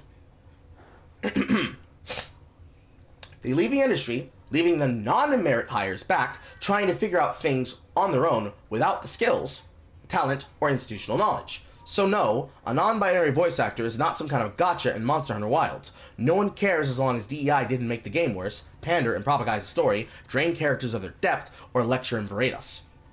But what about when you and John Delaraz and JF Trent were non-stop shitting on shit and trying to antagonize people because you wanted to say that it promoted pedophilia because you thought that the character Hans and Henry were somehow underage and depicting an underage sexualization? I'm not talking about that. I'm talking about this. If this were in earnest, it would be important and it would be salient and it would be a case of the worst people you know making a great point. But he's saying it to get the people who are uninitiated on his side so that he can use them in his movement. For as we all know, if they are watchers of my channel, and if you do not know, Grums actively talks about splitting the opinion. He is basically a news propagator. He is not a tastemaker. He is a news propagator. We can do this together and scroll down his timeline, and you'll see a bunch of reposts and comments addressing people whose opinions are not important and showing up as a person who is on another person's platform, but never making his own. My mouse just randomly started scrolling. So, right here on this picture, you can see that he's retweeting Sayel. And Sayel is tweeting out that the Day 1 mods that have been featured are delivering things that could never exist in Capcom 2's DRM ass game. I could tell when you're lying when you're replying. Sayel likes to do fucking rhyming skits. It's a part of his branding. And unfortunately, Grums, that was fast, being that we want people to talk about content. We want them to enjoy material. But at the same time, look guys, it's titties. The gamers are winning. Posts about people, about things that are outside the Geist of Gaming, responding to other Cole posters, posting content. People are very upset you can't pick your pronouns in Monster Hunter Wilds and that they, them is not supported. Make games for gamers. Retweeting something that has to do with Larian, probably about Baldur's Gate 4.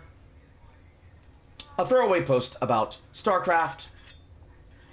A throwaway post about something to do with MAGA. Chris Warcraft was his coaching gig. No opinion, just stating that something existed. This might as well read as something existed. Something existed. Something existed. Something existed.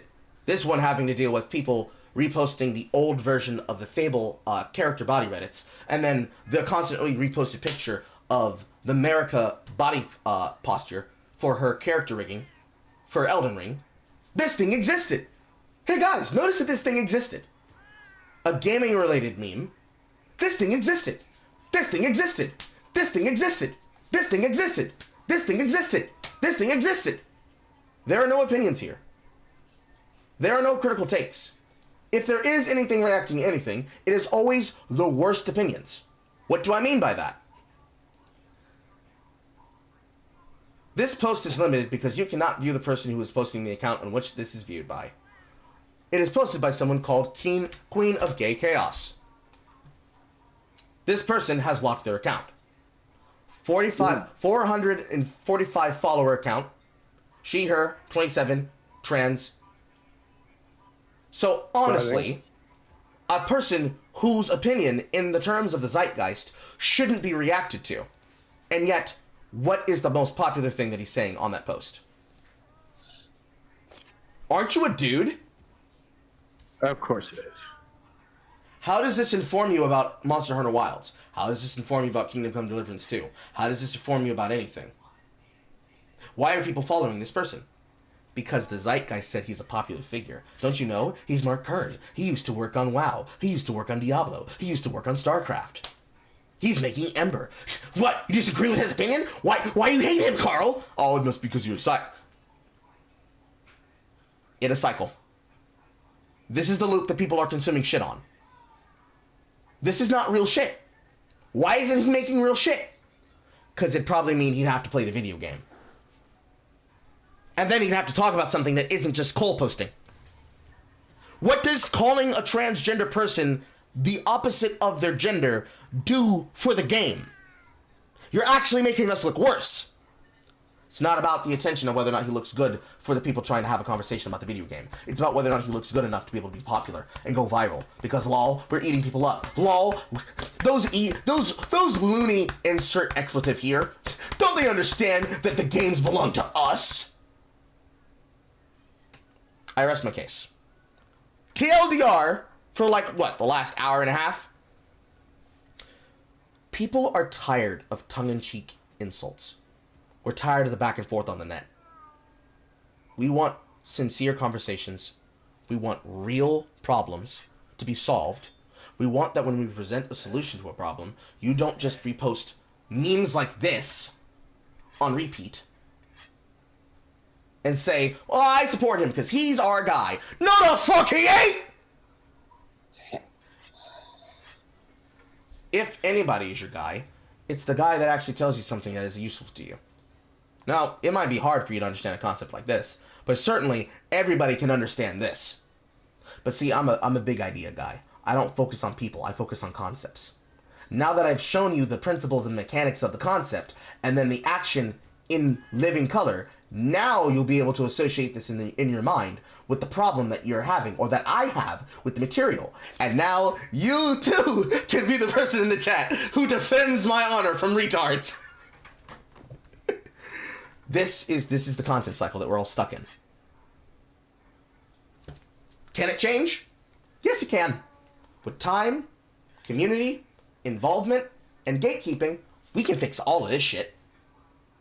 Does it mean that we'll be able to save the gaming spaces of yesteryear? The answer is no. And yes, I do have a graph for that. You cannot save the games of yesteryear. They are permanently cooked. Because, everybody knows this graph, as the content cycle of discourse revolves itself around what people see, the limiting factor that we have to deal with here is attention. If people don't pay attention, then they're going to miss the content and the debate and the media literacy and the critical thinking that goes into understanding it, and instead they're going to clout shark. Because that's the shorthand word for what Grums is doing. He's our guy. So when he clout sharks and does something irrelevant to us learning, bro, he can do it. He's our guy. Who cares if he made fun of a fucking crazy person on the internet? You should. Because he represents you. He ultimately ends up representing all of us. Because if you're not in the room talking, guess who's there? And if it makes money, he's gonna keep repeating it until somebody who's more serious and more real debunks him. Probably wouldn't happen live on air. He's very much a bitch. He's just like Smash JT. Smash JT will say shit on a live stream, and he is used to being protected and amongst a group of people who will not push him too hard. And when he does get pushed hard, he fucking folds. But he won't change his behavior because there's no lasting consequences. The lasting consequence factor is money. This is where people like Elisa Mercante do have a talking point. Less Dave. Dave is a reply guy who is making a career or trying to build a career off of her to get people to watch him on Twitch so that he can gain relevancy by cold posting the same way she and he is. But this is where Alyssa Mercante has a point. Why would you listen to a person who basically spews nothing but hatred and does less to get people involved than to get them uninvolved? Or rather, vice versa. You get less people involved because they see who's having the conversation and they say, do I want to hear about trans jokes nonstop that insult me? Probably not. I'm going to go to somebody else. Ooh, Ashley Roboto. But if you could be able to gatekeep this, and when someone says, bro, I want to find somebody's content who's actually worthy. Ugh, single player Carl, he's dog shit. No. Watch his content, actually. Watch his content. Wait, the fuck? He's actually based? What the hell? This is Kino! Let me get some more of that! It moves like this. We spend so much time having to defend ourselves and defend our takes because people are dismissing us before they even learn who we are. So it ends up going like this. If you were to just see it without a person attacking you, they would consume your content for what it is. If it stands on its merits, then it's useful. If it doesn't stand on its merits, then it's useless. If your only interest is to get involved so that you can make money off of people, then this moves like this. And of course they're being disingenuous. They're not actually paying attention. They skipped consuming the content entirely. They aren't concerned with the content. They're concerned with the movement, the circle. Because discourse is a circle. And in the circle, it has spaces. Some spaces, I keep changing what this circle represents, but just assume this circle represents the conversation we're having. Instead of actually concerning themselves with the topic at hand, they do this. And they just talk about mindless, trivial garbage. And they make noise. And this noise is the most useless shit. Now, the solution is gatekeeping, and is banning people. Unfortunately, the only way in which you can control this is that you have to ban them from the spaces, and you have to ban them from the circle. Which is why I mentioned burying. Burying is a term that has a lot of connotations, but in terms, I'm using the wrestling definition, and the wrestling definition of burying someone is to not talk about them. I don't bring you up. I don't talk about what you're doing. I know that you exist, but you are never going to be given airtime. And when a person asks, hey, what about this person who's doing this thing, like this thing from Gums? Shh. The fucking Mog thing. The fucking be quiet. Shh. And when somebody eventually asks the obvious question, why don't you talk about Grums? Are you just jealous of him? No. I don't respect him. His content is garbage. He is not useful. He is unhelpful. He is actually a detriment and a terror and a blight on conversations. He is the definition of slop content creators, and he will always be given airtime because people care more about going viral than they do about having legitimate, sincere conversations about whether or not there is a point to something like media criticism and journalism. Because no, you shouldn't care so much about how much a person makes. That's pocket watching that makes you petty. But I don't care about the amount of money you're making. I care that you're selling people a razor blade in a hot dog. They eat this food, they're hurting themselves. So I criticize you so that people don't eat fucking hot dog blades. Simple concept, honestly. Here's your solution. Have people make more games, encourage people to write their own stories. Yes, exactly. So, when dealing with this conversation cycle, or this conversation topic, you have to remember whether or not the person's doing it for fun, or if they're doing it for money, or they're doing it for money and fun. Money is a motivator, just like anything is a motivator. But being right can also be a motivator. If you have to choose on the scale, because you think that it's a three-pronged choice, but actually it's two prongs. Because remember, the three-pronged choice between cheap, fast, and good. You can't have cheap, and you can't have good, and you can't have fast at the same time. So, people will present it to you like it's a three-pronged choice, but it's not. It's a two-prong, which means you can do both. Can you make jokes about people who are bad faith and still be able to talk in good faith? Yes, you can. Can you be able to talk about the criticisms of work and whether or not the criticism has merit? Yes, you can. Can you then give them their flowers? Can you appreciate the content and the point that they're making and explain and show the reason why they are being disingenuous in bad faith and how to do better than being in good faith? Yes, you can. That's literally what I did yesterday, going through the opinions of Leadhead on the first video. This little rant post here from Leadhead is a Blue Sky tweet that effectively runs down a list that does the exact thing that I'm describing. I don't really need to hear about it every time some chud decides to make shit up about me. Stop telling me about it, and you guys stop engaging with it. That is a direct call to censorship, telling audience members to bury criticism of Leadhead and their drama and the shit that they're involved in. If you don't know, please, I beg you, watch the content that I just put out yesterday. Do not go looking through it for yourself. You'll be more confused than you will understand. And if you watch the shit that I posted, you'll understand, but you'll finally be annoyed with this person and people like them, and you're definitely gonna like them. At best, Leadhead is a fucking commentary YouTuber that makes video essays, and they are transgender. But they are transgender incorrectly. And if you watch my content yesterday, you'll understand what I mean by incorrectly. Mm-hmm. If you address the elephant, because what they don't want you to do is to address the elephant. If you address the elephant in the room, you remove any leverage. Because the idea that Grums & Co. are trying to fulfill for you is that they're supposed to be the missing link.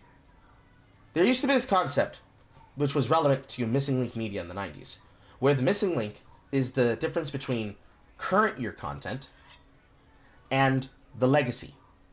So legacy media means anything that comes before the new media.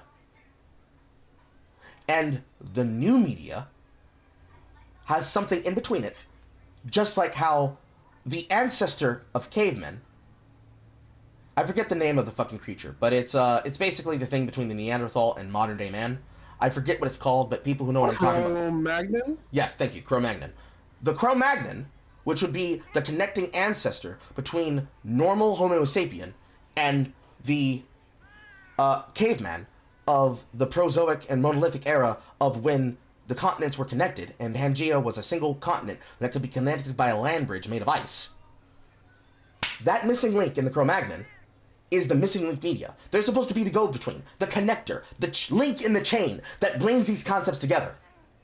Technically, my content, despite being new media, would also be a form of missing link media, because I listen to the legacy, and I listen to the new, and I meet them where they are, which is what you're supposed to do to get new people into your content. You meet new viewers and new watchers and new listeners where they are, and you try to give them the chance to understand where you're coming from, because that's how you build community and understanding.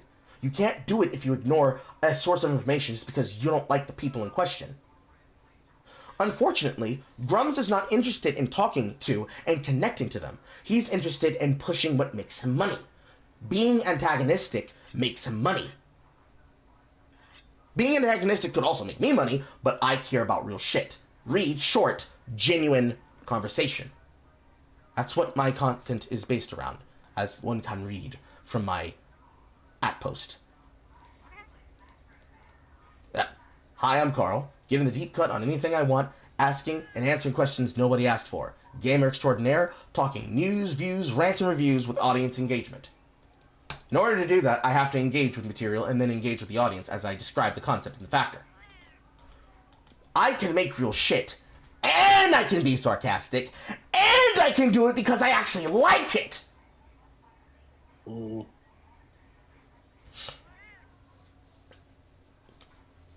So, you have to do that in order to solve the problem. Because if you keep letting bad faith actors profiteer off of your concepts, your ideas, and your movement, then nothing's going anywhere. Because they're going to keep it right the fuck where they want it, where it makes the money. You have to break it open, which really means you have to have somebody as large or people who are able to be as relevant with reach, be able to speak against what they're saying. So it's like important. So to answer that, Schmorky asks, also, why is my shit not on my screen? Botrix, hello? I'm gonna refresh that because it should be over here. It's not. I'm out. As somebody who doesn't know who Grums is, you say gatekeeping is the solution, but when he tries to gatekeep the VA, he doesn't like you criticize him. He can't gatekeep the VA because that's not relevant to what his job is. He's a tastemaker. He's not a voice actor. No one's concerned with the voice actor because that post that he made was not about the voice actor. It's about the person who's talking about the voice actor. He's not gatekeeping the voice actress. He's gatekeeping Avatar Obai. That's who he's gatekeeping. So, this person, both of them, are speaking in bad faith. This individual is trying to antagonize other people based on what he's saying. Let's read the post again. So glad to see posts from right-wing grifters like Grums promoting Monster Hunter Wilds, a game that prominently features a voice character and a non-binary voice actress.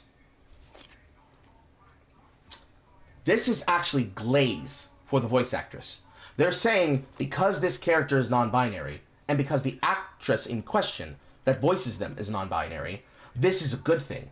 I'm happy to see that these people that otherwise would not support it are supporting it. Because, tee-hee-hee, I like getting attention from people. This person is attention-seeking. What Grums is doing is that he is antagonizing somebody who is not relevant to the discussion over Monster Hunter Wilds being a good video game whatsoever. He's not gatekeeping this person. He's just being a dick. Unfortunately, because Grums has a large audience, if he was to just do the same thing that he did to the person where he said, aren't you a man? By making fun of him for being transgender, this is him throwing a bone, as it were. This is comparable as to a thread that I wrote myself, but I did mine in earnest, based on a reaction of what the person said, where I addressed what they said, and I pointed out why what they said was wrong, and then demonstrated this person wasn't listening to what I said, because they were interested in arguing rather than in discussing things, and understanding things, and understanding what we were talking about, which would be this thread, right here. Aaron, the author, wanted to antagonize the almighty Lolly by claiming that Uncharted made video games better, despite the fact that Uncharted was written by Amy Hennig. Amy Hennig being the premier writer who was the best of the best that was keeping alive not only Crystal Dynamics, but then eventually when she moved to Naughty Dog, wrote the quintessential blueprint for a cinematic, story-based narrative.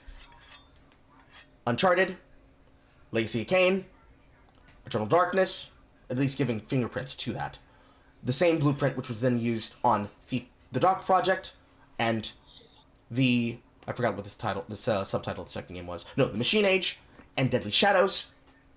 And then also all of the other immersive sims of the time. She wrote the blueprint. And this person, like this individual, was trying to be an asshole. And when people explained that his point was stupid, he kept begging the question. Why? She made it. Shouldn't it be spectacular? You guys don't understand it. This person is not speaking in good faith. Because he then said, you couldn't explain how Uncharted make games better. It's literally your most worth-earning, most story, and all you can do is ramble about stuff that autistic hipsters use as obscure game fuel. Which is another way to describe this. A lot of people are basically being irony-poisoned goblin hipsters who are using things as obscure game fuel to talk about shit that they want to talk about. But he's not actually talking about the subject matter. He's acting like he is. He's talking about something else entirely. So then I talked about the game matter. And I gave perfect DNA points on what is the connecting line to connect the first thought to the second thought. Then I called out the fact that people like that person should shut the fuck up because they never talk about what is actually relevant. This person would then quote tweet what I said and demonstrated that he did not understand and didn't listen to a single thing that I said in that post. Wrote, you did actively what I said you would, and you did not read and think about the reply because you thought your reply addressed the root cause of your point that you don't even understand. You are a joke, and you need to shut up until you learn. Because he said, quote, based on what I said, that entire breakdown using the lovely fucking Twitter blue that I pay for, technically me and Star pay for, we need to blame male feminists for what female feminists did. He talked in a circle around what I said. He did the thing that's on my graph here. Bringing the graph back up. He did the thing that's on my graph. The conversation was addressed, the point was made, and he just saw the point and went the entire fuck around it. He dodged it entirely. So, I'm trying to gatekeep people like Grums and people who act like that because this is why we're stuck here. In order for that to change, you have to kick these people the fuck out. And you have to demonetize it. Because as soon as you make it no longer lucrative, in terms of money, they'll stop doing it. They're gonna go where the money is. If they can't make money being autistic, antagonistic, a bully, or a coal poster, they'll stop doing it and they'll go to the next thing that's lucrative because they follow the money. They don't follow the passion. So yeah, do you feel better now? Do you feel better? No, you don't feel better. You're possibly going to lose your job. But do you feel better about the fact that you now feel seen? Yes, I do. And that's what it's all about. That's what we've been yapping about. Understanding. Understanding and connection. That is the most important thing that a tastemaker is supposed to do. Because like food and communication, it brings us all together. We have to be able to speak the same language, literally. Well, we have to be capable of understanding the same language. We have to be capable of understanding several languages. Let me not be a fucking omniglot. Let me not be a polyglot, and let me be an omniglot. We have to be able to speak multiple languages, and we have to navigate multiple types of conversations and multiple types of ideas and thoughts in order to come to an understanding. Once we have achieved understanding, the next step is competency, and then the next step after that is mastery.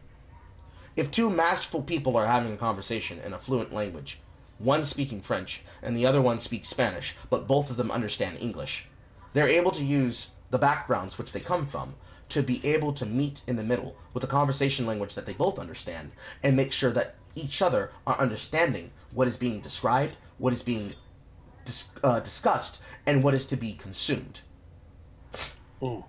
So once you understand your enemy, you're able to understand yourself deeper, because once you can flesh out your ideas and your enemy's ideas, you can actually be able to come to the table and meet them where they are. So if I were the one who was beefing with Alyssa Mercante, you would see me to continue to do the things that I always do whenever I mention these people, which is to mention that Alyssa Mercante has a point. Is she an asshole? Absolutely she is. She makes money in a cottagecore industry that proselytizes itself under access media and access journalism. And she wants to try and be a content creator. And to be a content creator, she needs to actually be funny. She needs to have a personality. She needs to do the work. She needs to learn how to navigate social conversations. She can't spurg and throw a shit fit every time somebody doesn't grease her feet. But at the same time, she also has a point. And if you ignore what she says, because she's not important, she's just a lol cow, then we're going to repeat the same mistakes that the goober gay keeps falling through. Because the reason why Gamergate 2 is happening is because Gamergate 1 happened. The entire point of Gamergate 1 was fucking ethics in games journalism. Don't let a fucking e-whore fuck and sleep with writers and get preferential treatment on her work. Make her have to do the damn work to gain the perspective the right way. Then, if everybody knows her as a superstar and she's still making video games and still writing and still sucking and fucking her way through the industry, then okay, whatever. We're gonna judge her for that. But if she cooked in the kitchen, bitch, you can't say the dish is trash. That's it. What matters is the food. The food in this case is the content. What matters is the food. If the food is trash, the food is trash. If it's not trash, but you don't like who cooked it, okay, you don't like the chef. Don't give him your compliments. But bitch, don't tell me that this booger ain't slamming. And it can never end there. Because then they always want to talk about some other shit.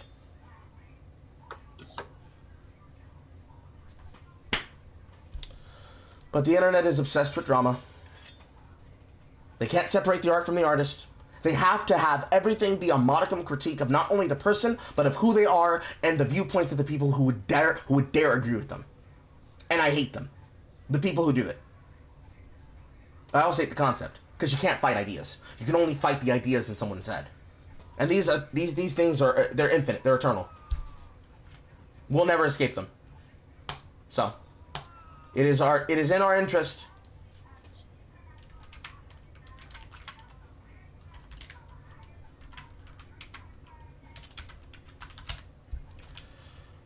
It is in our interest to try to understand each other and to try to make sure more people understand things other people say. So that they do not start and ignore the concepts with thought-terminating cliches.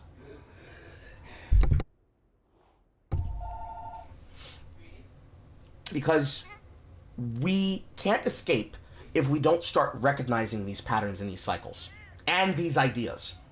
And then denounce the ideas. And if the person refuses to let go of the idea because they use it for monetary purposes or because they are addicted to the abuse that they give to others, because they love the hate that they give, but they hate the hate that they sow, or the hate that they reap. They love the hate that they give and reap and sow, but they hate they love the hate that they give and reap, but they love the hate that they sow. I hate tongue twisters.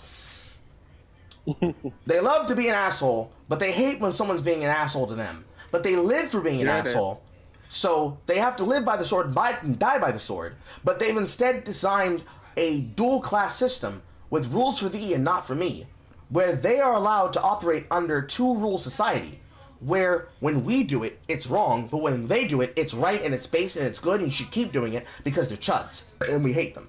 Or they're woke and we hate them. Both sides are evil, and both of them need to be hit upside the head. And it starts with the individual not allowing it to happen around them. Then it moves to other content creators not platforming it and burying the person. My throat is dry. But anyways, I'll bet. that's the whole spiel from the top to the bottom, with examples. I hope you enjoyed that. I did. Anyways, was there anything else you want to talk about? I think I'm good. I think Aqua wants to get in on this, so I'll just take my leave. Okay, we'll see you soon. Later, bro. Bye. It didn't end right now. Okay. Bye. Back on with the jersey. Anyways. Where's my window?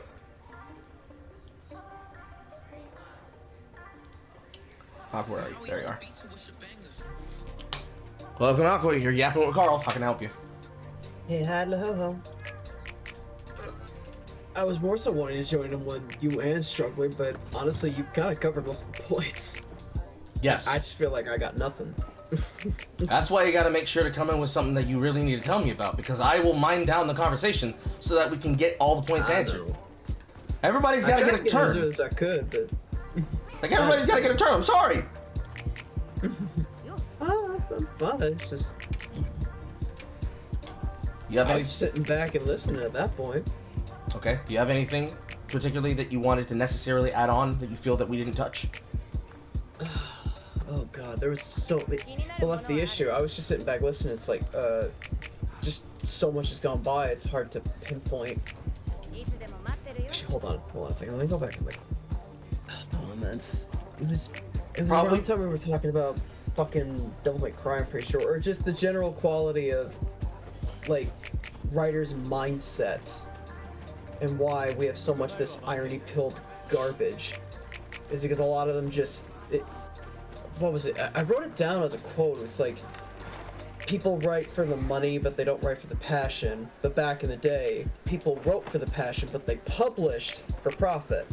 And the idea there is that, granted, you wrote something with passion, and you sent it to a place. It would get edited for publication. It's like, hey, can you make some addendums here? It's like, sure, I'll revise it a bit. But then you actually publish it, and you would make profit. And the idea is that, like, the pulp writers back in the 30s or so, when they wrote stories for those anthology magazines, they were writing for money, but they weren't writing just for that.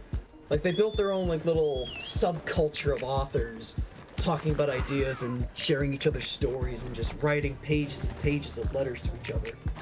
And they built this community for themselves, and they made some, like money off of it, but it was mostly just to survive. Where nowadays people just write it for bestseller lists or to almost, well, I guess you could say, fail their way upwards just to get into better writing projects for more prestige works.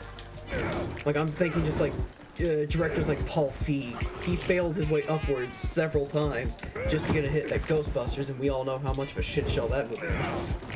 Like, stuff like that happens more and more often, and it's just kind of sickening to realize. It's sickening and sobering, is my point. Just stuff like that. And I don't know why it keeps happening. Because the industry is old and doesn't learn. Old men in the Is it big... boomers? No, it's not boomers. It's Jews. Okay. Old men in Ow. big rooms. This is Hollywood you're talking about. Old men in big rooms. Of course it's Jews! Old men in big rooms are deciding what they want to be fetched. And they refuse to let the new blood in unless they think like the old men do. So, the old men are deciding the narrative importance of the material,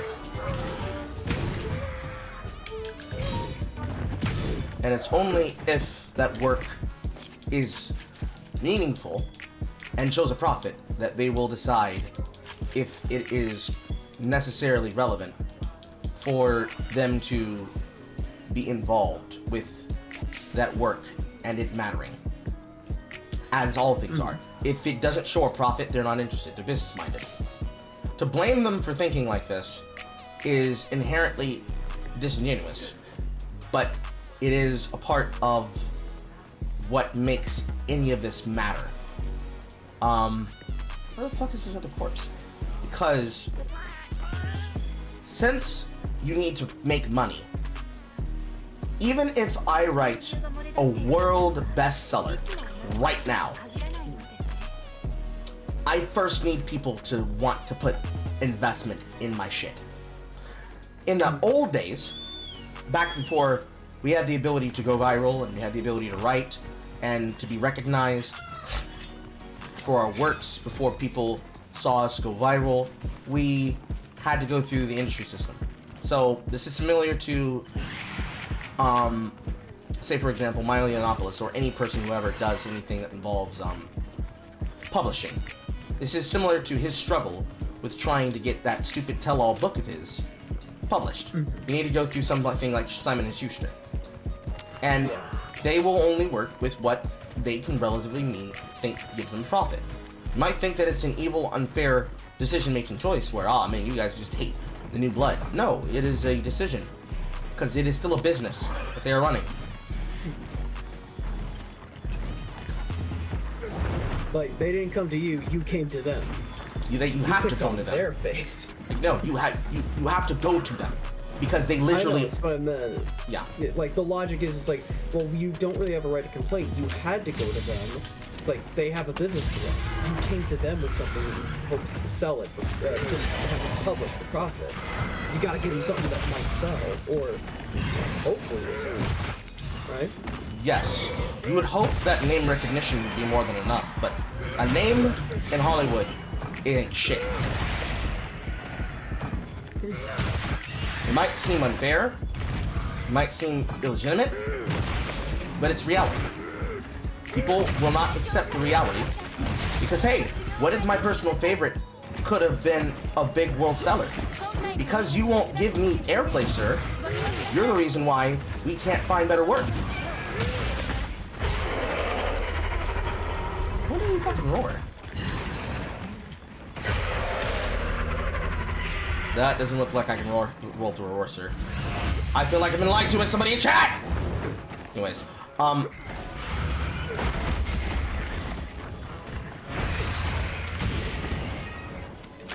they can't be held to this unfair standard where they're expected to basically give free air and free press to people who are unproven talents. They have to earn money somehow.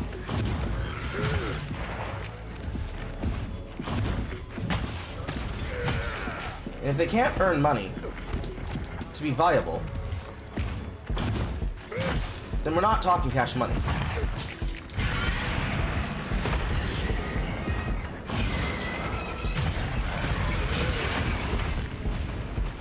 And much like with most people's examples, they're not being serious figures.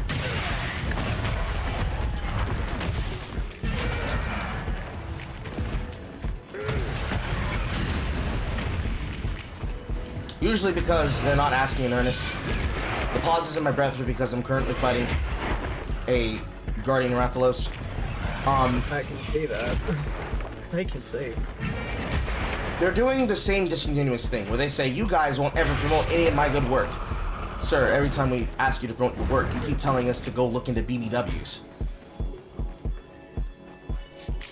since they don't treat the position or the conversation with the level of business-minded sincerity that it requires, they are blown off, and they are treated like they are lolcows. Ultimately, that's what they treat you as. They treat us as lolcows. Why should we care about the shit you guys talk about? You guys don't make money. We are the ones that decide what is important and popular. Therefore, stop wasting our time. We've got money to make.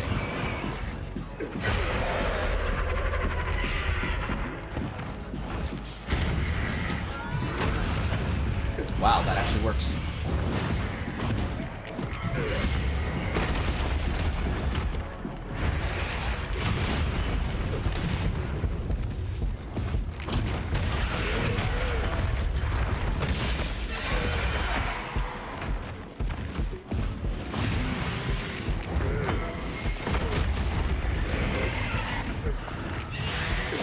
That's so confusing how that worked. The same way that if you say, I have a celebrity chef that right now is undiscovered and all I need is the monetization and the opportunity to make them go popular and become viral, and then people will really understand how good they are, that might be the case, but unless you show me work, then it doesn't matter. Like, you might as well tell me that if I trust you with my wallet, you'll give me $1 million. You can also steal my fucking wallet. So it's not just out of, we hate the youths. It's actually a serious business calculation.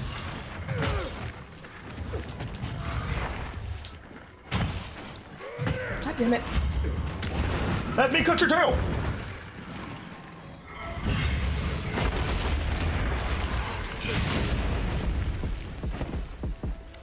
So, that's a factor that people that very often forget and leave out.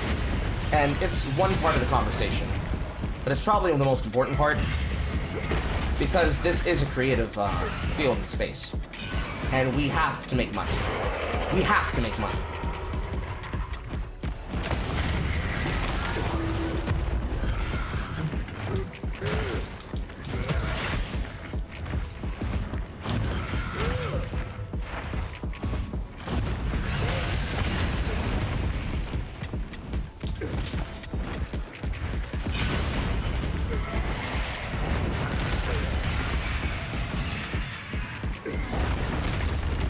Probably the most interesting part of the fact that social media, as cantankerous as a field as it is the one that is most dependent, there we are, is the one that's most dependent on our ability to make money.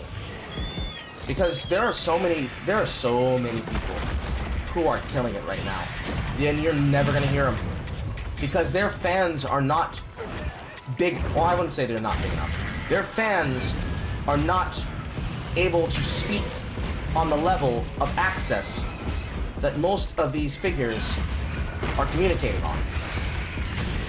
So like, when I brought up Sophia Hunter earlier, when I was talking about TikTok artists, people are sleeping on her because she has not broken out in the mainstream.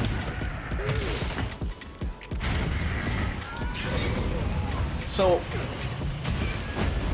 back before this band by the name of Knower, which is Lewis Cole and Genevieve Aratati. Genevieve is just the person he does the band with, but Lewis Cole is the actual musical mastermind. Before there was a, before Detective Pikachu, there was this series that one of the actors from the Detective Pikachu movie was on, called You're the Worst. You might recognize one of the actresses from it, because the character actress for Gretchen was on The Boys as the female swap of the hero Liberty. And when they wrote music, he was always doing commercial shit. But you probably know him more for his idiosyncratic and nonsensical music videos, similar to another group by the name of Magdalene Bay, both of which are some of my personal favorites in electronica right now. Like, both of these bands are killing it, alongside the group that does what is it called? Something 46? Thief 46? Thief 47?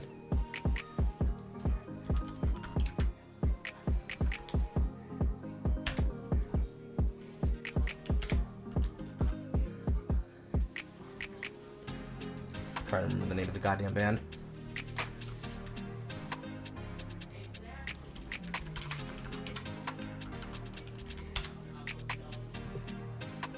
Looking.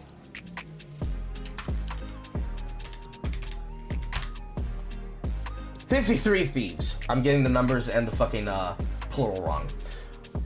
Besides 53 Thieves, Magdalena Bay and Lewis Cole's work, some of the best fucking electronica, especially dream hop electronica that we've had in a while. But nobody knew who the fuck his band was, namely Nowhere, until people started getting in touch with his breakout hit Time Traveler.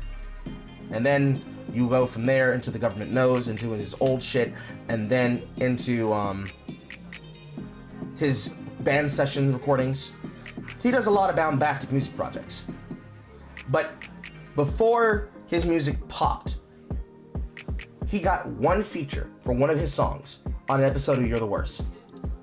And then immediately, non-stop hit, because as soon as he got in touch with the media figures, they started using him, as well as the actor that came from that project, the main lead, whose name is slipping my mind. Not Desmond Bulgis, who's the guy who does the third wheel character, along with the other twee female, but the main lead, who I think is Jimmy.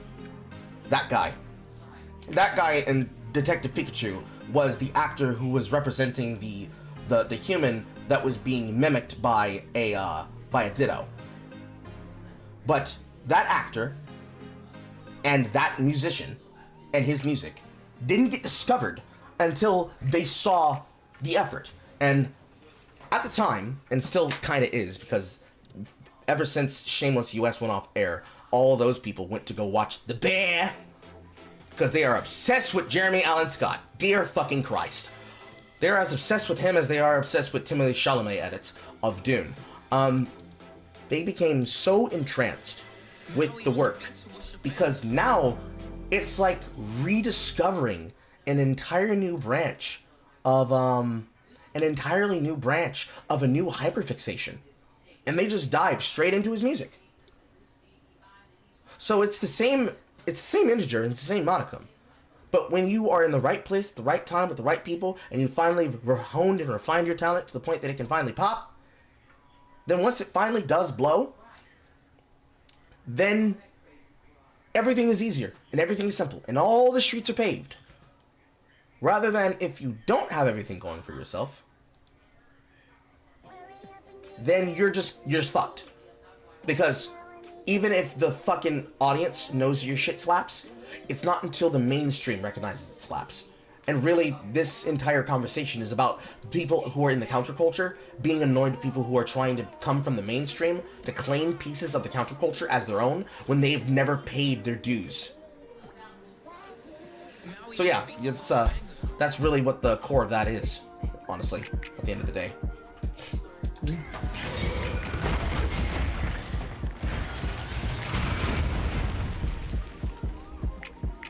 Was there anything else in particular you wanted to ask? Because that's actually a really good question to ask that.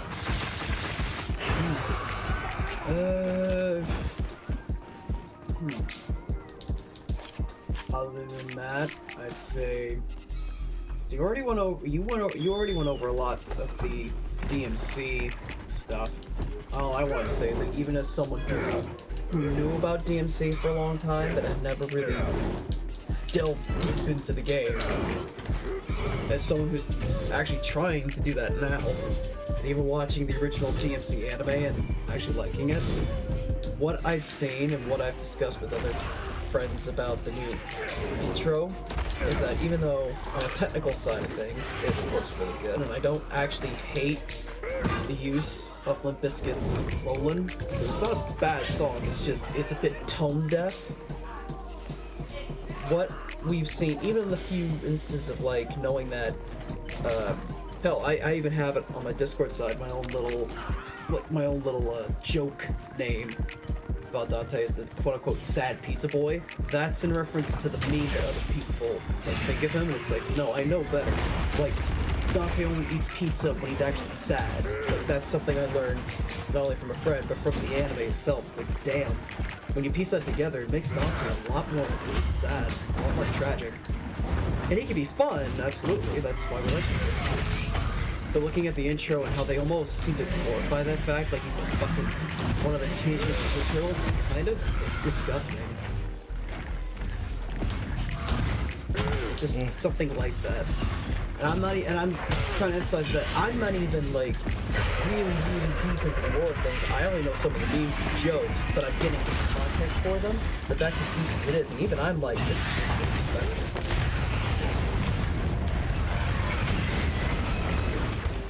Yep, yep.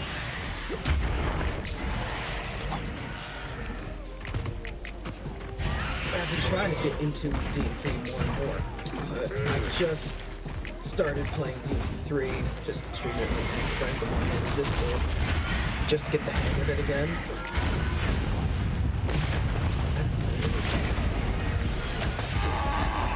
It's stuff like that.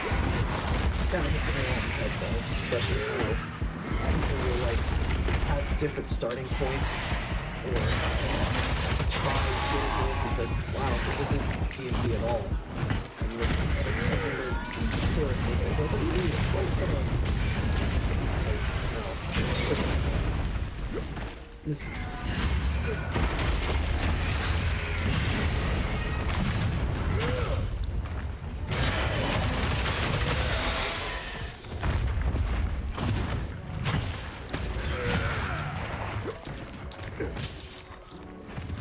Yes, I agree. Sorry, I'm trying to focus that I don't miss these offset. No, I see. I see. You've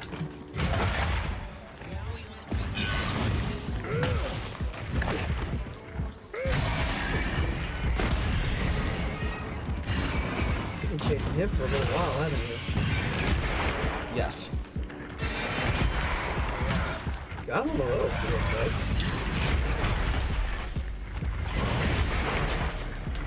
I need to go back and try this build again. I haven't played it in like half a year. I want to give that game a fair shake. Like, a proper try.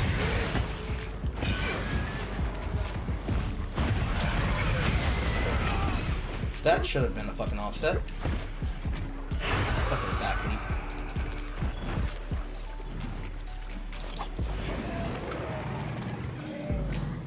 But yeah, that's pretty much what it is.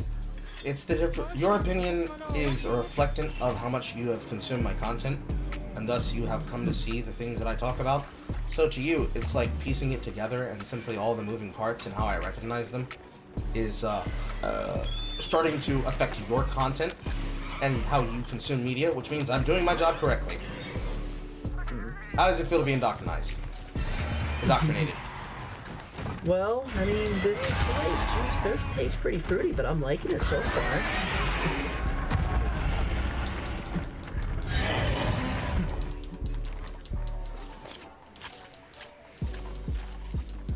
That's good.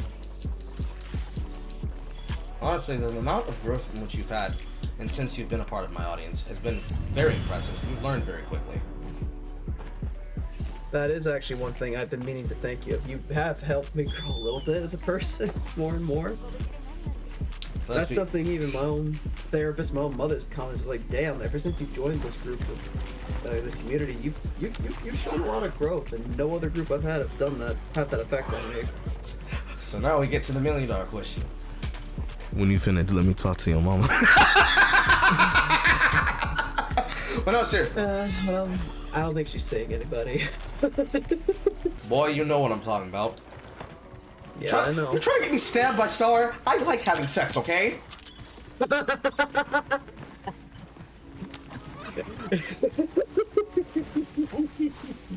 I know, I'm just joking. I don't know. Yeah, so that's all it really is about. Sometimes the most important part of my job is the part where I have to remember we actually do need to teach people things here.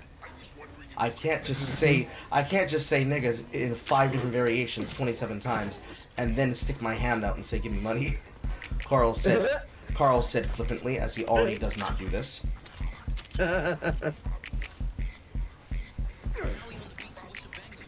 Carl, positive cultist.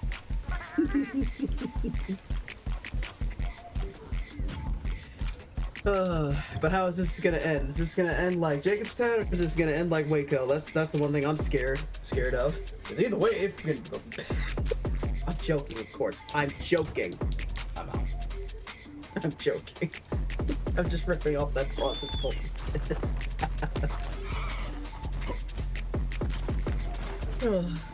I make no sense. That's okay. I don't make any sense either.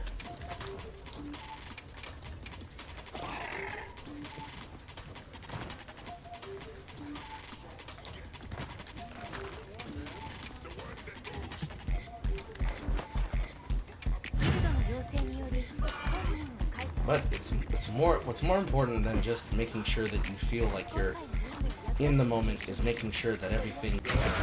I should never be given kudos for misdirecting people, just because it's funny if I confuse the people, because I really hate, all people like us really hate people who specialize in trying to confound, confuse, and mislead people. Because they care more about trying to gatekeep culture through trying to bait engagement than just true involvement.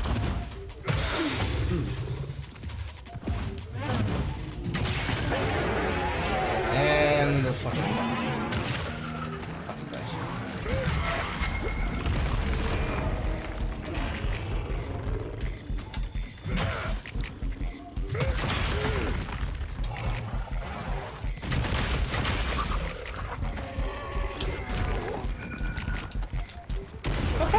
What happened there? Must have been caught on the edge. Man, Yogi is not having it today.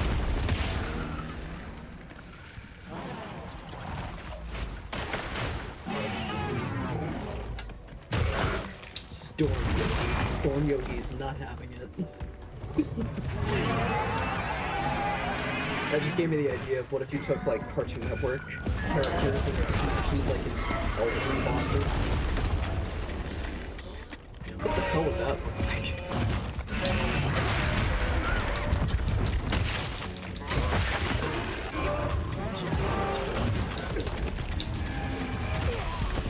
I got faked out. Fucking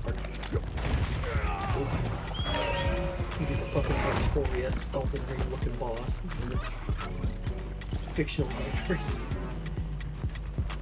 That's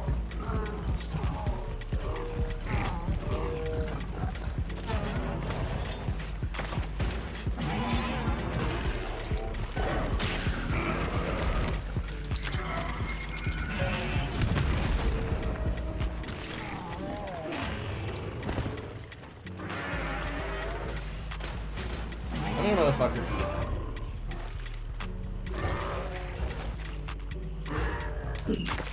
Come here, Yogi.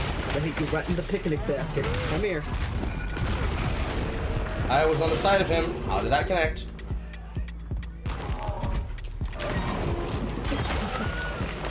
I think the idea is that the hitbox on like just the side of his jaw must have hit you from like the back, but that's not my understanding it. And that chat's called a dead end. I recognize that term. I don't have the exact definition, but I recognize that. You mentioned Dark Souls, you better. Well, yeah, I know dead angling. It's just I don't have a like accurate definition. I just recognize it. I think that's what it is because I know what was it called? Fucking the Great Scythe. The reason why a lot of PvPers use that weapon in Dark Souls original was that you could have like a crazy wide swing and you would effectively hit them with the dead angle of like you'd swing it from the right to the left, it would hit you like diagonally to the left behind you as well, somewhat because you would be using dead angling. Yeah, it was crazy. My weapon's really broken.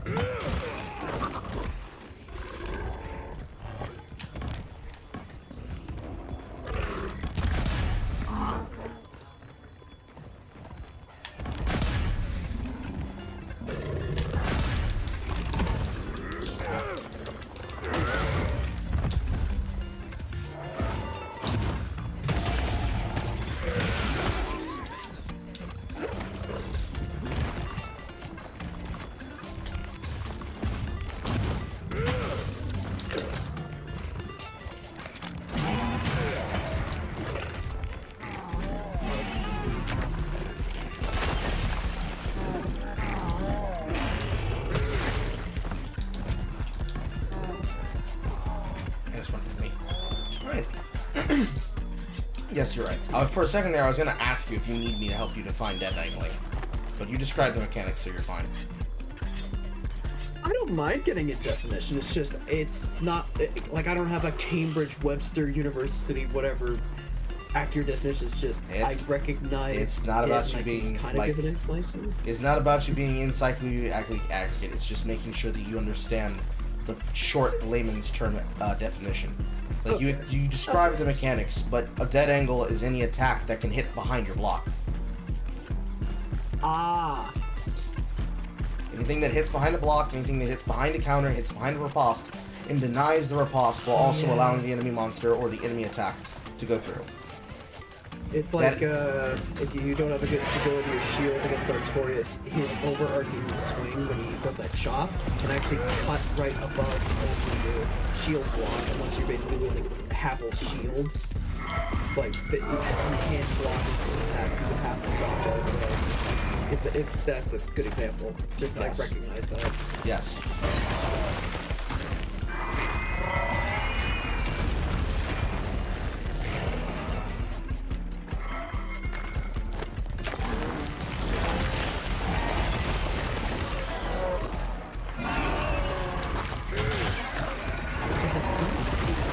Wait, is it frozen? Or is it dead?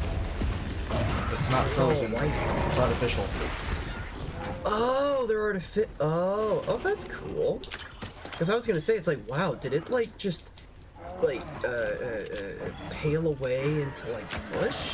Like, no, it's just artificial. That's cool.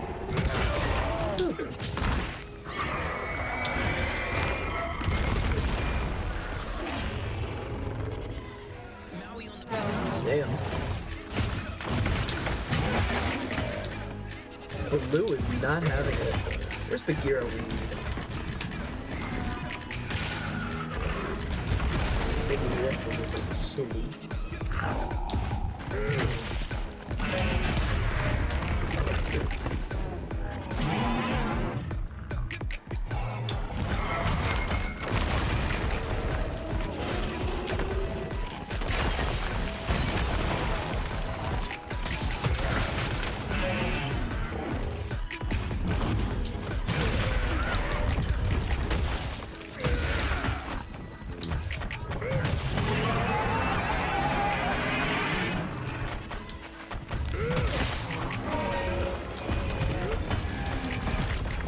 Almost got faked out again.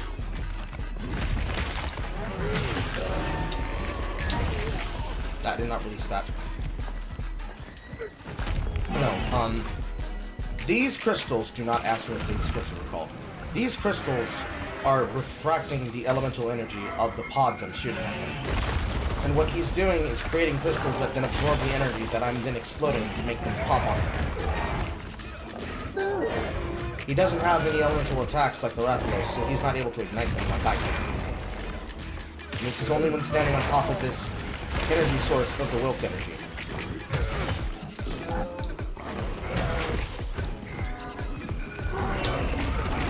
I didn't release that.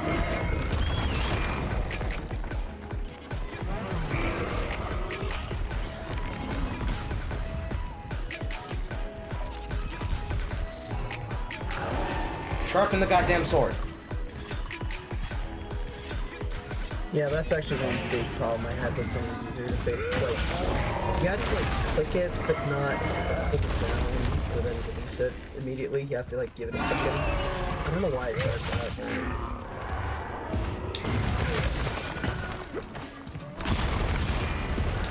That's actually one thing I wish that you could just toggle that to like a button. That would make my life so much easier. The sad fact is that was me hitting a button. It just didn't want. I know. Like, or no, it's like you have to hold up a button and then cycle it with the right stick, right? For that, yes. Okay. Yeah, I wish that was just like either it's an independent button input that you can just put in, or one that's just like just press two buttons together and you'll do it. I wish it wasn't.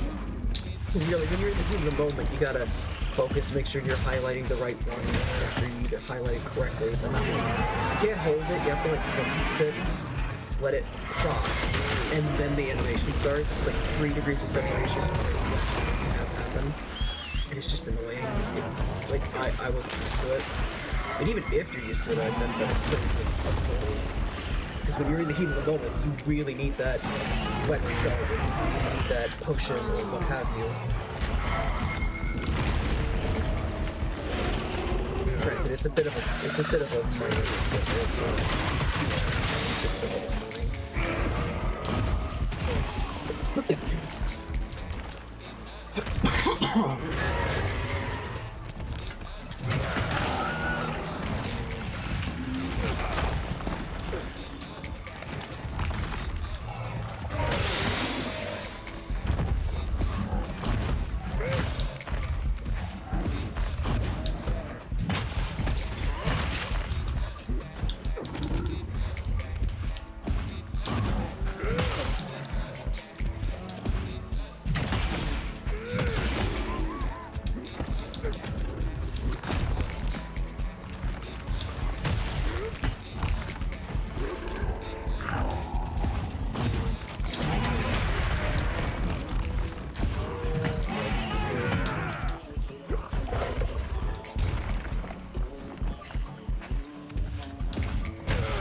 Carl, stop playing.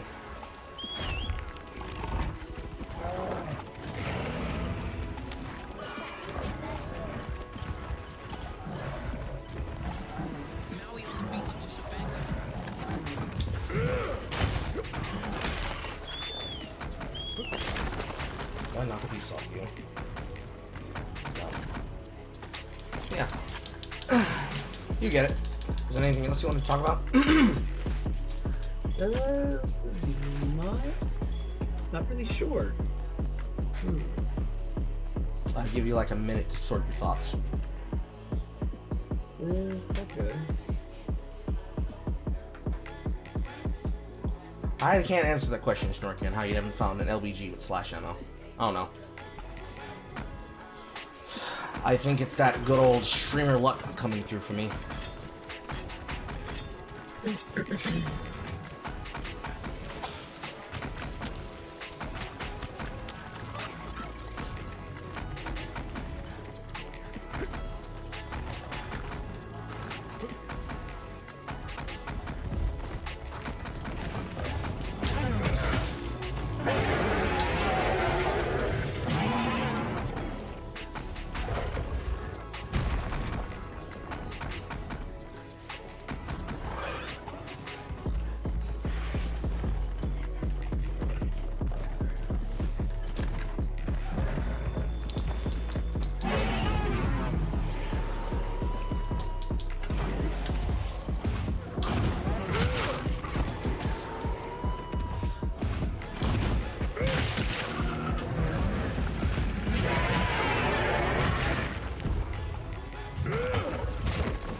Stop throwing at me and let me put you in the butt.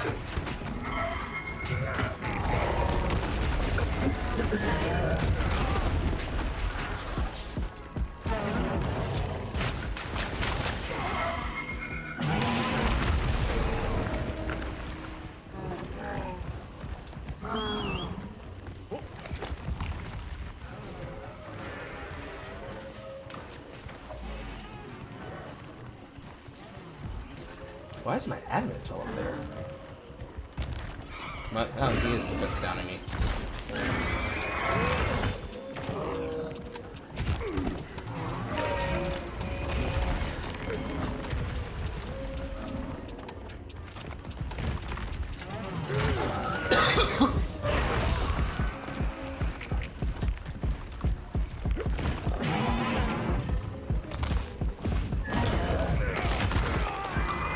That somehow whips.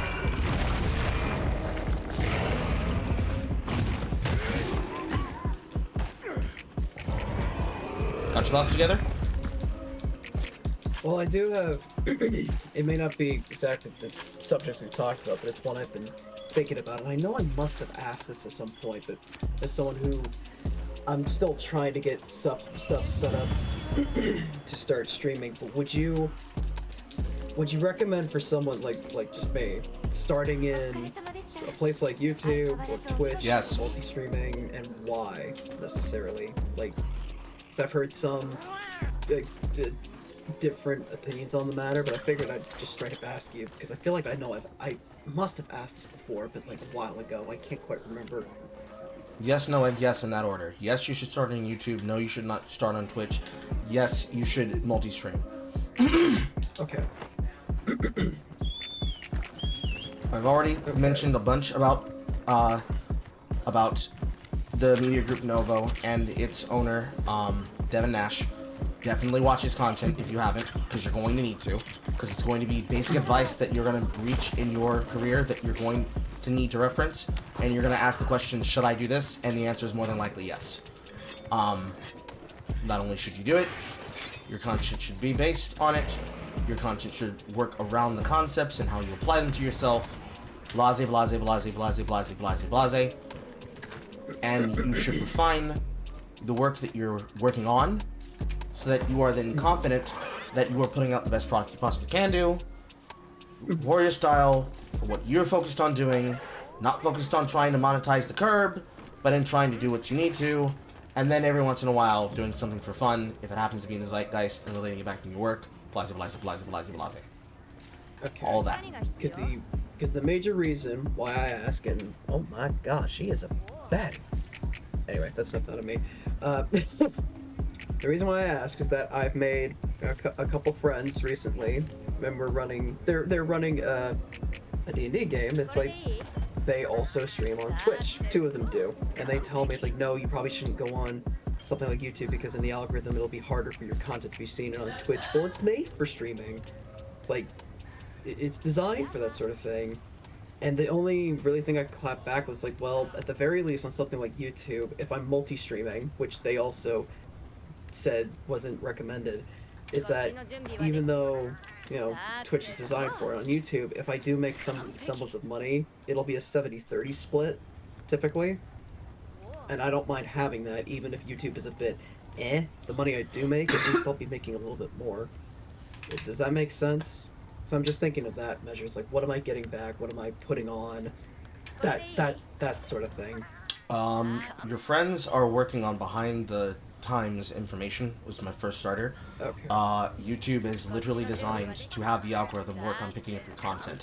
I'm being referred to content from channels that I've never watched material from that have less viewers or more viewers than myself on multiple things that are connected to the tiers of influence. Because the way that YouTube works right now is it does not scan for the things most people try to scan for. What it scans for is it scans for relevant information to the person and what they want to look for and talk about. So I can go to the homepage right now. You click on the YouTube page, you'll go to the true youtube.com, and every single bit of what's going to be on that homepage is based on things that you have searched. Okay. So my homepage looks like this.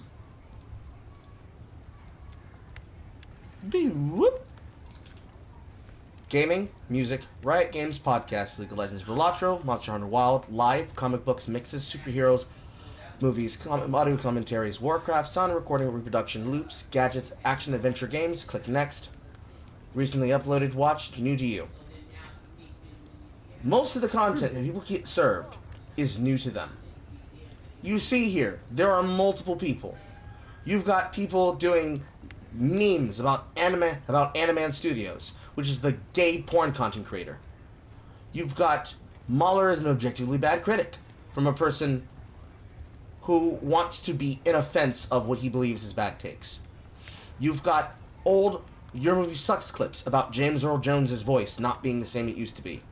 You've got a playlist from some person called BPRP Math Basics about Reddit math questions. You've got clips of Family Guy featuring hot characters. You've got people like Power Morphicon, which is a convention about Power Rangers and Super Sentai, and pretty much anything to do with Tokusatsu, reposting the #1 Sentai Gozuger opening for the newest rotation of Sentai that's going to be premiering against what is currently in the TV Asahi block known as Superhero Time, where it's always Sentai Team, Writer Show. In this one, it's Kamen Rider Gav and #1 Sentai Gozuger. A channel called Haiti Games with something called Haiti 3 launch trailer. Amala Inokapor, which is the name of that woman I was trying to remember the other day. The one who's specifically African. I told you it started with an A. Amala makes OnlyFans content criticisms, where she basically will look at content that is red pill coded or girl boss coded, and will mock it. You've got clips from Tyler One's clip channel. You've got Scene Explainer from Heart Eyes, which is talking about the new Killer film. You've got Just Pearly Things weighing in on Ashley St. Clair's controversial baby mama suing. You've got the never-ending concept of people bitching about Hextech chests in Riot Games and whether or not the audience is won by bitching about it. You've got people you've never heard about trying to talk about whatever content is interesting and hits the timeline.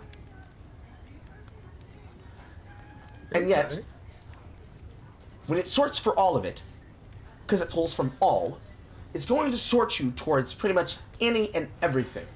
So, on my all page, I've got Alois and L. That's lead content. You've got Yap-In. I literally just did a stream yesterday that involved Foggy, and he's looking in on jar content.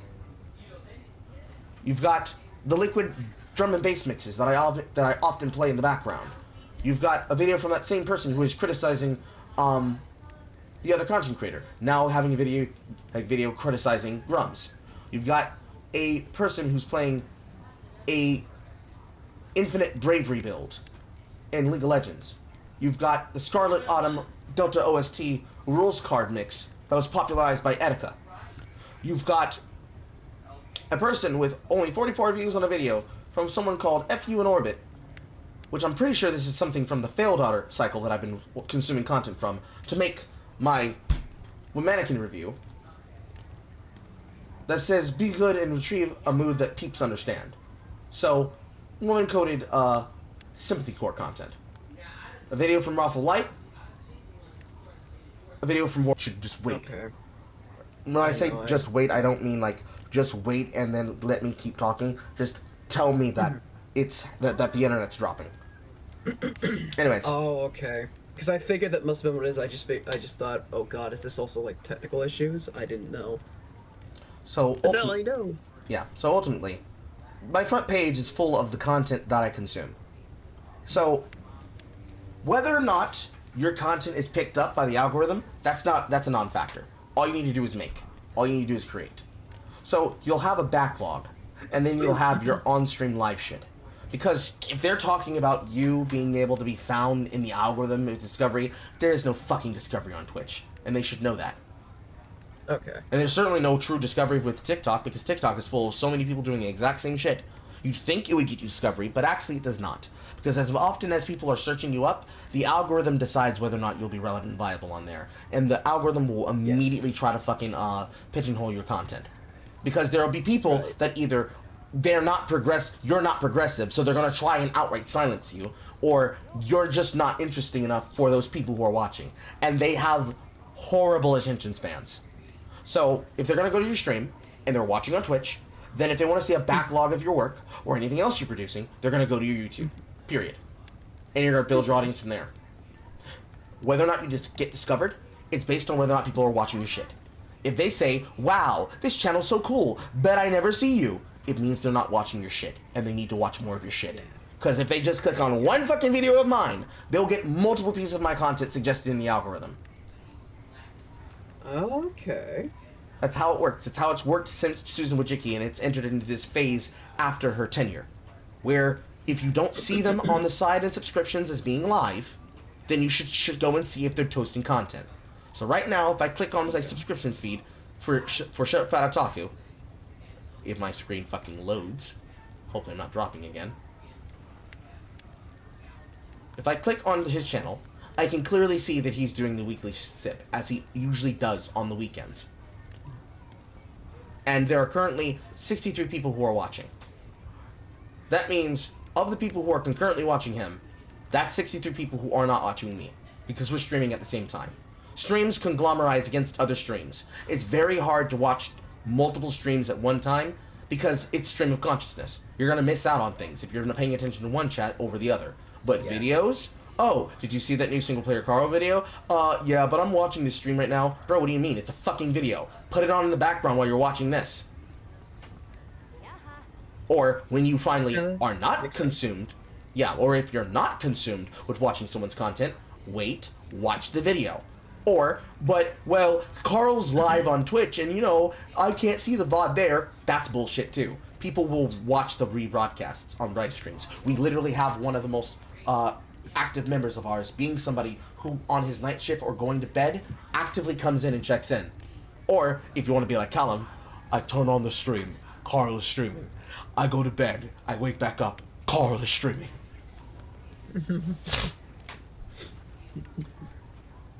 It's literally all about whether or not they give a fuck. If they give a fuck, they're gonna consume. If they don't give a fuck, then it literally doesn't matter. It's like asking a person who's playing on a stream, do you want to cheat in a video game? It is the least valuable thing that you could ask them. But you don't know, because you're not a content creator yet.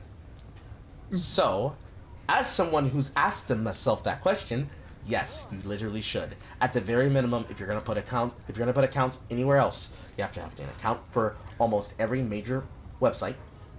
At least reserve your name so that nobody else can take it. This will be very important for when you start becoming a known figure.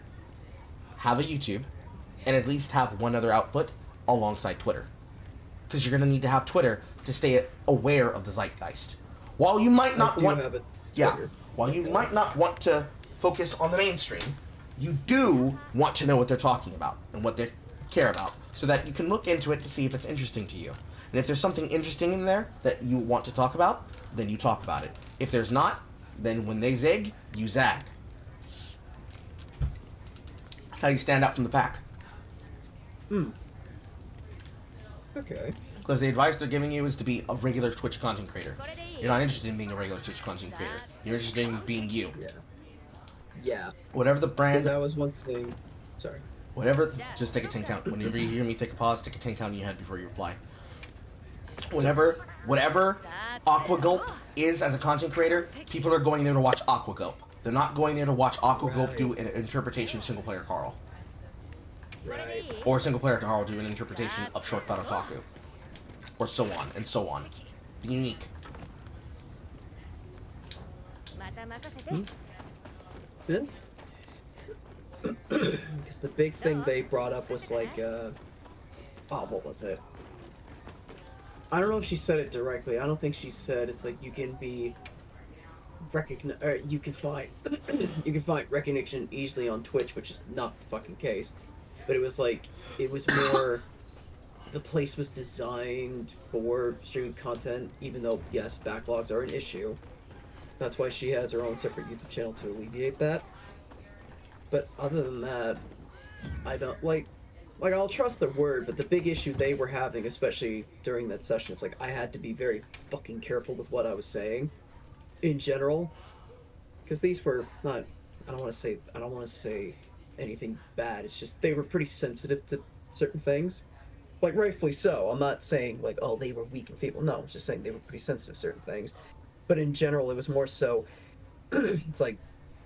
We had to be careful for the GM's sake because he was streaming on Twitch at the time, and we had to be careful because Twitch gets very finicky with the shit that you say, even more so than something like YouTube.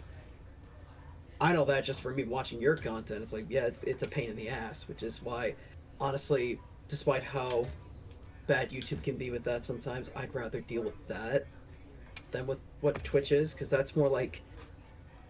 It's like, it feels like social credit score almost. Am I a bit hyperbolic with that? No, that's about right. Okay. And I was just thinking, it's like, well, why do you two even deal with this? Why? I don't know, but they also discouraged multi-streaming as they thought it's like, well, start with one, and if or no, I think I know what she said. She said I don't think it would make a difference if you can find a reach at least on one, or I think it was like, what was it that she said? Oh my god, why am I blanking on this? Because I don't want to take her out of context and I don't want to misrepresent what she said. It was that she believed it wouldn't help because you're basically bifurcating your potential audience or something like that. All I That know, I can't remember exactly what it was. All I know is that she said it wouldn't exactly help because you have to basically be part of two entirely different, almost cultures in that sense, where it's like you're two entirely different, totally different types of environments trying to stream the same thing. Ostensibly, does that make sense? I'm gonna target the culture question because you're saying two things, and two of them are two pieces of advice that not only are wrong, but are deathly wrong and will kill a content creator's ability to make a channel. Because what she's doing to you is she's putting you in choice paralysis. Okay. Well, granted, it's mainly because I can't remember 100% of what she said. It doesn't matter. It doesn't matter that it's not exactly what she said. Off of what you already said are wrong, I can actually put you in the direct direction, and I can tell you why that's wrong. Okay. So, the problem is what she's saying is putting you in choice paralysis. And why they're telling you it is not just wrong, it's doubly wrong. Yes, there is a culture on Twitch. That culture is brain rot. People do not remember things. They are always about what's happening now.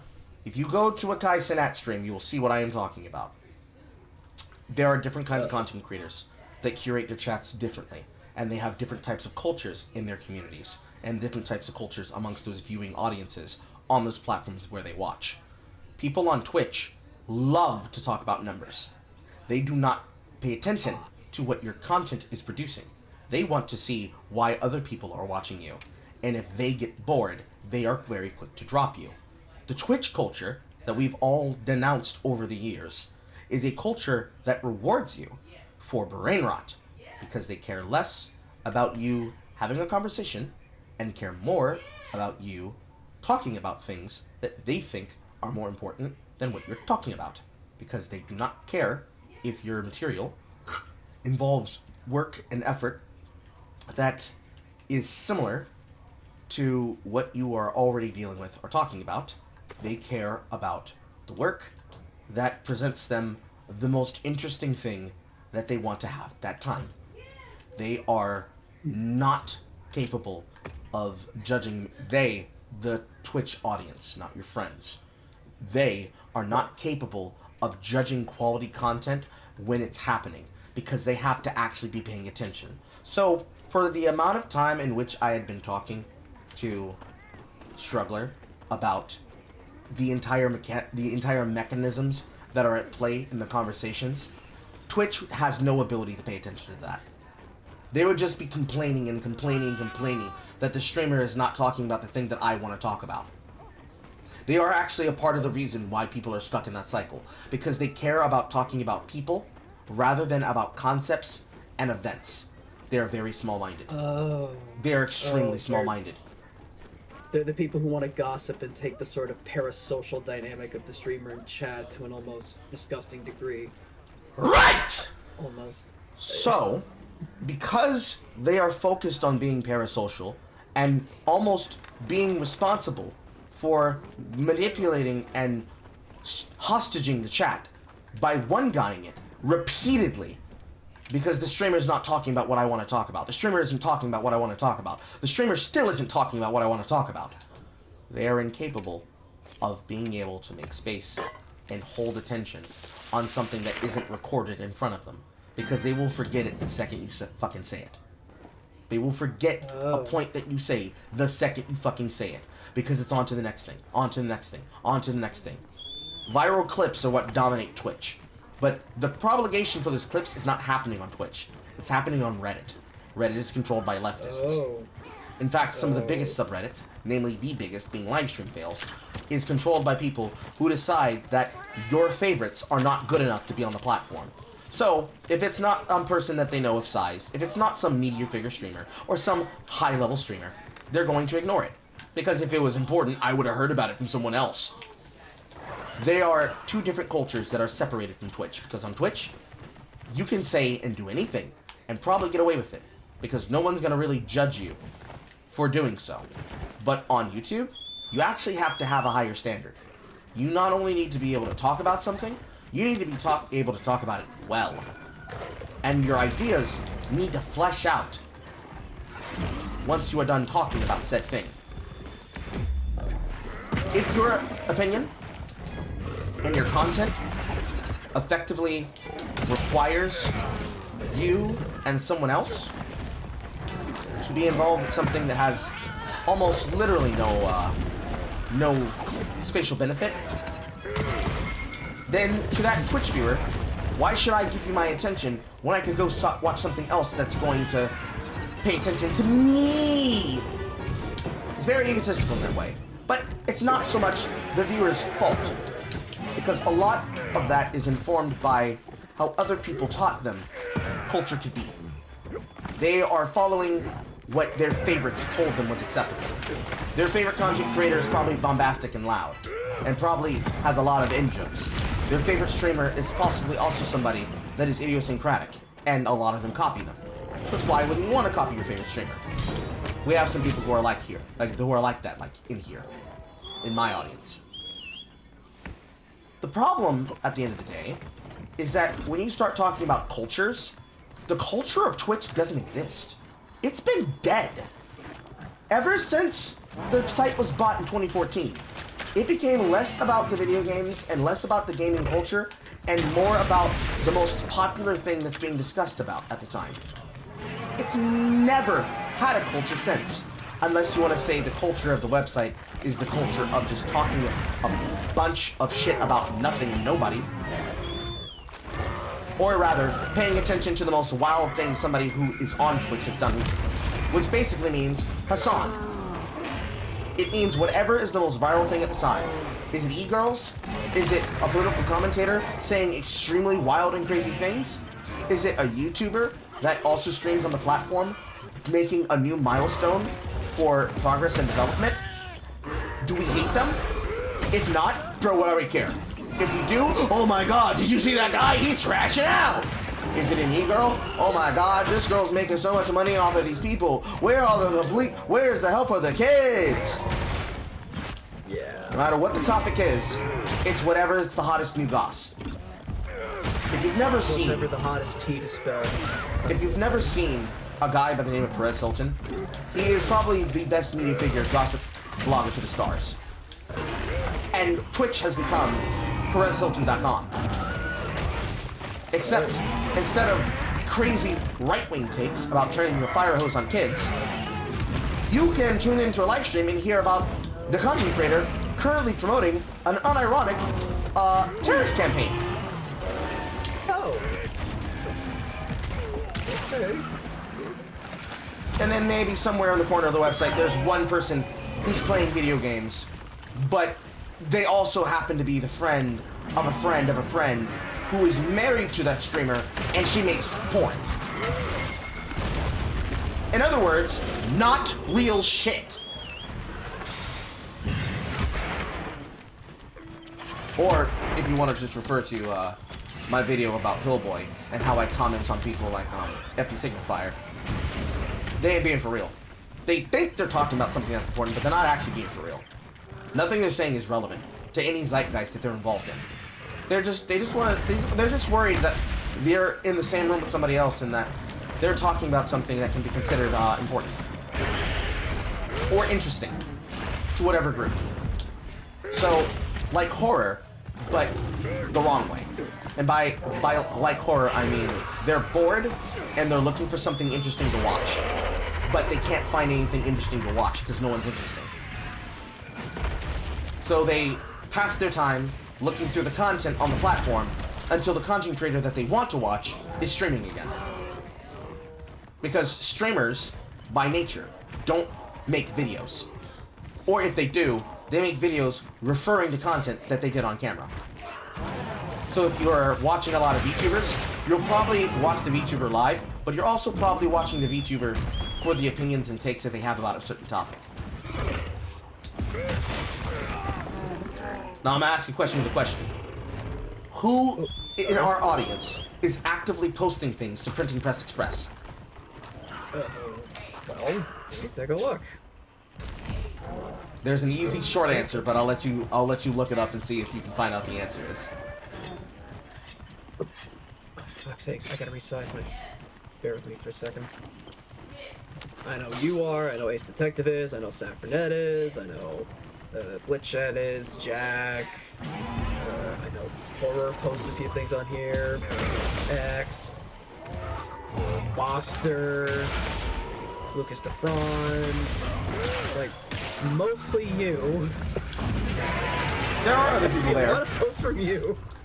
Master Wolf, Foster again, Lucas DeFron, The We're looking for Struggler. people who have at least posted once. So, single names. So, Yeah. at least 5 people, right? And Windu. because Podcast Ideas is limited to having a certain tag in it, who often, outside of just myself, is often bringing up topics? Horror, right? Yeah, horror. The only reason for that is because there are people who have not pledged $20 to have the ability to bring up podcast content that can then be reposted or forwarded to there for me to see it, right? So there's a handful of people who are actively bringing up topics for discussion for me to look into. So if they don't bring topics to me, and I am usually finding them either through a moderator or myself, I will talk about the things that come up on something like Carla Home on Monday and Wednesday. And then from those, I will make VOD edits of the material that I looked up with the coming up next segments. And that's usually how I make videos. Recently, because Smash JT has been the focus, and the developments are getting to the point that it requires me to sit down and gather my thoughts, I made 2 videos about that. Literally because he won't post anything of his publicly, and despite him making videos on topics, he's not consuming the content necessary to have good opinions. He's just throwing shit at the wall. Ergo, not real shit. Okay. So the point is, in the culture of Twitch, somebody like Smash JT would fit in beautifully there. Because he ain't talking about shit! Whenever he reposts, he's basically getting the power to double dip. It's just that in his case, the double dip is from his website. He talks about it on a video, or rather, he discovers it on Twitter, first off. He discovers the talking point on Twitter, then he reposts the talking point to his website, then he reposts and has a video version of that draft that gets covered on his YouTube channel in video format. Then he just repeats what he said in that again, but with more visual memes to make fun of the person in question that he decided is a perfect target to single out. And that's his content cycle. That's his work. In Twitch culture, that's acceptable. But we're YouTubers, or at least we're talking about the capacity of actually being YouTubers that are content creators. Where in YouTube, because of the effort and the standard of platform and of copyright and fair use standards, we actually have to do research and we have to make a well thought out persuasive argument. Because all of our content is persuasive arguments. That's what we're making all the time. Persuasive arguments. Yes. We're giving out persuasive arguments for why we think something and why we think that you should watch it. Are any of these nitros gonna hit? Finally, one day. In the standard of a YouTuber, as this is a long settled debate, which we have all defined of what the standard is, too early, we have defined that a YouTuber cannot just steal somebody's work. You can't just take somebody's content, put it on air on stream because you're bored, and then play it without actually giving a good reaction. Because you're just conglomerizing their content, you're stealing from them, and you're not doing real work. You cannot then turn around, do that, call yourself a content creator and a journalist, and then say, what, bro? Bro, I just want to talk about the culture of things. You guys are just mad that you don't have what I have. No, it's because shit. Yeah, you can't pull Hassan. You can't pull a slop commentary YouTuber. You can't pull a slop YouTuber. You actually have to do the work. What about a Slav YouTuber? A what? What do you mean? A Slav. No, not Slav, not like Slavic. I mean, No, I know. you- I was joking as well. Be serious! I'm sorry. Jokes come after the concept. Okay. I'm sorry. In that a YouTuber can have live streams. A Twitch streamer can be a YouTuber in the sense that a Twitch streamer can make highlight clips and single segment breakdowns of the topics that they cover on their live streams. A YouTuber and a Twitch streamer can even be both at the same time. They can have a Twitch feed and they can play video games where the more focused shit that they have on their channel, like for Dev, is video essays or political essays or reviews of products or services, and still do things like video games. Because basically, what they're arguing for is for a separation of the culture. Where they're saying that because you stream on YouTube, or because you get started by streaming on YouTube, that you're somehow betraying the Twitch culture that you're supposed to be leaning into. But you shouldn't. And the reason why is for the reasons I already described. They have no brains. A Twitch streamer is not a very good chatter sometimes. They are only interested if you are engaging with them in the cycle. So if you don't dingle, dingle, dingle, dingle, dingle, dingle, dingle, dingle, dingle, dingle, dingle, to let them pay attention to what it is you're saying, and you keep it relevant to them, then they're going to click off. Like, the Twitch streamer is ruled by his views. So I'm going to be very deadass and for real on the back end right now. Where's my fucking screen? Did I close it? No, I didn't. Here it is. Okay, so a Twitch streamer is looking at their feed constantly, and they are looking at this live streaming screen right here. You can see where I started the stream and was setting things up. You can see where I started taking on callers. You can see the peak of what we got up to, which was 16, and then between the fucking crash, which happened here with my shit dying out, you can see the conversation reach a crescendo, reach its peak, and then start to die off a little bit. Well, let's put that into context. Lower the video or the visual on the stream, like either shrink it a little bit because it's hard to see the full bottom of the graph. There Like you I go. can see the upper There you portion go. of it. I did it. There you go. Hold on. So, when they look at this in context, the Twitch streamer is going to be like, bro, this is really boring. Whatever you were doing up to here is really fun, but then the conversation tapered off. And they are dominated by their concurrent viewer count. That's why all cool of... that you can do that on YouTube. Well, this is just the normal streaming backend. I know, but it's just, that's really cool. Like, it's the same analytics that you can actually get in real time about your channel. It's just that this shows you the analytics of the live stream. You technically have the exact... about that. You have the exact same thing on Twitch. It's just that it's under a different fucking attack panel. But this panel, Okay. and the way that people look about their views, this is why Twitch is the way that it is. If I was a Twitch streamer, you'd be thinking, oh no, I'm losing the audience. I gotta do something interesting. No. The conversation's the conversation. If I'm having a conversation about something that's important, I'm gonna keep digging on that conversation until I get to the bottom of the fucking main idea of it, and everybody comes to a cathartic conclusion. With Twitch, random bullshit, constantly, on the stream, unfocused, no ability to pay attention, constantly changing topic. Oh my god, I have to keep everybody engaged. I need them engaged. I need clicks, I need views. Because for them to earn money, neuron activation. yeah, for them Basically. to get money, they need to increase their Twitch viewer count. And this is actually a very relevant thing, because what is Daredrop? Daredrop is a service that gives me the ability to play video games with key. Here, you know. The exact second I start talking about how the sausage is made, they're like, no, don't you do that. Don't tell them how that actually works. Don't let them know the secret's out, Carl. Don't let them know. But yeah, Daredrop allows me to do all this work based on your metrics. My Twitch metrics, in terms of what I do as a YouTuber, is trash compared to what I do in my subs. And that's because I do, not only because I've been having these fucking crash issues, but specifically because I don't care for the Twitch culture. I stream for what I stream for. If they are paying attention and engaging with the material, then they're engaging with material. Because what they're also telling you is that you can't be able to pay attention to two streams at once. Yes, you can. It's called Botrix. B-O-T-R-X. B-O-T-R-I-X.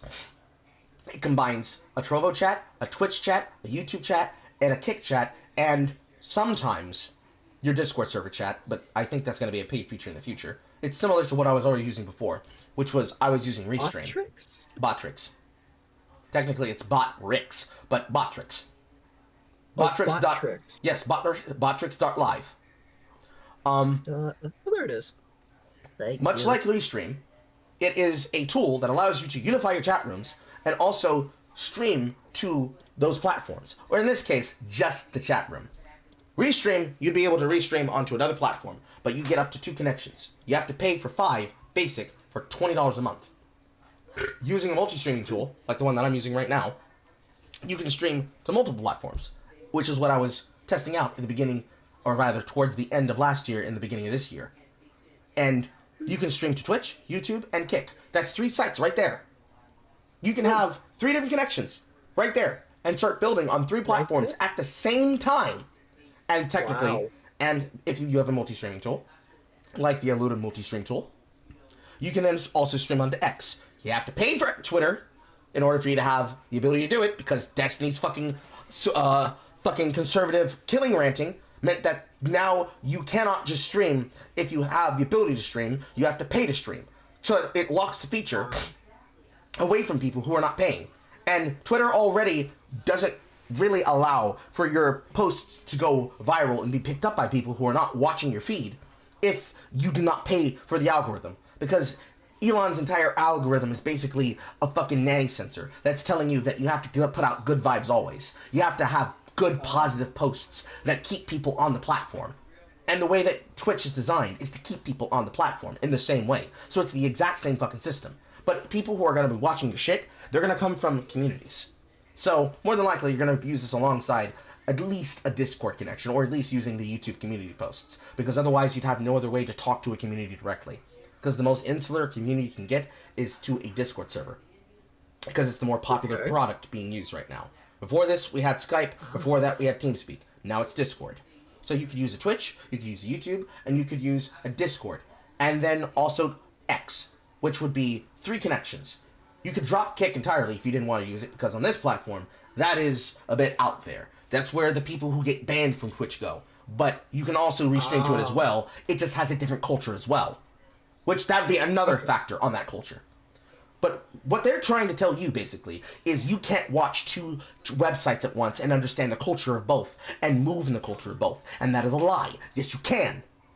If they're just telling you you can't be there because you can't focus on the chat, this is the tool. It pops up on the screen. If you have a second screen, you can see it as it pops up. For me, I use a single screen. Saying all this now, I think her point was more so it's not that you can't do it, it's more so it is difficult for those 2 streams of like streams of fan bases to connect or potentially clash, or it's hard to have like multiple of those chats upon stream. Like on YouTube, you can't have like, what was it? You couldn't have the Twitch stream or the Kick chat stream up on YouTube because it doesn't allow that or something like that. It's because they're proprietary chat rooms, and the 2 chat rooms can't talk to each other normally without a go-between. Botrix is a go-between. Restream is a go-between. Because it will take because it will take what's being said in the chat room and it will project it to the other chat room at the same time. You guys are familiar with this because that's what I was using before.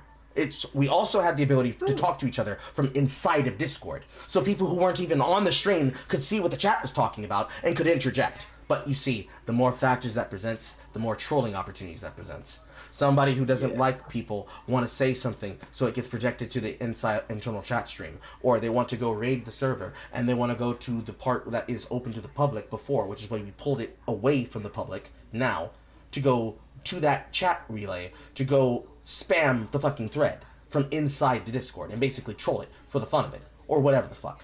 But you had multiple factors that made it that you had to be on top of it and aware of it if you wanted to have all the chats talking at the same time. 3 screens up at the same time, talking at the same time, multiple streams talking at the same time, but the streamer trying to pay attention to the Twitch chat, while the Kick chat's having a conversation themselves. Basically an entire region disconnected and separated by technology. Unifying it using Botrix, or using Restream, or using any other method where you can have questions be curated and moderated by members of a community means that it's just as simple as, hey, this X and X so-and-so from Kick says, so and so from YouTube said, so and so from Twitch said, and that's it. That's all you do. That's all you have to do. Because they care more about being recognized and seen, which you should do that. Okay. You shouldn't just outright ignore the chat rooms. Because in some features, like the Twitter streams, we don't have the ability to see what's in the chat because there's no tool that connects to that. Because now the API is proprietary. They are not selling it away. It is a private company. It's off the market.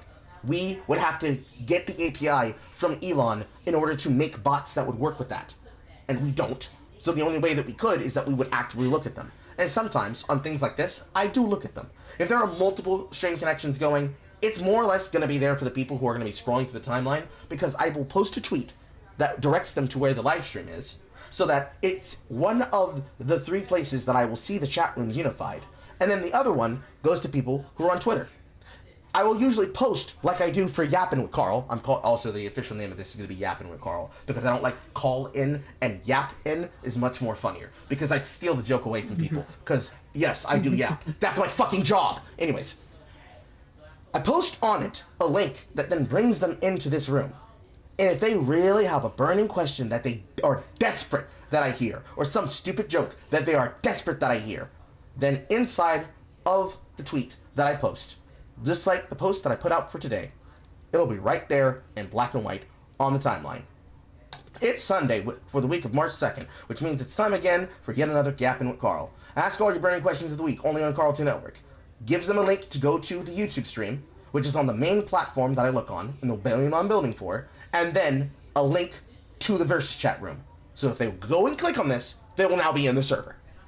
So at that point, if they then say, well, I didn't know that Carl made stuff. How do you mean? Oh, I didn't know that he collaborated with Jay. Why? Do you not watch Jay Longbone? Well, it's because I didn't know that he made content. Like, he does streams a lot. Do you watch the stream? Well, I don't go there and I don't watch the VOD. What are you talking about? He's on YouTube. What do you mean he's on YouTube? What do you mean he's on YouTube? There's VODs on YouTube. He saves the VODs on YouTube, specifically for people to go back and watch on the repeat, because he has people in multiple time zones that watches his content. Well, I mean, that's a lot of content to watch. Okay, get to watching. Well, I want to watch the more focused content. Like, he's talking about stuff all the time on Mondays and Wednesdays. Boom! Versus chat. There you go. Well, what you're going to find after a while is that people like making excuses to not actually tap in. And they're not really interested in watching. They're interested in hearing about it and having something to talk about from hearing about it. This is more on Twitch than it is on YouTube chatters or YouTube They like watchers. to feel like they're about something instead of actually being in that something. No, they want to be involved in the thing. They want to be able to tell. Like they want to tell you about the fact that I was live streaming about something. Like, bro, the other day, the other day, Single Player Carl was live and he was talking about furries, bro. Bro, the other day, were you there? Yes, like, bro, the other day he was talking about this trans creator called Leadhead. Apparently, they made them cheat on their fucking partner because they were cheating on them in an affair. He was also saying a bunch of other shit about motherhood, but I wasn't paying attention to all that. That's a chatter, in general. Okay. There are a bunch of people who feel called out right now. Know that I'm not calling you out out of anger. I'm calling you out of love. They are tuned the fuck in and what the fuck they want to pay attention to. Those are the people who I've been slowly rooting out of my community. Because there are people who have been here specifically to see if they could jump in on something, and then when they get the chance to jump in on that thing, they only care so much in which they control the content. Because a lot of chatters in a lot of communities, they only really are there to make fun of the content creator. And mind you, I don't mind people trolling. At times. I don't mind people trolling. At times. I don't mind there being a topical meme. Every now and again. The problem is that they like to hijack content. Because the feed, the idea, the concept, and really the problem is that when I show you all this page here, when I show you the back end of what my stream numbers are, what these people do is they then use that as justification, right? I show you this back end, and I show you that we are now at 6 concurrent viewers when we originally had 16 concurrent viewers. They do not think, oh, well, the topic at the time must have been really interesting, and now they're continuing forward. That's just the chatter peak. That's not representative as a concurrent audience. What a Twitch chatter sees is they go to Twitch, and they go to the VODs, or they go to the browse and they click on a category and they sort by high to low and they say, bro, get your money up. Get your money up. Bro, you're not Valkyrie, bro. She's got 14K 5 views. Who are you, little guy? They antagonize content creators for not being popular. When really what They they would should... antagonize me. Yes, they would. What they should do is they should go to the fucking category. They should go to recommended by you and then scroll and look through the content of the people who are there to find out if they're interested in what's being done. Or, if it's a game category, rather than an activity like just chatting section, they should go to the person's VOD, or go to the section, sort by low to high, and look at all of these people that you're competing against. All of these people here in this category that are 1 to maybe even sometimes 0 viewers, 0 to whatever high number streamer, these are the people that are forgotten. Look at how many people are here streaming at the platform at the same time. Look at how many are streaming based on sexual themes. Look at how many of them are streaming in various places. That's kind of depressing to see. This is the empire of bullshit that Twitch is built on. Oh no. How do you keep people on a platform where they're always watching?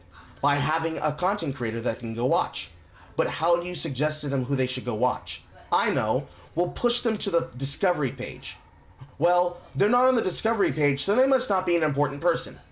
That's how they act. Oh. You'll They straight up unperson you. Yes! Oh, wow. If you are not a famous person, basically no one gives a shit. Maybe occasionally, if you actually are followers of their content, or you know of their content because you frequently either stream or also play in the category, because the idea is that if you stream in a category, you'll eventually be a part of the community of that category. So if you play Call of Duty, or you play League of Legends, or you play Dead by Daylight, or you play now Monster Hunter Wilds, it'll suggest to you Monster Hunter Wild streamers and other people in that category who may or may not be in that community by word of mouth. Because maybe those people in that audience often raid other people in that audience. They will raid their friends who are also playing the same game as them. But the reason they're raiding them isn't because, bro, we're just in Twitch, we're trying to keep the love going and try to give love to another streamer, which is actually often done by many streamers. Do not get me wrong. That's where people like Pirate Software come through, which is why he was viral, because he's known for having such a big, awesome community, and people wanted to come attack him because they wanted to finally put up in the mouth of someone that they recognize as, quote, being fake. Because he's big, and he's just so nice, so naturally he must be an evil person. Instead, they promote people who they want you to go watch. These people here, together for Legendary Women, never heard of them. They might be great people, but you know what I know? I know that they're fucking Twitch partners, which means they are in the culture of Twitch. Because to become a Twitch partner, you need to be able to grow an audience. And not just grow an audience, but grow a big audience. Enough that you have people who are concurrently watching. Every time your shit goes live and it says, hey, there's an alert. Single Player Carl just started up stream. You go from 0 viewers to 1,000 viewers in 2 seconds. Wow. Active audiences like that are created over time. This is the hard part they never tell you. They don't show you the hard work and the effort to get there. To get to the point where you have that, you just start here. Building, learning, growing, consuming, criticizing, building. And you don't worry about these fucking numbers because they don't fucking matter. People will come if you're having fun. So if they say it's hard for you to keep up with the chat rooms, learn. If they say it's very difficult for you to be able to both be a streamer and be a video creator, learn. There are all many people who have already gone through this cycle before you. But I before you, horror before us, and we're all meeting in different places in the same space. It's not about you trying to blow up immediately overnight. Go from literally who is that to, bro, what do you mean you don't recognize Markiplier? The day will come. Yeah. Build it, and they will talk. Build and they will talk.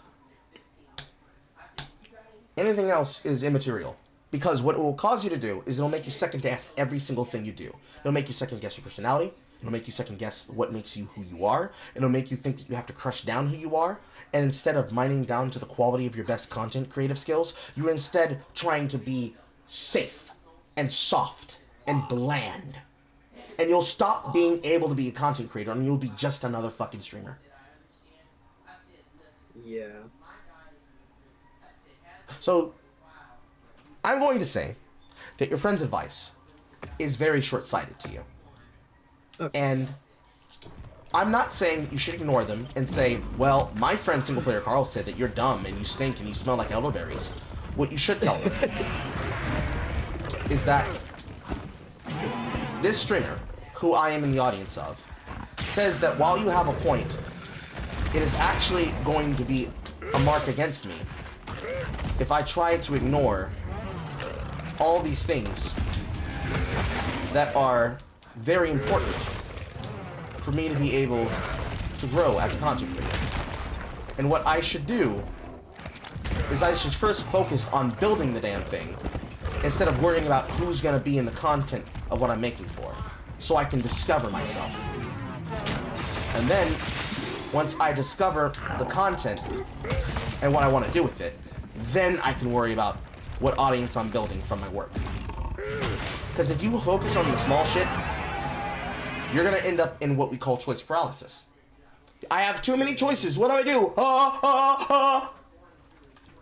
So, when you end up in that situation, where you're back on that screen, hello John the Bomb, when you end up in this situation, when you're back on this stream, and you're looking at the chat room, and you're wondering, well fuck, how do I get from there to there? And you start thinking to yourself, what do I have to do to be interesting? I don't know. And you go to the first thing that's there, you look on the highest chatters, or the highest streams that have chatters in them. You're gonna try to take pieces and parts from them, to conglomerize your view of them. You're gonna say to yourself, wait, let's say, okay, let's do it like this. This is Zico for the win.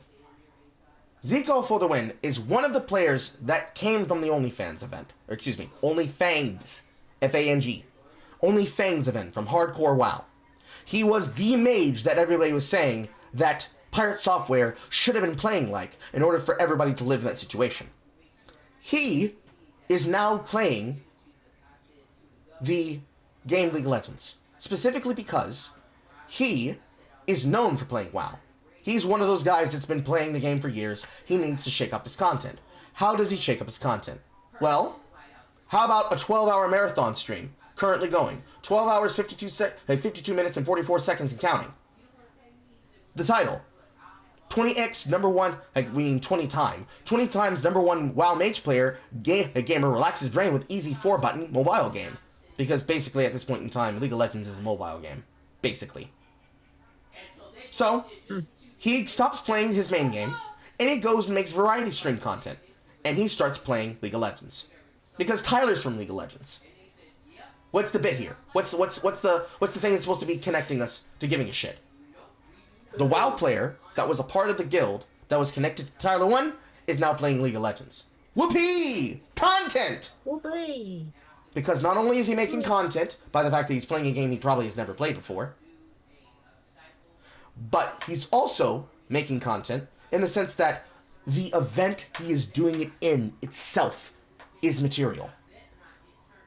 It's layers on layers of content. So, for example, I'll lay it out like this. Let's use myself as the basis.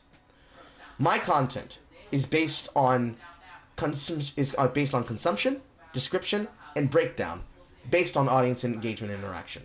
That's why I created shit like Versus Chats. That's why I created shit like Carl at Home, for people to bring me new segments. That's why I put in a section inside the server where everybody is now able to work together to ensure that, hey, Mr. Streamer, in the middle of your content that's focused on a main thing, that's a main talking point, Mr. Streamer, you really need to hear about this thing that I need to tell you about right now, Mr. Streamer. Mr. Streamer!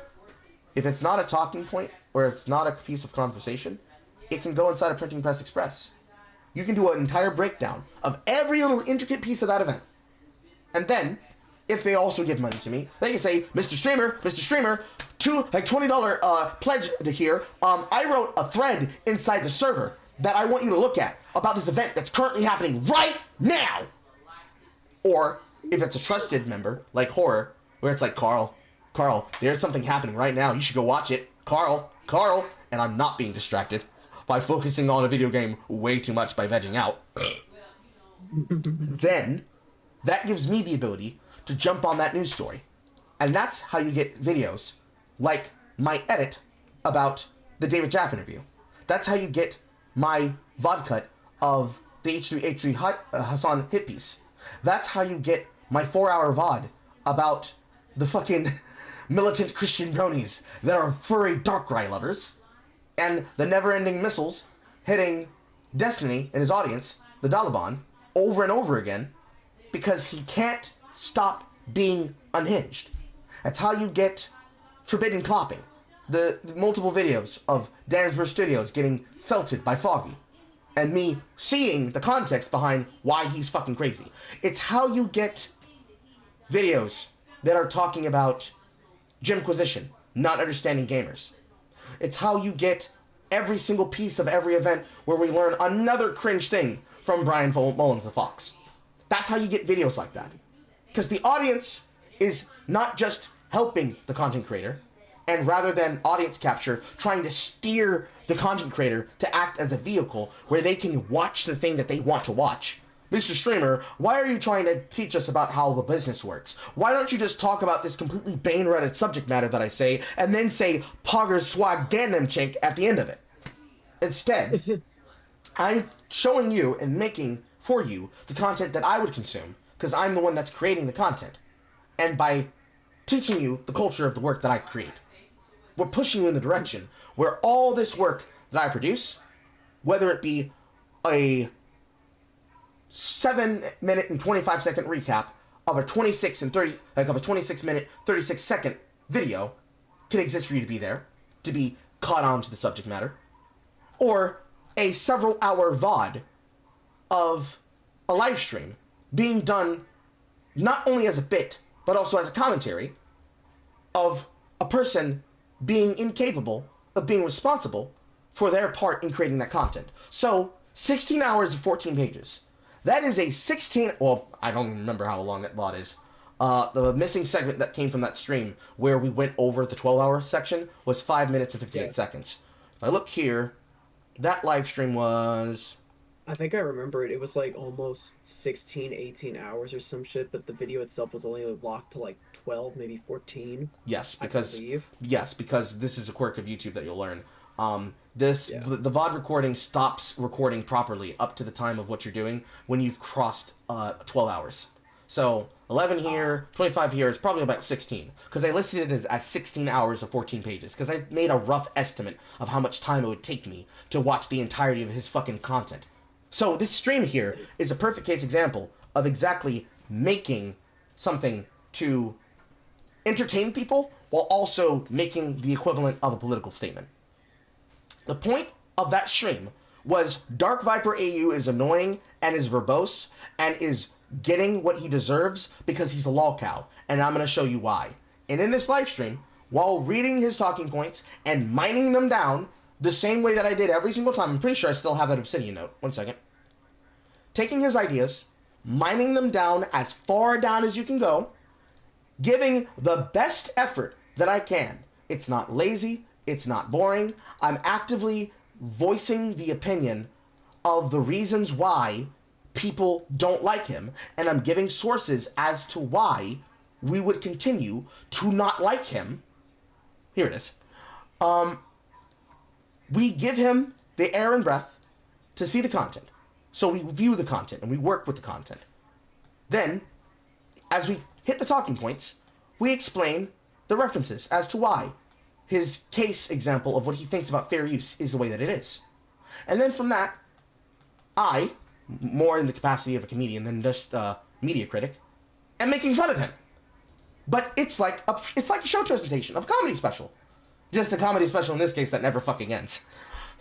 Or Merry Cringemas, where we did recap of some content on that live stream, or the last versus chat that was on a follow-up of Dan Burst Studios after he had already been exposed as being a lolcow freak.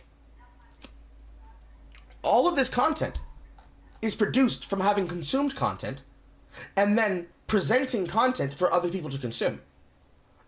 I have basically learned, going back to my analogy about cooking, I have learned how to cook a meal. I then used that tool to then learn how to prepare a meal for the people who frequent my restaurant. In comes this person who has never ate at my restaurant. Mr. Chef, Mr. Chef, Mr. Chef, why are you making burgers? I want tacos! Go to a taco store. Mr. Chef, Mr. Chef, Mr. Chef, I demand you make me a taco! We don't do tacos here. Mr. Shrimp! Same thing. Yeah. If they want a taco, they can go to the stream that's producing the taco for them. We don't do the taco over here. Because we're focused on what we're trying to do. And what we're trying to do, in this case, is have a conversation. Based with the audience that is talking. If they're so desperate for that content, they can go to Twitch, they can click on the stream the same way anybody else can, and they can go filter for that content. And they can enter that cycle. It's really the dopamine machine. The dopamine machine, you put on the fucking AR goggles, you stick the fucking support thing in your vein, you support the sucker cock 5000 and attach it directly to your crotch. This content's really good, bro. It's the kill machine. What would your editor be like? Like you just put them in the kill machine, and the entire time they're just like, oh my god, bro, this content is so cool. This is the 700th millionth time I've watched somebody play a video game. Oh my god! Oh! Sounds like a Redditor's wet dream. Yes, because they don't have to do work. Just put screen, just put content in front of self, and then get excited for next content that's being automatically served up on next content. Don't even have to worry about changing the channel, because instead, the streamer will usually raid that person, if they're large enough, because when you have an audience that big, you throw them at other people. And then, oh my god, first I was watching video games, now I'm watching video games with titties! Oh! They're intellectually slovenly. I wouldn't use that. They're not the best. So... Also, Mega Lag would like to I know, join. I saw. So ultimately, my point of what I'm saying to you about your friend's advice is that they are woefully misinformed about how the algorithm works now. All you need to do is just make shit. Do what you like. Go live with an idea of what you want to do and talk about. If you're going to make an event like this that's based on audience feedback and interaction, make sure that you open up the space to do it. And even if you are worried about things going wrong, like people taking time out of their day to fuck with what you're producing, blow it off, say, it is what it is, and just keep it fucking pushing. Because they're going to get bored. They're either going to get their yucks in, similar to the idea of Leadhead, but unlike that situation, she's mad that people are criticizing her for shit that she published herself, and that she's getting bad hits for, because she's had not just a bad take, but is basically a bad person. In this instance, you're making content, people are going to try to criticize what you're doing.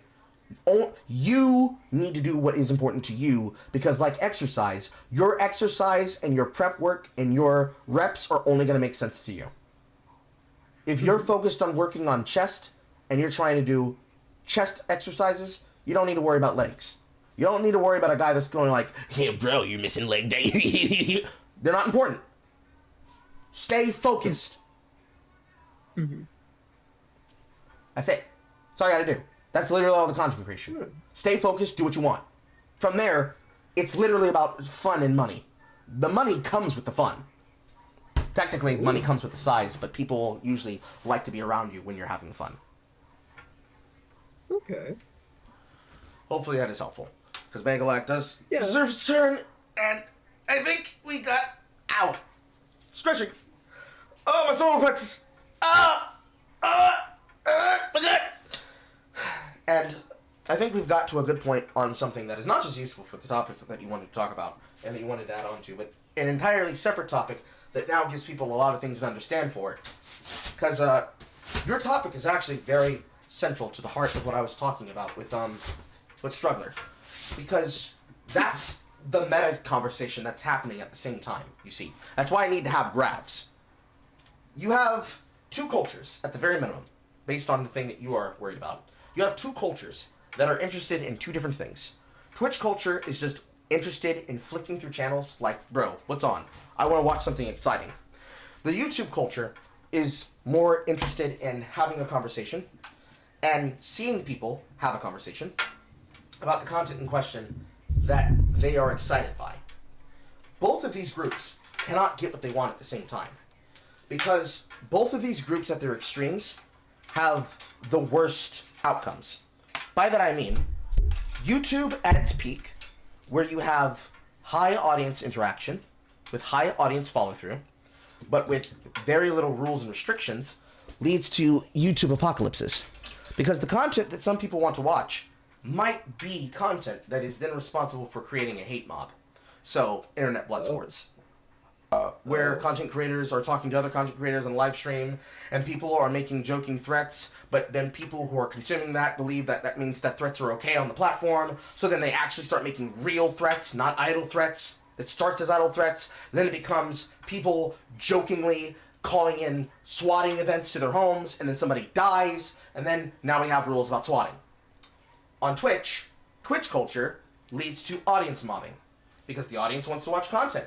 They are very, very, very, very invested in the parasocial relationships of content creators. And as we witnessed from OnlyFans, people blame somebody else as being responsible and in the fault for allowing a platform or for content to go awry. They blame that person and say, this person is the reason why we can't get our content. They blame somebody else for being evil in a situation or being mean or rude or whatever in a social interaction. And all of a sudden you've got thousands of chatters inside of a chat room they've never been in for a streamer who might be smaller than the person in question, whom they are rating from, whether the streamer told them to do it or they just felt some type of way to do it, and they are creating content from monetizing someone else in an event that they have now been inserted into a zeitgeist of. So for one of the people in OnlyFans, who was supposedly responsible for the wipe that happened inside of Molten Core during Tyler's raid, they all hate streamed him. And when you have close to 9,500 people jump in on a 100 streamer lobby chat room, start spamming the streamer with hate messages and just general flame, that's going to cause a negative reaction. Because if a bunch of people start yelling into your ear all of a sudden, trying to derail the conversation you have, to constantly fucking troll your chat room with meaningless messages instead of having a conversation, and they're not willing to talk, and they're not willing to listen, they just want what they want. In other words, from the furry orgy video, the content creator who, instead of taking the time to learn about the culture that was involved in furries, and instead of meeting them halfway and trying to understand the culture that he wanted to go into, he just wanted to find out if furry sex parties existed, and then jumped in the middle of the content and tried to frame the work that he did as interesting, and then you see the actual reality from the viewpoint of the gay bear that was the furry criticizing him, and you see the sheer deadpan nature of, oh, he just jumps in and starts playing his fucking music that he produced because he wanted to have his viral click in his video for the purpose of his topic. What you think is a feel-good topic is actually somebody being a jackass to basically copy Jackass. Jackass was the formula that it came from. Here's a bunch of people that are just a bunch of guys that are friends with each other doing things to hurt themselves. But then they started involving other people in them as a bit or a skit.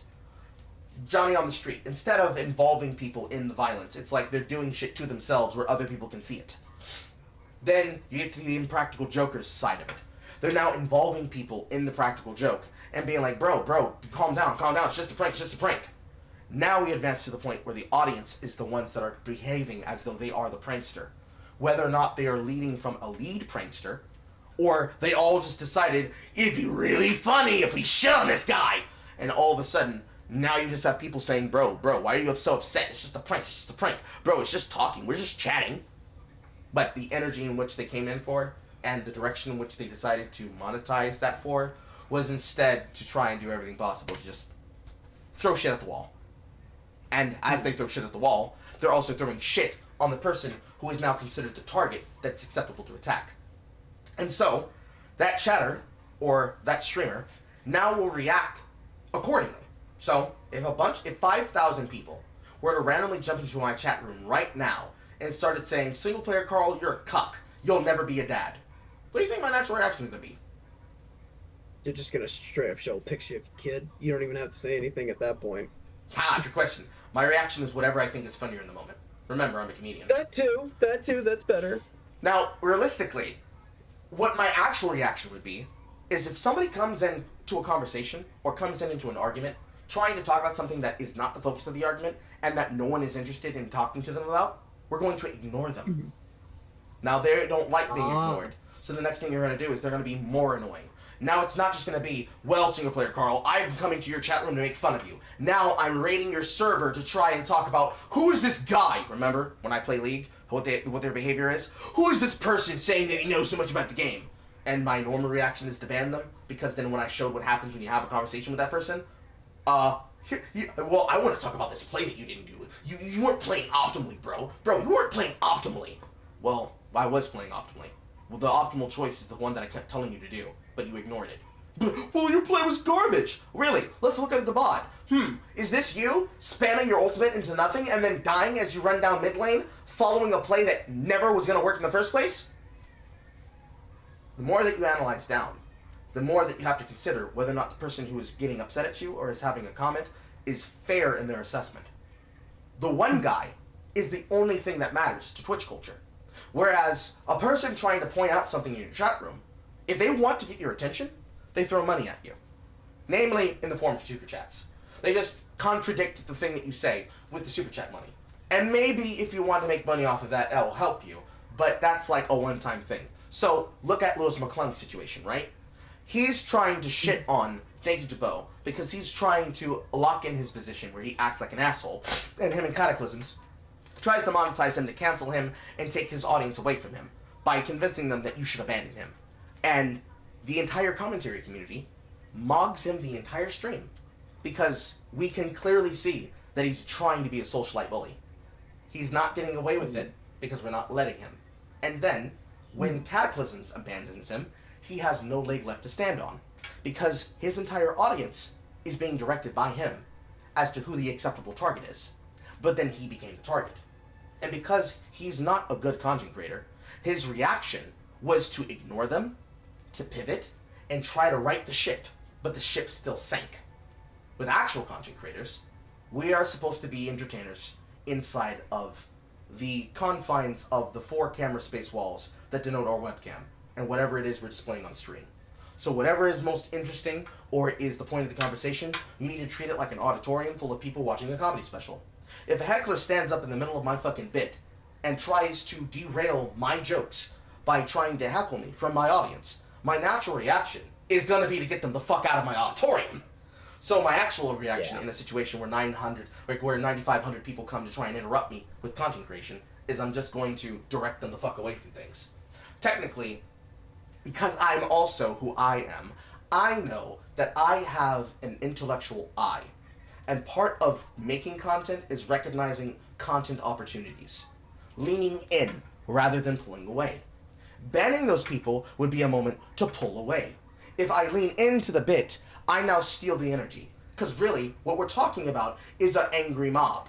You made us upset and we want to be heard. You made us upset and we want to be heard. Okay, I'm going to let you be heard, but are you going to come away laughing and upset saying, damn, I really want to hate this nigga, but this guy is really funny. Fuck me. Sometimes they will be convinced because, wow, I wanted to shit on this guy, but actually I realized that they're very intellectual. Remember what happened when those people that came from that League of Legends 5-on-5 server tried to harass me live on air and acted as though they were doing it simply out of random. We don't know who this guy is. We just brought you in and we thought it would be fun to play. Actually, it was a covert plan of theirs to try and hostage my stream because the day that they wanted to antagonize me, I had already prevented them from doing so because I had followers only up and they couldn't be able to chat in there. So they planned for 2 weeks on end to try and find a way to make fun of me and to annoy me. And so the result was they get removed entirely because they were given a chance. They admitted that they had ulterior motives. I removed them. They then came behind and said, well, you know, we were upset at first, but we didn't intend for it to end up this way because we didn't realize that you were really funny. But the action still carried through.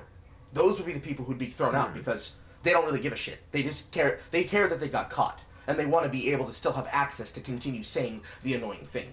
Those people are going to go right back into that zeitgeist and they're going to move the fuck on with their lives. They don't care about content creation. The people who change their mind and they're like, you know, I don't know what the fuck y'all niggas are on. I think he's okay.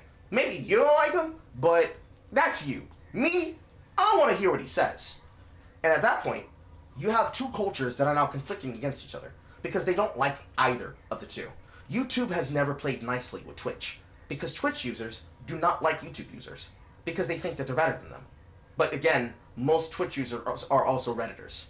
So the nasty, toxic element of gaming proliferates Twitch and proliferates Reddit because Reddit is the aggregator that brings attention to that platform. YouTube does not need Twitch or Twitter to talk about, or even Reddit, to talk about videos that are on the platform. If the content hits, the content hits. But sometimes they work in tandem with each other too. Ultimately, at the end of the day, you don't need to worry about listening to any of those sources. That's advanced concepts yet. What you have to worry about is putting yourself in the position so that when that happens to you, you know how to move in that situation. Which is why you have to watch a lot of YouTubers and streamers. You have to learn what kind of style and what kind of tactics and techniques work best for you. So rather than trying to copy the content creator's style, you're instead learning from the content creator and applying those things to you. So just like how John the Bomb said, yeah, you need a foundation and you need a direction. If you want to be able to pivot on something, like I do, you first have to know who you are. Do you know who you are as a content creator yet? Not 100% right off the bat, but the answer is yes or no. I have an idea. The answer is yes or no. You know what? Yes. I do. Okay, so whenever something like this happens to you, you should know exactly what you're going to do next. Like, right. Every single time. If the answer is ever no, step back and pull away. If you are never 100% confident about the direction that you want to do something in, whether it is something that's happening to you in the moment because someone's having a spurred reaction, or the moment that you decided to open a question up to the public, or you decided to have an interaction with a person, they're trying to blow up in your chat about something and you don't have any idea what the context is, what they're behind about, or you don't want to give air to it, literally pull away. If you do, and you can find the opportunity to do something really interesting and really funny with that, something that gives you the ability to not so much intellectualize and thus remove the humor from it, because that's something else you can actually do on Twitch. You can remove the steam from their flame if they try to do something like that by intellectualizing their anger, because they really do love to actually, because they are usually children. They're kids. Most of the people who are using Twitch are kids, and if they're not kids, they're fucking grown man children. Oh God, that's even worse. You can remove the humor of what they're doing by basically stonewalling it, and people have different techniques to stonewall. Some people use deadpan humor. Some people use idiosyncratic humor, like myself and Raffle Light and Jay Longbone, and even horror. Some people just simply ignore it because they put it out of sight, out of mind, and they let their moderators handle it. And some people do it by simply playing it off and being very good at just simply ignoring it, but not so much ignoring it as acknowledging it, but not giving energy to it, which is the gray rock strategy. Whatever way you use, you have to learn how to navigate those social circles and waters and learn how to make content to try to find an audience that consumes your shit. Because really, if you were to only ever stream to one person, that's more than enough. Now, of course, that doesn't mean that you'll necessarily be able to do it for money, but you should always see streaming as a hobby and video content creation as a hobby before you see it as a job. Then once you see it as a hobby and you love doing it, then you will not be burnt out when you start doing it as a job. Because if you only get into it for the money, you're going to drop it the second that you don't make cash, because you're going to pivot. You're going to move to whatever makes you money. And then you're right back to what we were talking about earlier with the coal posters. You're only going to be involved if it makes you a profit, which means the second that somebody says something that is contrary, but you notice that if you were to say that same thing too, you'd be able to benefit off of that. As soon as you do that, you're cooked. Oh. Yeah. So, take what I said in consideration. If you still hold it in mind, then come back and ask me again, and we'll talk about it then, okay? Okay. Right. Okay. See you soon. Hello, Megalag. You're yapping with Carl. How can I help you? All right. Give me a second. I'm going to resign from a chess.com match I was doing so I can actually focus. I actually wrote a little bit of notes. So, firstly, that YouTube conversation was good, and I would like to point out some thoughts I had while you were talking about it, just from a more historical perspective, given that is what my education is. We'll be getting that degree finally in, like, May this year, so, woo.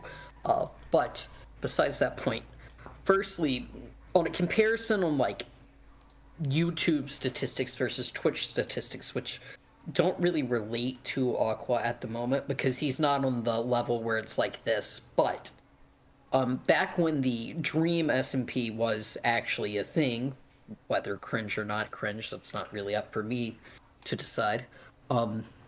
If you looked at statistics, the Technoblade, that YouTuber was getting a lot more views by streaming on YouTube in comparison to the other members of that Minecraft SMP who were streaming on Twitch. It was like, we're talking around 4,000 for successfulness on Twitch, whereas Technoblade was getting around 100,000 viewers currently for her Dream SMP stream. And that was when he was doing really well before he unfortunately passed away. But in terms of numbers, you're going to see an increase in, YouTube compared to Twitch. Now that's for Aqua. What I actually wanted to talk about was more on primary sources and what can be considered a primary source and how to use them properly. And just, your thoughts. The same position that comes up always when it comes to primary sources is the same example that I was giving when I had the graph on the screen about the first, second, third order, and fifth order, and nth order magnitude spreading of information, which is just a telephone game. If we're talking about critical, hard STEM math research, you need to not only assess the data heuristics, which means you'd have to talk to somebody like Aiden, who will then lead you through the data heuristics, but you also then need to question the science of the work. So you need to question how they arrived at that number and at that total. You have to question it, you have to collate the total on it, and then report your findings as a part of the scientific method. Because too many times, people will just go off of, there was a study, there was an article, there was a double-blind research study. And when they say these words, it's like sentence enhancers, because they aren't actually talking about the science. It's just a quantitative and qualitative marker to say, well, I have word of mouth. Well, I have 5 studies. I have 5 studies that have been hand signatured by Stephen Hawking. It doesn't mean anything. Because they're not actually consuming it. Yeah, and there's also an interesting concept. This is something I got from a public history class. Is how a primary source can also be a secondary source. I'll give an example of like Gamergate, for instance. The journalist writing about Gamergate, while that is a secondary source, it is also a primary source on their opinions regarding Gamergate because, let's be real, most of them weren't reporting the facts about the situation. They were more so pontificating their own opinions, which is kind of funny. It's also kind of funny how, for some reason, Wikipedia tends to prioritize journalist sources rather than primary sources. So if you go on like their Gamergate article, you'll see all these journalist sources, but you won't see them actually go to the Gamergate website that existed back then. Yes, because that was cytogenesis. That's just plain straightforward yellow journalism cytogenesis. It's the cottage core industry that we have been haunted by for years on end, because they will never talk about something that is outside the zeitgeist, because much like coal posters on Twitter and people like Grums and grifters like that, they make their money from first click. So they're interested in getting you to look at their resource so they make money off of you, instead of you just looking at and learning about the information as it is from the source that is best relevant for it.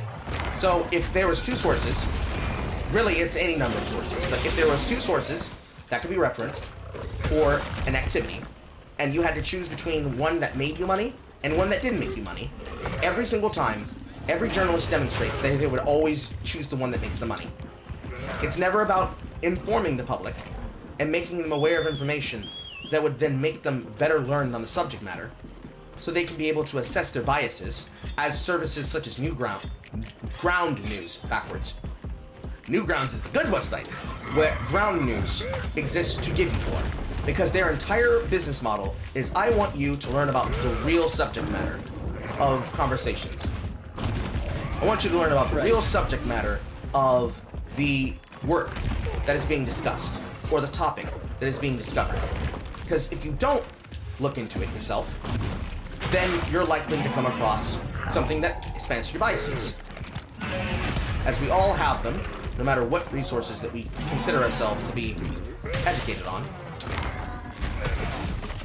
And no matter how hard we can work to deal with our biases, this is where the fucking SJWs usually get people, there's always going to be some level of that inherent bias towards sources because of your trust in a name brand that will stop you from looking into it. Because if, and this is usually how people look into sources like that, when people assess the matter of something like Smash JT versus McDizzle or Smash JT as a content creator, they're gonna go based on in-group bias. So, if there's some type of a leftist, they may or may not be on the side of Resident Mercante inherently because in-group preference says, I'm supposed to support the leftist. Why would I support the Chud? The Chud is one of the bad ones. He can't do this job correctly. Resident Mercante can. Whereas if they're Smash JT, well, why do we trust game journalists? You don't hate game journalists enough. He's one of us. He's one of us. And both groups can be led astray by dogmatic property. So then it just becomes two outgroups yelling at the in-group because Smash JT is not a gamer, by large. If the question is, who are they and who has it right? Who has it right is the person who's willing to listen to both sides. Assess the information that both sides has and tell them, Alyssa, you are fucking retarded. You are jealous that he makes money. But at the same time, Smash JT, you're unironically a grifter. You need to stop fucking creating drama and actually cover the goddamn news. Until both of you can do this, neither of you are trustworthy. Because you're not telling me what I need to know to help me become informed. You're keeping me on a drip feed of drama, as this is the problem with legacy media. That's why people stop watching journalistic media sources. They've been shown time and time again from people who are outside of the zeitgeist, which they have tried so hard to keep them out of, that the mainstream journalists have an agenda. They are not trying to tell you news that is going to help you. They are telling you whatever they have been told is the narrative. The narrative around COVID is a perfect example. Several years of trust the science, do not question it, and if you do, we're putting you in jail to, it is possible that we might have possibly have done a fucky. The fact that that is done, and the fact that there are people who were jailed over questioning said science, is a case example of why you don't get people become lost on yellow journalism. Now, we have learned this because of hindsight, but at the time, it was medical law. Because at the longest for it, people were being punished with lawfare. The fact that a journalist like Nick Monroe was being deplatformed in such a way by a leftist hostaged news source, or if you want to be direct, actively corrupted the ability to source information to the point that he could not do journalism unless he hid his identity. Because there were leftists dedicated to preventing him from doing his job. So that if he talked about it, they would actively just stop him. And when asked, wait, why are you stopping this legally, actively, well-researched, documented information? Oh, it's Nick Monroe. You can't trust him. He's a Nazi. Why won't you talk about this person who is covering Gamergate from the beginning and is showing both sides? You shouldn't listen to Short Fat Otaku. Fucking Dev. Dev. He's fat. Dev, Sargon, other people that are a part of the project of Short Fat Otaku, other people who are a part of the project of Sargon of Akkad, or at this point, Codcast of Lotus Eaters, content creators like Alex Jones, content creators like Shoe-on-Head, content creators around Shoe-on-Head, like her husband, Eudomania Esquire. Despite the fact that he doesn't post content, he's probably the most revolutionary person who's just shown what regular common sense looks like when discussing matters on the internet. Tim Pool, the members and audience members and employees of Tim Pool. No matter what the resource, you should be assessing what's being said, not the person saying it.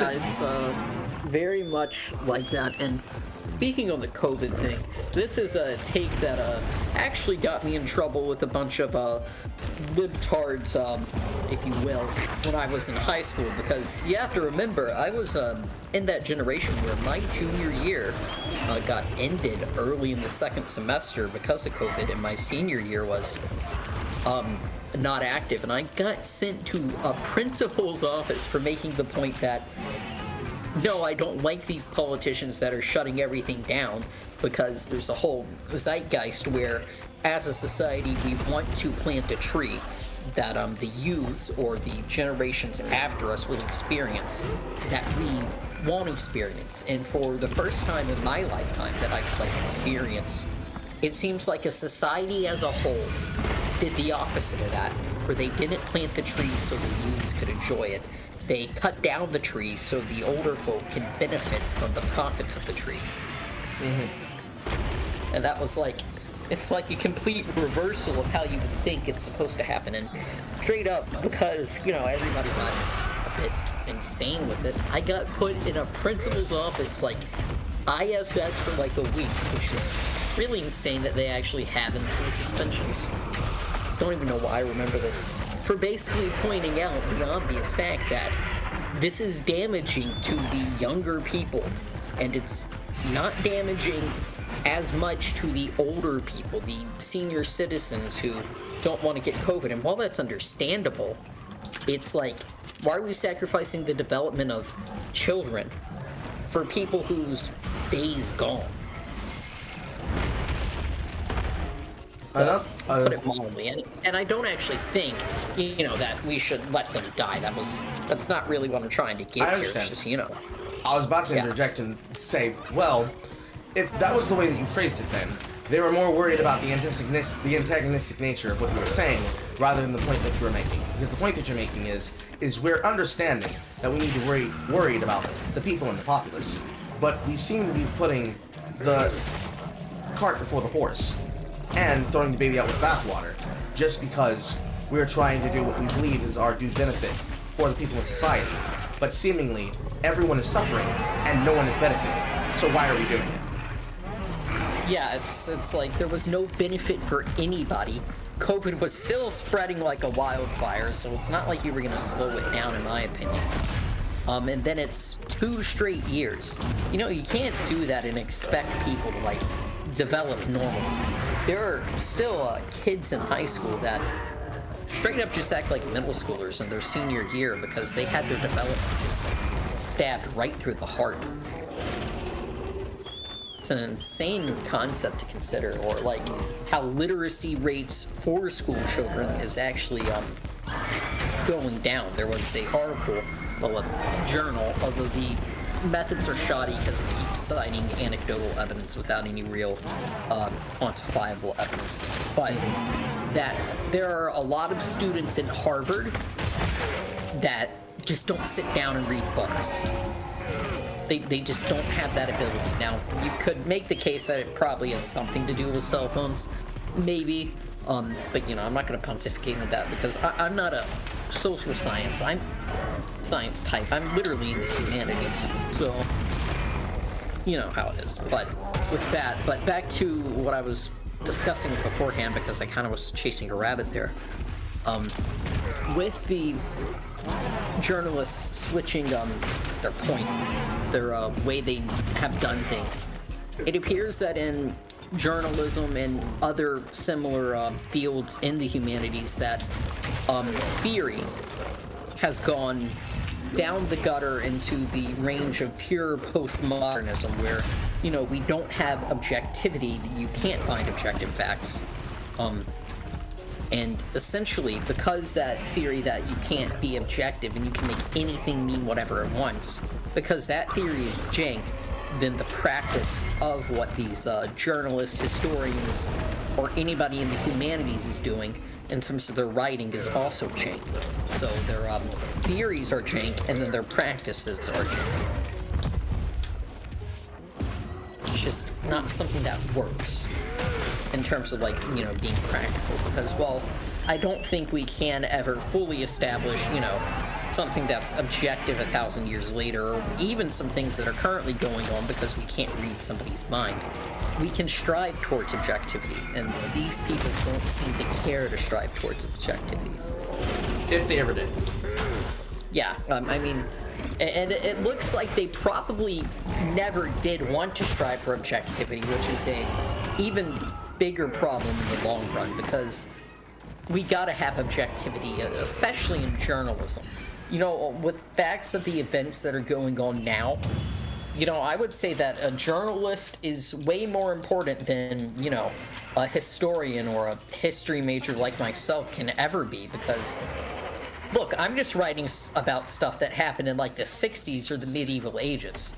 You know, realistically, I don't think that many people care about, the relationship between, Kennedy and Khrushchev, compared to, you know, the relationship between, heck, I guess, Donald Trump and Vladimir Putin, if you will. They care more about that than stuff in the past, because objectively, the things that are going on now are, in a way, more important. They're more necessary for our function. You know, we can go back in the past and base stuff on the past, but most people are in the here and now. Mm-hmm. And as the sake of, especially Twitch streamers, you know, you can go on a Twitch stream and, yeah, these people have no concept of what happened last week, much less what happened 4 years ago. Mm-hmm. And, you know, and that's why when a lot of Twitch people and Redditors get mad at YouTube people for being better than them, well, yeah, YouTube audiences are, in fact, better than Twitch audiences. It's just how it is, because these audiences are actually able to engage in things for the most part when it gets to, you know, content you actually have to engage with.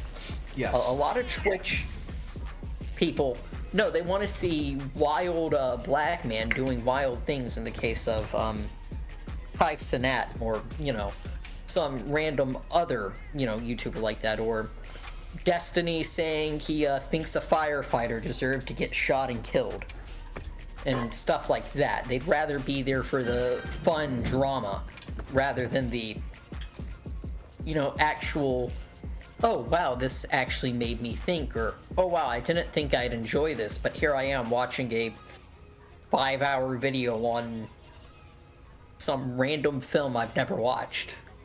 Mm-hmm. And so in that case, it's like no, the YouTube audience is obviously way better. So I think they actually do get mad about, you know, YouTube audiences thinking they're better, but that's because the YouTube audience in general is better.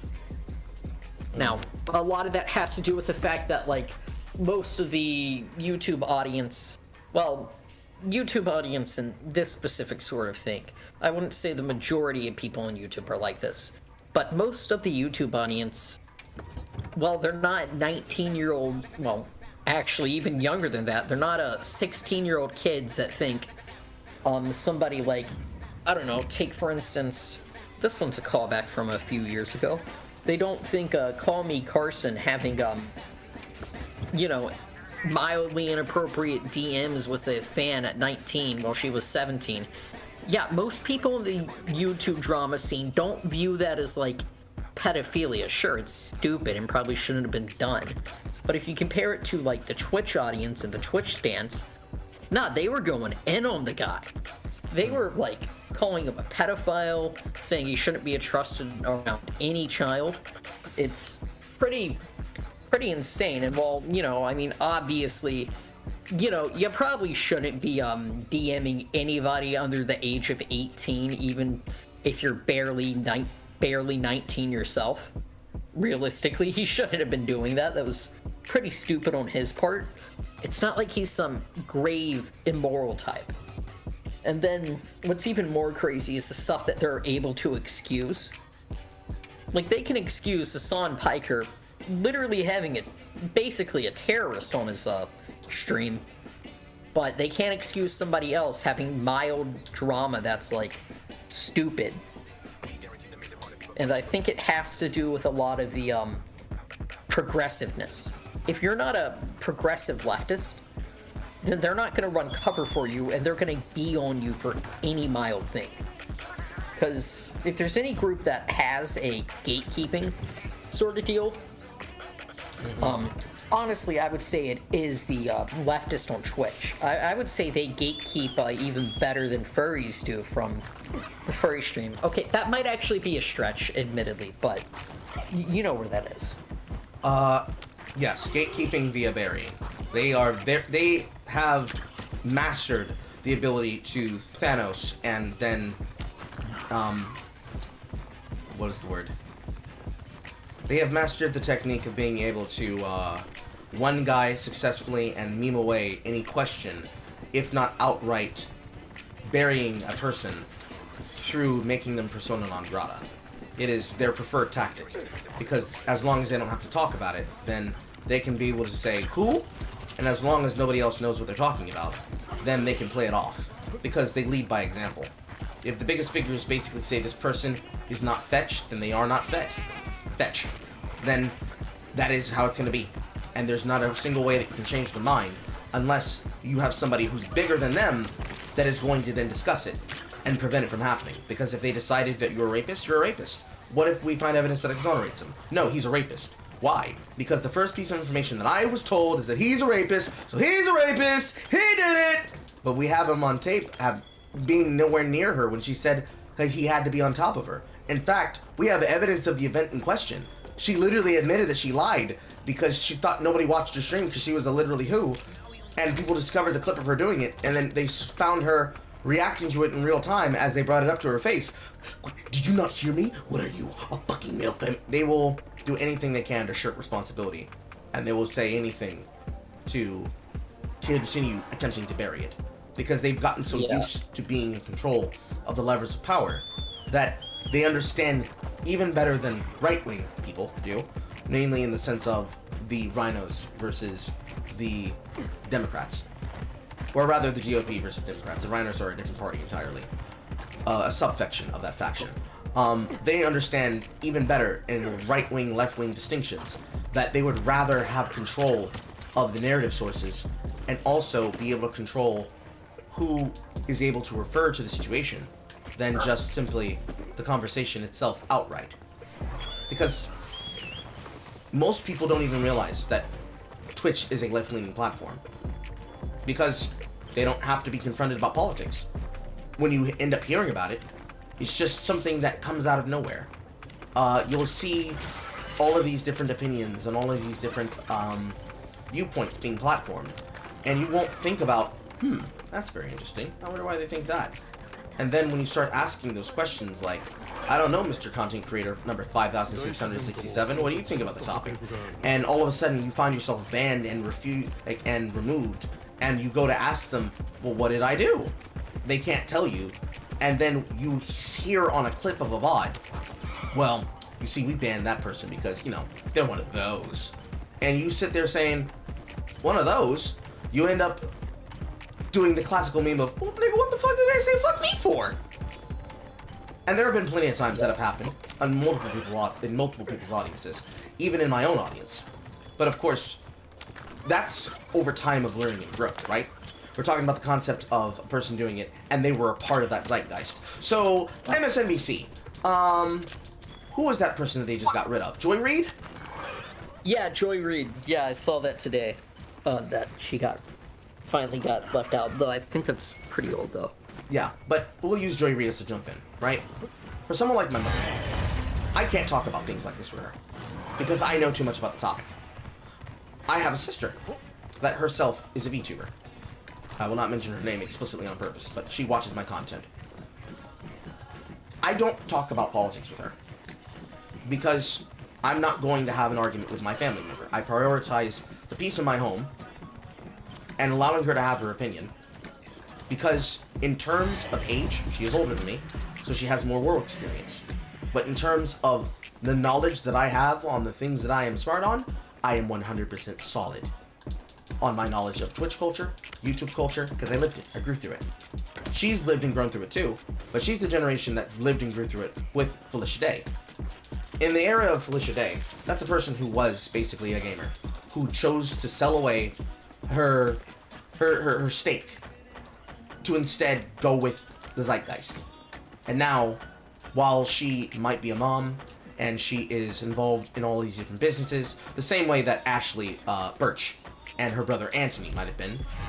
Ashley is definitely the more favored and liked sibling of the Birch siblings, because who is Anthony? The guy that platformed her career to allow her to now be inside all these movie games? Something, know more about voice acting than you'll, forgotten more about voice acting than you'll ever remember, something. But in terms of Joy Reid and people like that, those are the people that during COVID told you that you should listen to people and listen to the science and never question them. So when they tell you that everything you love is hate, you simply cannot face it and you can't confront it. Because we're not just talking about some random person in a chat forum. We're talking about your instructors failing you on a lesson because, well, P plus P equals power. Therefore, if power plus prejudice equals oppression, and you're taking a social science class, and you explicitly point out what Dev broke down in that refutation video that he had about Gaff and Mercante, then you're dealing with people that, while you know that you are correct, it is not lucrative for your career or for your ability to grow as a person participating in the arts to get your degree, because they will actively punish you. Not just a maybe kind of sort of will. No, they will actively prevent you from being able to have a platform.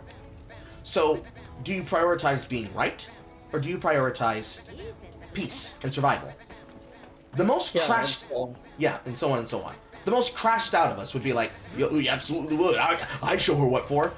There are more factors in moving than just what I think and what I'd say as a nice dig at the fucking dinner table. I'm not talking about, well, I would call her out, but she's allowed her opinion. That's not what I'm talking about entirely. That's entirely not what I'm talking about. I'm talking about, this is the most important thing that I have to be able to address. What is the most important thing that is relevant for the peace in my household? The same way that during COVID, you've got people crying over the fact that they can't say goodbye to grandma because they said, you gotta socially distance. And now all those people want an answer for why they couldn't have said goodbye to grandma. And like a snake oil salesman, they have already moved on to the next topic. No one's addressing that outright outburst in anger and that loss and heartbreak. And much like me not confronting her about politics, there are things that do not need my opinion. I know when to hold my tongue. I know what my job is, first off. But it's not even about, well, I'm not trying to risk the bag of my position. Fuck the money. This is about it. This is about what is right. Now, what right? Yeah, at a certain point, it comes to don't sell your soul for this sort of thing. Yes. Don't sell your soul for the cash. And much like how a person could say, well, what money? It's just your sister and you talking about politics. No, it's not. It's never that simple. Because we're talking about family connections. We're talking about, can she trust me to live in my house with her, with my mother? We're talking about, can I be trusted as a guardian in my home? Do I have the right mindset? Do I understand the actual social zeitgeist that I'm inside of? And the political stakes that are on the table because of the choices that people have made or that I have made in a voting booth. Whether or not I have voted for Trump or whether or not I did or did not vote at all. We all know that I did. But whether or not I had voted at all, I do not need to concern myself with those material consequences, but I shouldn't be allowed to shirk away from the political reality, right? I can't choose niggling words and play around, well, kids in cages, or any of those sloganeering talking points. You have to be able to actually talk about the reality of the matter. So, if I was talking to an Englishman, a Briton, a UK citizen, about what's going on inside of England, and they try to play around this idea that there is not a Muslim contingency that is currently destroying the culture of that country and of their citizens. And there will be a race riot eventually in the future because, hey, the police just exposed that they would rather protect criminals than protect citizens. All it takes is one racially motivated crime, and there will be riots in the streets the same way that we had in America during things like, well, take your pick. LA riots, George Floyd, any of the other particular victims of BLM that were used as a talking point rather than as a human. They were dehumanized to the point that they are now just a mural. And we've destroyed history, we've destroyed buildings, we've destroyed actual neighborhoods, we have disenfranchised and impoverished neighborhoods by removing businesses because we can't stop stealing, we can't stop pointing fingers at white people and blaming them for the problems that affect the black community. We're saying that we need to have help in reservations, but when people try to help, we actively destroy our effort because, nah, that came from the white people. We don't want it. But also, this came from the black people, but we stole from them. But you see, they're raccoons. They're trash pandas. You know the word I'm playing around here. They're raccoons. They're not to be trusted. Uncle Tom, you're white-coated. You've got Hitler particles. We're still in a burning ship. It's still gonna die. You still gotta get shit to work. You still gotta deal with the material effort. What are you gonna eat today? Forget talking about politics. What's about to happen to you next week? You got evictions? You got bills? Some people would argue, well, that's how they keep you on the rat race. But I would argue that is even more of a purpose for us to remember what's most important. It is our job to do what we need to do. What we need to do is to focus on what's important and what is in front of us. As we say in coaching, play the game that is in front of you. You don't need to worry about all these outside extingent factors. You have to worry about what's actually materially happening on the ground. What's materially happening on the ground right now concerning reporting is that you have people who make a benefited interest in only covering the things that make them a direct amount of money for choosing to talk about and cover. Because it enriches them to make you scared. Make you scared, make me scared, make her scared, make her mother scared, make everybody in America scared, make people in the populace scared, keep them talking about anything else other than what's happening. So, in Twitch's culture, they would rather defend Hassan because Hassan's behavior affects the culture that they take a part in. And despite the fact that they need to call him out, because Twitch as a company and Dan Clancy as the C-suite individual responsible for basically treating him as the primary earner or the primary attention shaker, whether it's good news or bad news on the platform, has caused us to now take consequences in the form of losing access to our VODs and now being put on a 100 gigabyte upload of our clips and of our highlights because they would rather protect Hassan than ban him. Why? Because he makes the money. And they have prioritized people like him over people like you and me. Because whether it was about money, it's not. It's about clout and business. Yeah. Yeah, and at a certain point when it comes to this sort of thing, I guess it kind of, although this might be a little bit outdated, I'm not in social sciences here, well, I'm sort of, but not really. It sort of goes back to Maslow's hierarchy of needs here. You know, for a lot of people, if you don't have the physiological safety and, you know, the love and belonging parts of the pyramid covered, then you're not going to get to the esteem area with competence, or you're not going to get to, you know, self-actualization to where you can actually be, you know, engaged in politics or aware. And a lot of people that are over-engaged in politics, you know, especially a lot of leftists, you know, the types that come from the, you know, white upper middle class families, you know, those affluent type leftists, a lot of them, sorry, I got a firm request that distracted me. A lot of them have most of their hierarchy of needs met.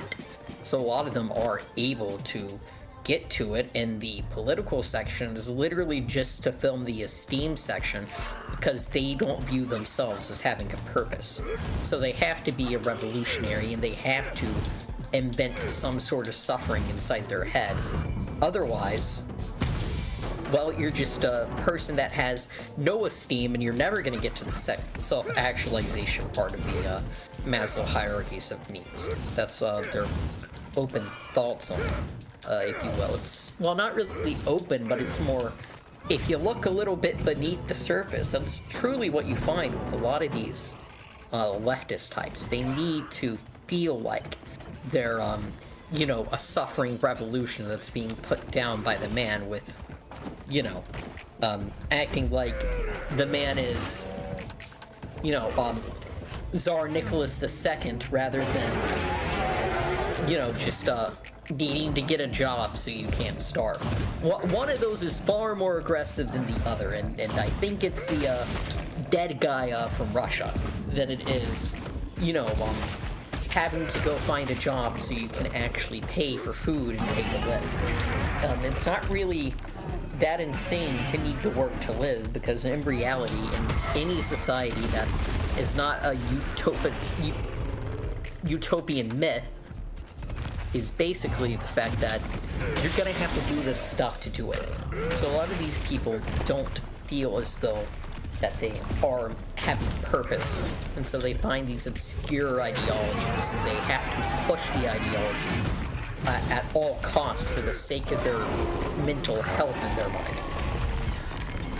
So a lot of them don't realize that what you're doing is, A, it's destructive on a society-wide scale when, you know, everybody's doing something similar.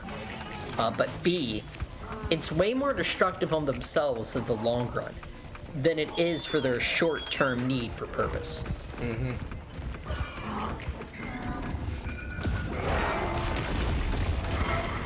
And I don't think you really need, you know, some degree in psychology to be able to guess that.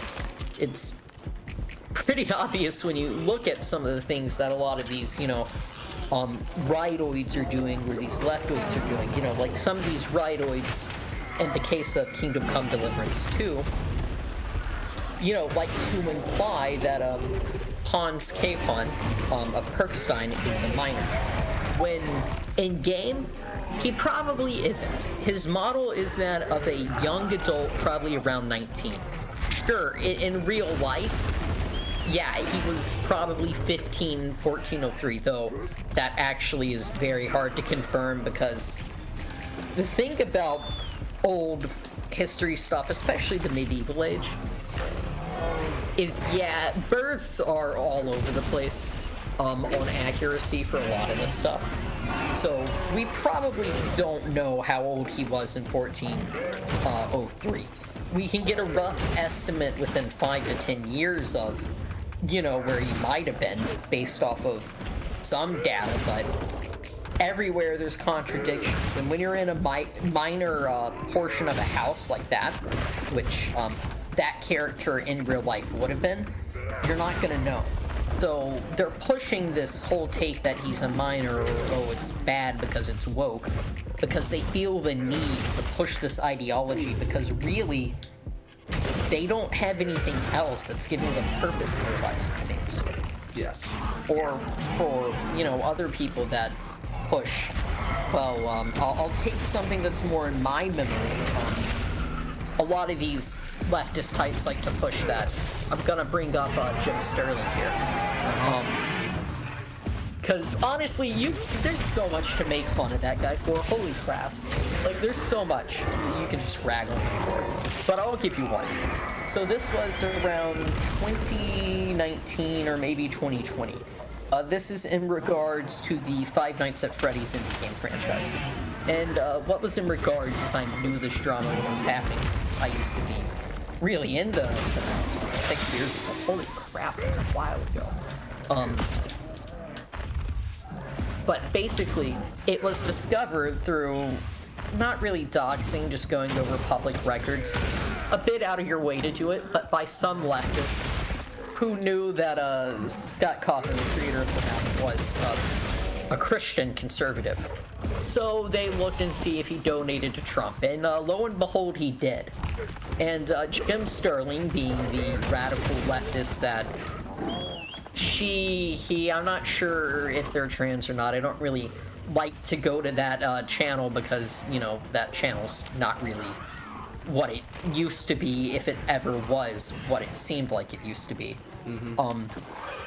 But now they push that there is a cult of personality for Scott Cawthon, the creator of a cringe indie horror game, or at least the audience is cringe. I would not say that most of the games in that franchise are, but they'd rather claim that a dude who makes an indie game that is a population for kids, essentially, somehow has a Joseph Stalin level cult of personality. Realistically, this dude's a recluse. This dude's a complete recluse. Most people have no idea where he lives.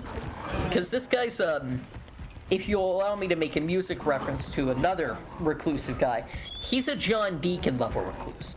Which is to say, if you don't know who that is, this is mostly for the sake of your chat, that used to be the bass player for the band Queen. But ever since Freddie Mercury passed away, he basically turned into a recluse, where if you try to send this guy fan mail, you might get a response back from his wife claiming that he's dead, even though it's on good account this dude's still alive. Just to put it in comparison. He's very much reclusive. You're not going to find this guy. It's rare if he does interviews. And yet, because he donated to Trump one time, and people are like, it's a Trump donation, who cares? He can donate to who he wants. That goes from innocuous political donations, which it is an innocuous political donation, let's be real here, to somehow this dude's Franco out of Spain, and he has a dictatorship and a cult of personality. To add a, example from a leftist, if you will, and genuinely, I think it is apt to call the Jimquisition channel a leftist YouTube channel at this rate. Yes. And it's kind of funny how one side likes to point out that wokeness is pervasive, like it's some kind of demon mind virus that's, possessing everybody. Or that, all your right-wing people are evil Nazis who have cults of personality. I don't think either are true, and at this rate, you gotta find a healthy middle ground. You know, for a lot of these people, you can't really be going on this one-sided take, because when an ideology is all-consuming and there can't be other answers, then that ideology is crazy. We can't have things that consume your entire being as, like, a complete political belief system. There has to be more room for rationality.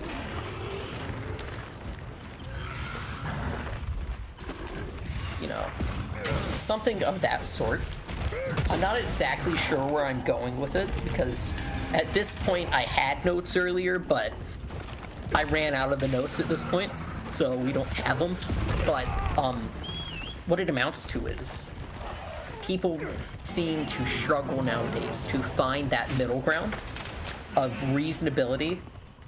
And honestly, I think the entire culture of, the internet, of our nation, or even the Western world in general, because we're being torn from side to side and ripped apart, that I feel like the West is massively demoralized.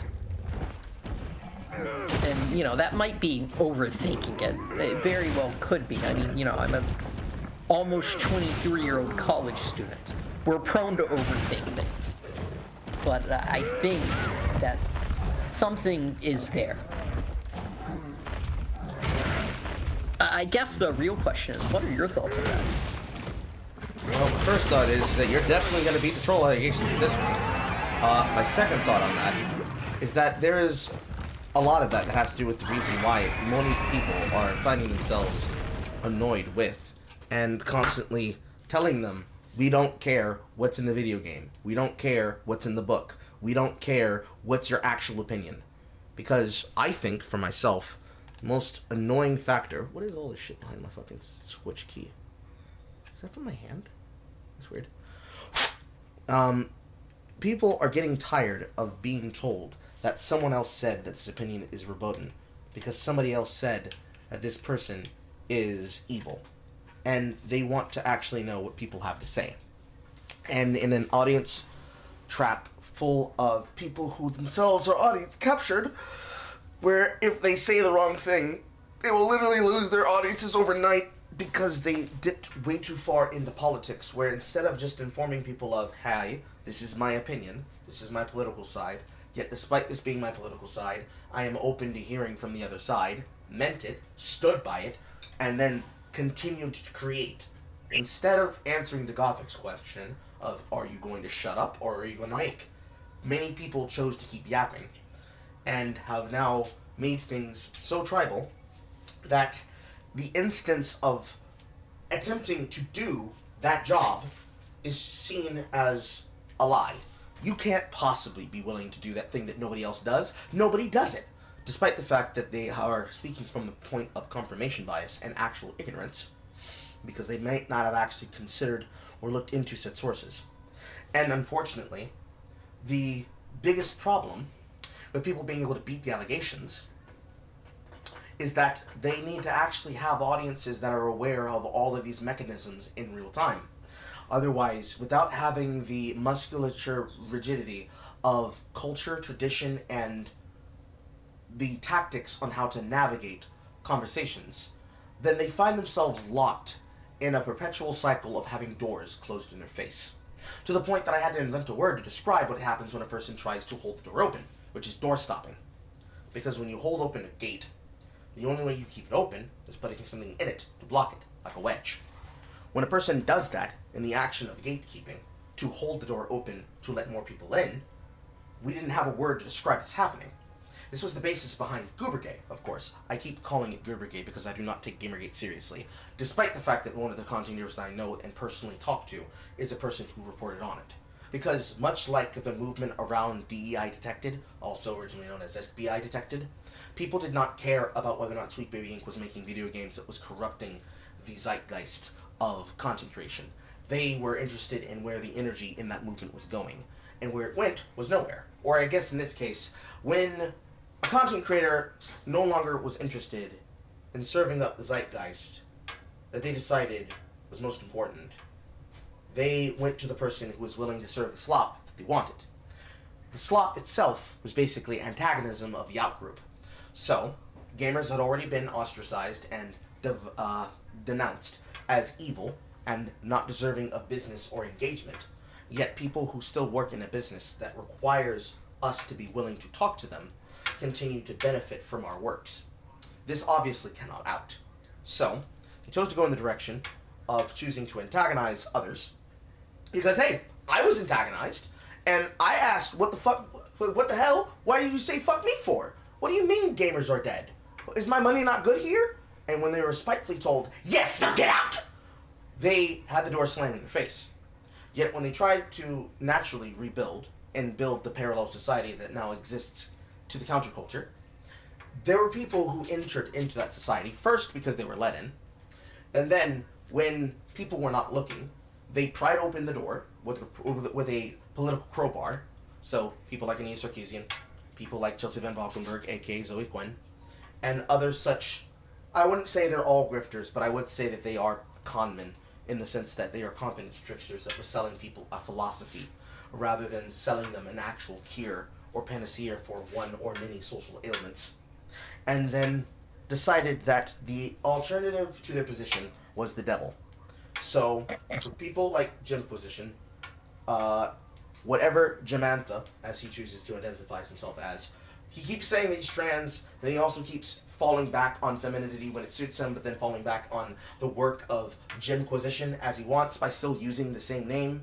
So, I guess if Stephanie, I shouldn't air quote that, if Stephanie is a woman, they need to not steal from Jim and simply make a new channel and start over again and archive all the old Jimquisition content as pre-transition and then go from post-transition. If when I addressed that exact point, this being their opinion about get-gooders, people are experiencing what happens when people are annoying as fuck to the point that they are having a cultural reaction to being told, get good. The basis of get good, as a joke, started from Software players and people who played difficulty video games where the goal was to have an achievement that they were able to successfully conquer from playing the game, not necessarily to prove that they could do it because it's hard and they're gatekeeping the hard difficulty from other people because they want to be able to brag out the accolade, but instead showing how much they have grown from where they started to where they are now, and doing so because that's what they enjoyed. And then, of course, Five Nights at Fuckboys, which I keep forgetting that I worked on that game. Game series, actually. There's 3 of them. They're very good. Wait. You worked on that? Yes. I was responsible for every single hard fight that was hard. You're welcome. Yes, that includes Cranky. You're welcome. Oh my god, dude. When I was, like, really little, I freaking loved that game. Holy crap. Well, little, I was a teenager, so... Yeah. We were going to make a game called Kingdom Fucks that used the same Ivona voices to design them. So, from my Taking Space video, the one that features the digital puppetry, including that very annoying person, the Ivona Justin voice is actually the voice that we were going to use for Sora. Like, but project files are somewhere on one of these fucking hard drives. But yeah, we worked with Sable, we made that game. Some of us were responsible for playtesting, some of us were responsible for coding, and everyone's project focus worked together to make that thing. Good times. Anyways, focus. They made them because they enjoyed difficulty and sharing joy in the accomplishment of something that is hard. Because with the philosophy of doing things and playing things the same way as you would make choices in life, most of the people came together with a camaraderie over a conjoined joy of appreciating difficult things that took time to master. Because you cannot let people just simply say that being the thing is doing it once and claiming they are therefore a gamer. A gamer is not a person who just played a video game once, and it's not just a person who likes playing games. That is something that they do to pass the time. A gamer is a person who lives the culture. Because if they cannot live the culture, then they are not of the culture and they are not in the culture. It is not just an action. It is a physical place. And it is a sense of belonging. By bastardizing what gaming is and describing that you can be a fake gamer by paying lip service to the idea but not living the virtues and tenements that it would have passed on to you, then they destroyed the basis and the foundation upon which people could call themselves gamers. With the destruction of that foundation, all of everything that we just discussed became a very easy bait and switch. Get them upset, make them react a certain way, then take them at their worst as a snapshot, and then say to a completely uninformed audience, do you want to be these guys? What is the worst that we have right now? Mark Kern replying to transgender accounts by mocking them by saying they're a woman. Internet grifters constantly having spurg fits on Twitter and then having member-only videos that they then put behind a paywall the exact second that they end the live stream. Constantly prognosticating about other people and never actually having straightforward conversations with their loudest detractors, who might be intelligent and might be able to communicate, like myself, or might just be another troll looking to get attention, like the ones that were given the allotted amount of time on the GAF Mercante livestream, where every person who wasn't Dev, Wick TV, and the 1 or 2 other guests that were on, one was female, one was male, all of them were trolls. None of which should have been given a platform simply because they're here to waste people's time. And then, of course, Alyssa herself and Dave, the person who hides behind the account name linked to the Pabst. Pasp. I still can't say Pasp Blue Ribbon. Pabst. Whatever the way it's pronounced, the beer. Linked to the Pasps as a joke to build an audience off of Alyssa Mercante's audience, because he troll posts and coal posts just the same as Grums does. They have been given ammunition, bullets, guns and guns and bullets of ammunition to destroy gamers, because gaming culture no longer requires you to participate in the thing. It could be as simple as, I have a Funko Pop. Or, for those looking at the background, look, I'm a gamer, see, video game posters. But not a single person can ever be able, if they ever do, I need to extend this cord. I have to reach over. None of them, if they were able to, when they look at the posters that are behind my wall, none of them ever asked me about the Taco Belmont poster. Not a single one. Now, the Taco Belmont poster actually belongs to an artist that was a part of a duo by the name of the Amazing Brando and the Adventures of Dwayne and Brando. Brandon Lackey, and Dwayne Zuwala. They were a nerdcore group. Nerdcore, boy, thing that has not existed for a very long while, is something that was about not just being a lover of video games, but then making in-jokes based on the jokes from that video game. This Taco Belmont poster is a joke about Castlevania, because there's tacos and there's turkey meat in the wall. Work here, fly within, no fleeman. The entire joke is based on a music video. So this merch denotes me as at least a fan of their old content, or at least his own solo content. They have long since rebranded themselves into something else entirely, which is Aventuria, which I think they might have even rebranded into something else entirely, because I think the name of the server that's in is now known as Echo Sleep. And I believe that the artist, the Amazing Brando, has now transitioned to an entirely different gender. But I knew and know them personally. To get this poster, I was talking shit and bragging about my skills, and they challenged me to play Battletoads. For 2 years, I could not beat Battletoads, and I felt shame and disgust. Shame and disgust was the motivator for me to then record myself as a Let's Play, not just playing that game, but several other old Nintendo console hard game ports, until I finished that game, showed him the playlist, and they sent me this poster and stickers as a reward. Because I earned my stripes. For most gamers, it's a matter of pride.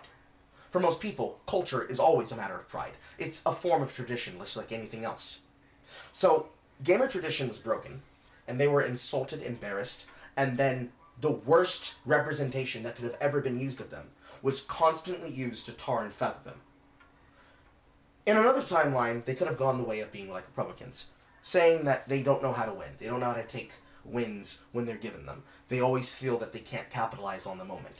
But there have been people who have demonstrated their willingness to capitalize on it, even if just to build a channel, that now are mainstay figures when it comes to content creation. They're recognized when they show up in your chat room. You recognize the jokes and memes that their audiences make when they enter into your chat room.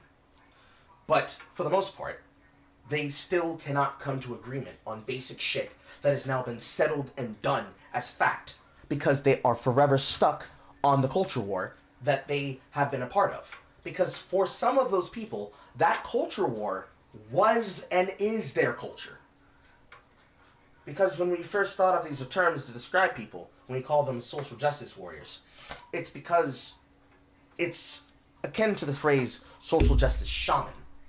Some of these people are a non-agnostic political replacement for actual religion.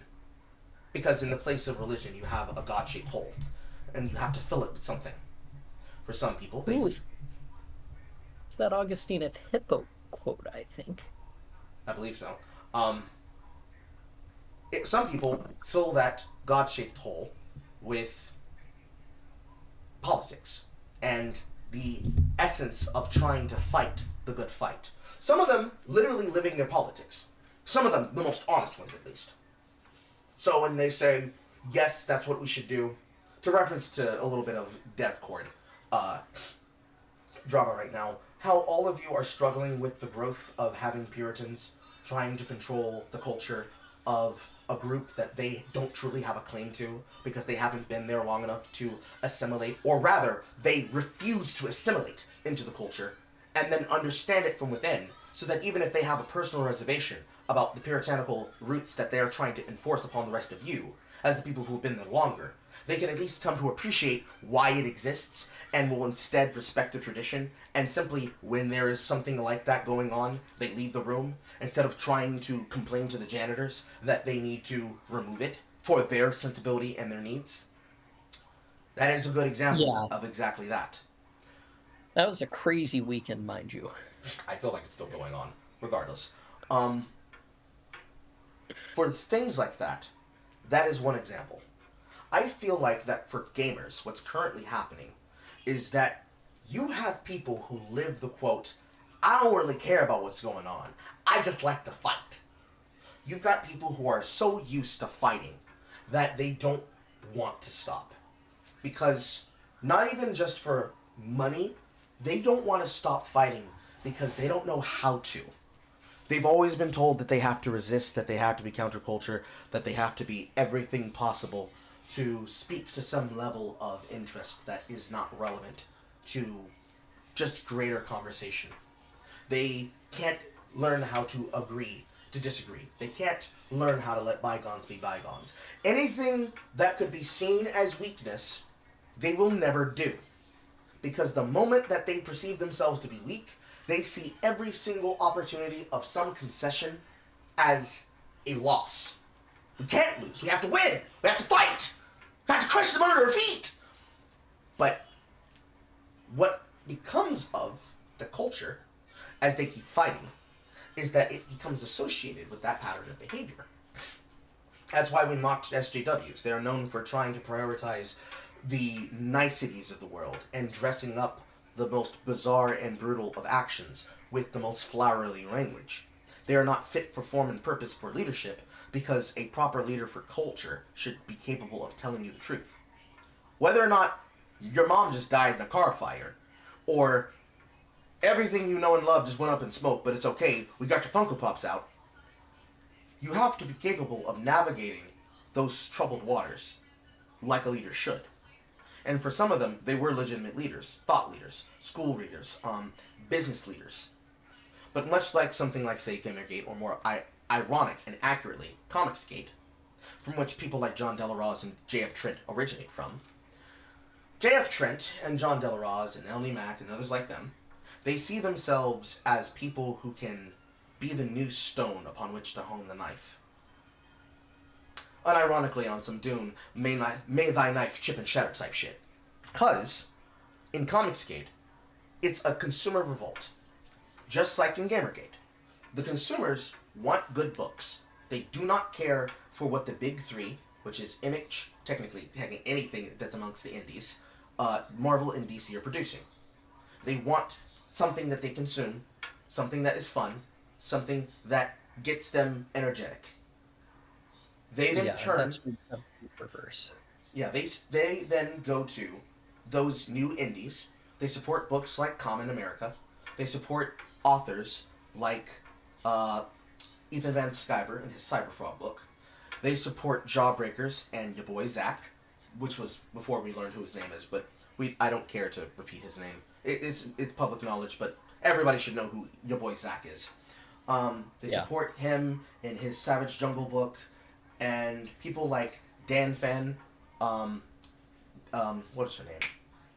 It's Trisha, I think it's Trisha Kafari. Yeah, because her name is Trisha Kafari, but her YouTube channel is called Dan Fan, 19, or is it 03? Anyways, she goes on and learns how to make comics by making a comic book like Oh Girl, Piper, like The Adventures of Piper, in the group that she was originally with, put out a book like Peregrine. She's now working on her own solo stuff because they trying to fuck her on that. And then, of course, everyone's personal fan favorite that's got fucking Buster Brown and Baxter Brown and his personal friend Upset, and by that I mean Dick Masterson and Vito Pasqualti, who is still stealing money from his audience by not turning in his book. The man, the myth, the legend, the ANCAP, who is making more money than any of the rest of the capitalists.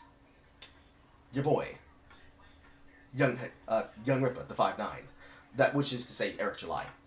He comes along. Yeah. He comes and says, I'm not only just going to be a part of this movement, I'm going to set the standard. I'm going to make a company similar to the background of something like Marvel. I'm going to make Rippaverse comics. I'm going to make the Rippaverse into a bigger thing than just my members and my audience. I've got the time, I've got the money, I've got the resources, and I've got the drive. I'm going to do it. I'm going to make it happen. And he went through all the same growing pains that somebody like myself or even someone smaller like Aqua would go through. He had the trolls that would say that he's never going to do it, he's never going to turn it in. They're just doubting the fuck out of him. Literally a content creator cycle of the Jack shot. Just, you can't do it, kid. You can't do it, kid. He's going to grift you, kid. He's going to steal your money, guys. And he's selling millions of dollars of books now, to the point that it was an actual news story that PayPal was holding his money, and you could see how much money he had waiting. This is not I remember that. This shit is not a game. He didn't lie. He didn't grift. Made, delivered, shit. Say what you want to say. I mean, I haven't read the Isom comics because, I don't know, I just really haven't decided to buy them. But yeah, I mean, I know a little bit about the Comicsgate stuff. I am a bit of a comic nerd. So basically, because of him doing this, the question was settled. When he was asked the question of Gothix is Vanessa. She's a part of the people around Comicsgate, and I think she might actually be employed in this business. But she started like a Twitch content creator too, because she used to be all about fucking alternative lifestyle in goth. That's how she got her name, Gothix. But Vanessa since has gone with God. She now is religious. She just simply cleaned up her aesthetic. She could probably still do all that shit on her own, like out in private, but in public, she just is herself. When asked the question of, are you going to create or are you going to bitch and moan, he said, not only am I going to create, I'm going to thrive by creating. And he continues to do so. So, when people try to shitpost on people like Az of Evil vs. Babyface, he saw an opportunity to make content, and now he's doing Silverback and the Gorilla. Yeah, I don't know. I find young Rippa's Rippaverse to actually be kind of impressive, because when he started doing that, that was a time I was getting into Reddit and got a Reddit account, which was stupid. I don't even know why I still have it, because that place is it's Maz Eisley's Cantina. I butchered that pronunciation, but you know what I'm talking about, the Star Wars. Yeah.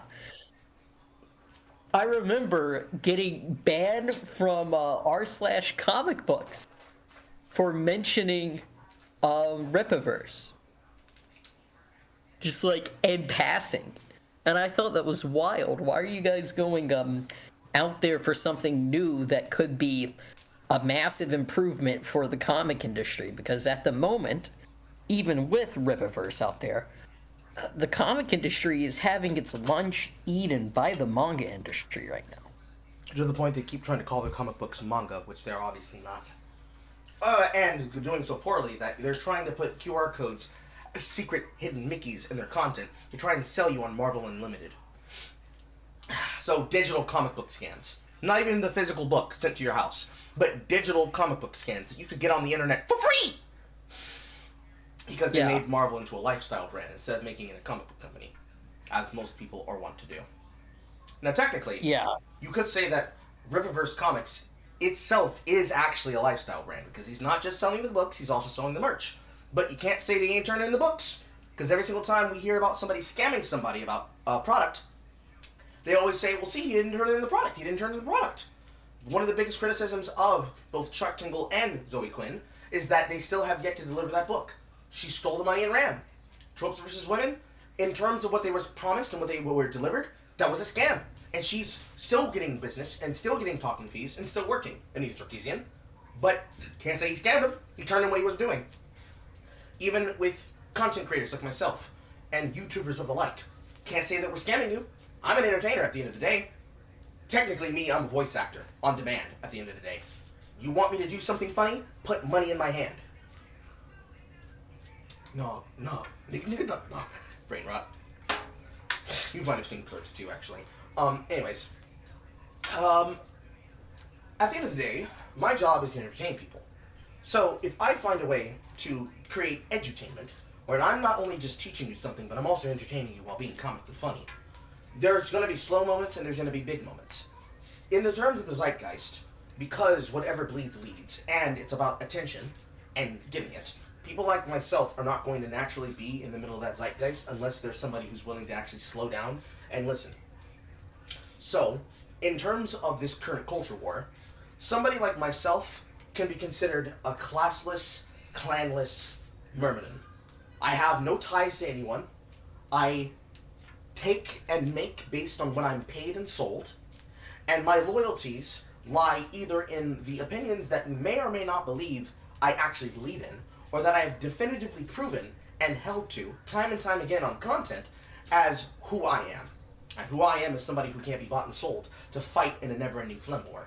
Because right now, concerning Smash JT and McDizzle, and the entire conversation on basically Gamergate 2, litigating every single week the same issues that we've had to be concerned with since Gamergate started in 2014 when I was in college, we keep having to ask ourselves, are we willing to go down with the ship because of the worst actors in our quote community? And the truth of the matter is that right now, outside of the insular communities of somebody like a content creator like myself or Devin, we don't have community. There is no union and cohesion, because that implies that people are playing by conjoined rules, and they're not. They can't stop fighting people because the brand is to fight. Just constantly resist against the current zeitgeist. But then when we do get power, or we have the ability to leverage power, we use it to continue bashing our opponent, instead of saying, alright, let's change things up and actually try to make them better, so that we can demonstrate what we need to do. I believe that it was Sargon's video about how people are tired of this constant dark wokeness that has been used as a bully tactic to crush people into agreeance. I have felt a lot of it from within my own social communities, which is why I behave the way that I do.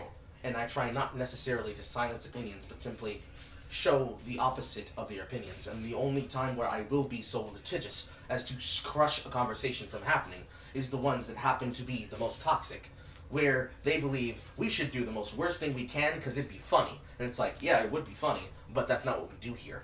Because I know where it goes. I know where it leads. I've had the ability to learn by proxy, by witnessing these things happen as an audience member in front of me, that now when I'm in a position of power, as I can decide how I want to build what I want, I do not allow it to happen.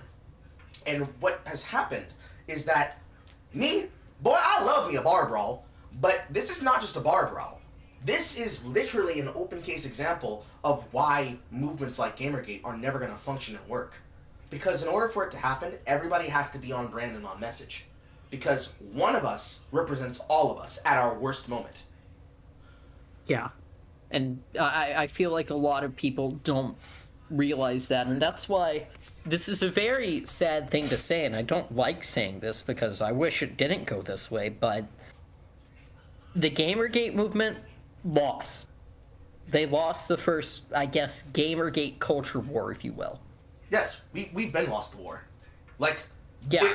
If this was truly a war, because this was one of the things I said in my Yap-Inomics video, when I did my deep dive of that particular content creator who was trying to brag about, you don't know what's in the games. You don't even know.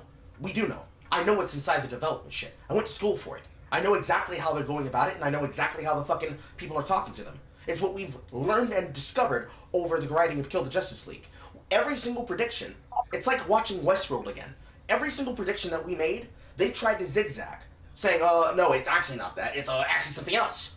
And every single change was done because when we revealed that we can see you talking in places you thought we don't populate, you thought that we didn't see you talking on Twitter, you thought that we didn't see you talking on Blue Sky, you thought that we didn't see you talking on LinkedIn, we just let you talk, and then reported it as such. Now there are those that were so fucking adamant to fight with you, like Smash JT, that he's gotta always be publicly fighting. That's the real fucking kick. People who are publicly fighting, instead of just showing that they have the information and not revealing how they got it. Or when they do reveal it, they make sure every T is crossed and every I is dotted and every Q is curled, so that when they try to deny it, they act just like the Anti-Semi Squad did when getting beat the fuck out when they claimed that they were being one-guyed. And Ethan Klein's content exposed Ethan Klein, not Ethan Klein exposed Ethan Klein, exposed Hassan Piker as the fucking lolcow and the terror supporter that he is. Because they can't fight the facts on these. We've been lost that fight.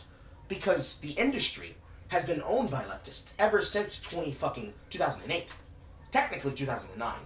Because the GDC, where Jeremy Lin, Riot I Beat My Wife, like my Beat My Wife Light, started from. The man who originated bringing the concept of social media contact and also player behavior moderation by using struggle sessions and censorship to stop people from chatting the way that they wanted to in games, that's been in the culture since forever. All they needed was an excuse upon which to ratchet up the censorship. And they gave it to them, hook, line, and sinker. It's not the people from the Xbox Live who are responsible for it. It's the people during Gamergate who are responsible for it. They didn't take it serious. They didn't take it as a threat. They said, "Blah, you ain't got no fucking real power." And those people have been using it ever since to silence people. Now, the second time around, it's still a protracted war. Because while it's a lost war, there have been battles that have been won ever since. Because people were disconnected and had no information to hold them together straight. Because either the records were lost, or content creators were actively deplatformed as to banish and bury the information. The second time around, we've got a new generation who are smarter, more informed, and because they were watching the content creators who were involved when it happened, they now know this was what Gamergate was about. No, it's not. It was about this. You can't prove that. Yes, I do. I have the logs. All of them. It's bit of a don't read the words to me, which I was there when they were written. Yes. Or whatever that Narnia quote is. Yes. And now, they realize that the second time around, while it's still a losing war, because really at the end of the day, the advertisers are who decides the winners. If you can't say what you want to say in open public in the town square, then your opinion is moot.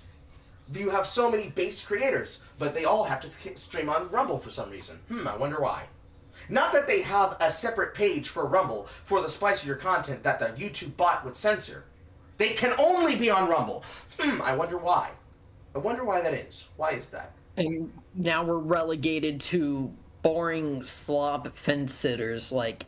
And don't get me wrong, I can watch a Moist Critical video any day of the week and be thoroughly entertained for a little bit, even though it's slop or, you know, an Asmongold clip. We're left with those fence sitters instead of smart right-wingers that, you know, actually... Well, not even right-wingers. Let me scratch that. Smart... Yeah, just smart anyone. Yeah. Smart anyone. Yes. Smart, reasonable anyone who can... go in there, say what it is, and tell the truth. Instead, we have, well, boring, you know, slop content YouTubers that it's like, well, why would somebody like Charlie or Asmongold actually care to stay on something for the long term? They already have it made. They have no obligation to do that. You know? If there is any obligation for them, if there ever is for any person, it's because it's funny. Hey, this is really funny. What? I'm not supposed to convert this? Well, I'm going to focus on it. Fuck you. And that's been the reaction. You tell somebody not to do something, they do it anyways until you fuck you. The left used to weaponize that to a degree. Because the right wing, they did not care to be involved with the culture war. They were more worried about the culture war on religion. And this movement from JDA and the Christo-Fascism Squad is nothing but that. They are doing the same thing that the woke moralists have done. It's technically the exact... Well, no, it's literally the same audience capture that affected Jordan Peterson.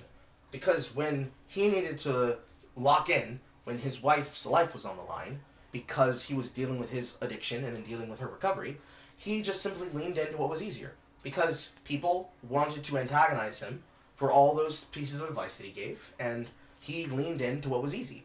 And most of the people that are your favorites that are banned off of platforms, they aren't platformed or talked to for people in their group, because when they had a chance to focus on what was important, they were more interested in fighting. Or trolling, for some people's cases. For some, it was trolling, and trolling members of the in-group because, haha, this is funny. Even though this is a life-threatening problem that I really need to take seriously, I think it's funnier if I just shitpost through this. Or the person who's known for trolling, bringing up a serious problem, and not sticking to being serious, decided to do, in their words, a little bit of light trolling. You know, just a little bit of light trolling to try and express how serious the problem was. And even if, at the end of the day, they succeeded in getting in what they wanted, they also demonstrated that for their supposed friend groups and cultures and traditions, it actually depends entirely on if the content creator decides he likes you, whether or not it is actually necessary and right. So for myself, I like gaming. I love gaming culture. I will never not rep being a gamer. Because people like Zerk03, they will claim that they have numbers and that they're in the zeitgeist, and yet, when it comes down to him having personal friends, people like fucking FD Signifier are not going to protect him, because FD Signifier and his friends, they're BreadTubers. They're on Nebula. They don't have to worry about YouTube.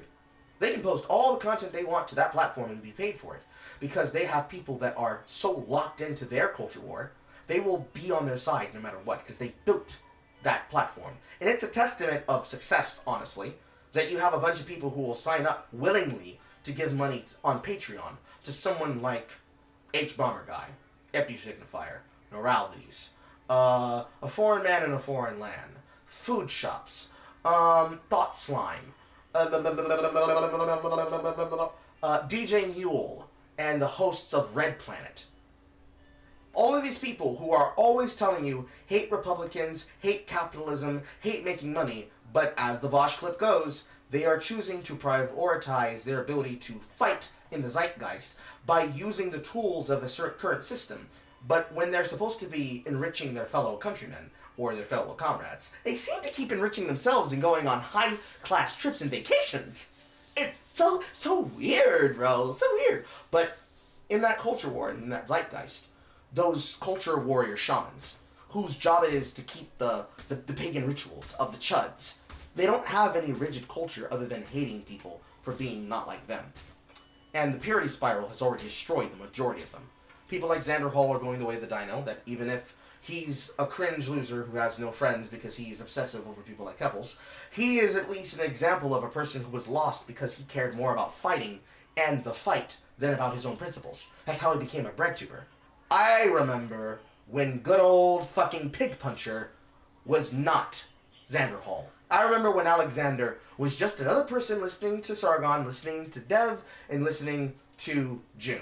And then he was told by leftists that he should hate who he is, should change himself for the better, and fight the good fight for the leftists. And like a Sixth Ranger going evil for like a fucking half season, he committed to the bit and was given money for doing so. But the second that he broke bread, the second that he stepped out of line, and decided, you know, I'm actually not down with people like Keffel stealing people's money. Actually, I hate people like her. I don't hate him to the... I don't dislike and hate them to the degree in which he said that he would. But as much as I dislike them and hate them, I don't let them destroy my focus on what I need to do. And that's what he did. On top of, you know, letting the wrong people in his life, trusting the wrong people with his money, believing that he shouldn't have a bank account because he doesn't trust banks. Why did he do that? Genuinely. Because he doesn't trust banks. He put all of his money in PayPal because, hey, PayPal's like a bank. Then his PayPal got hacked and they used his money to fucking buy video games on Steam. If his girlfriend at the time was also not using it to siphon money out so she could buy drugs.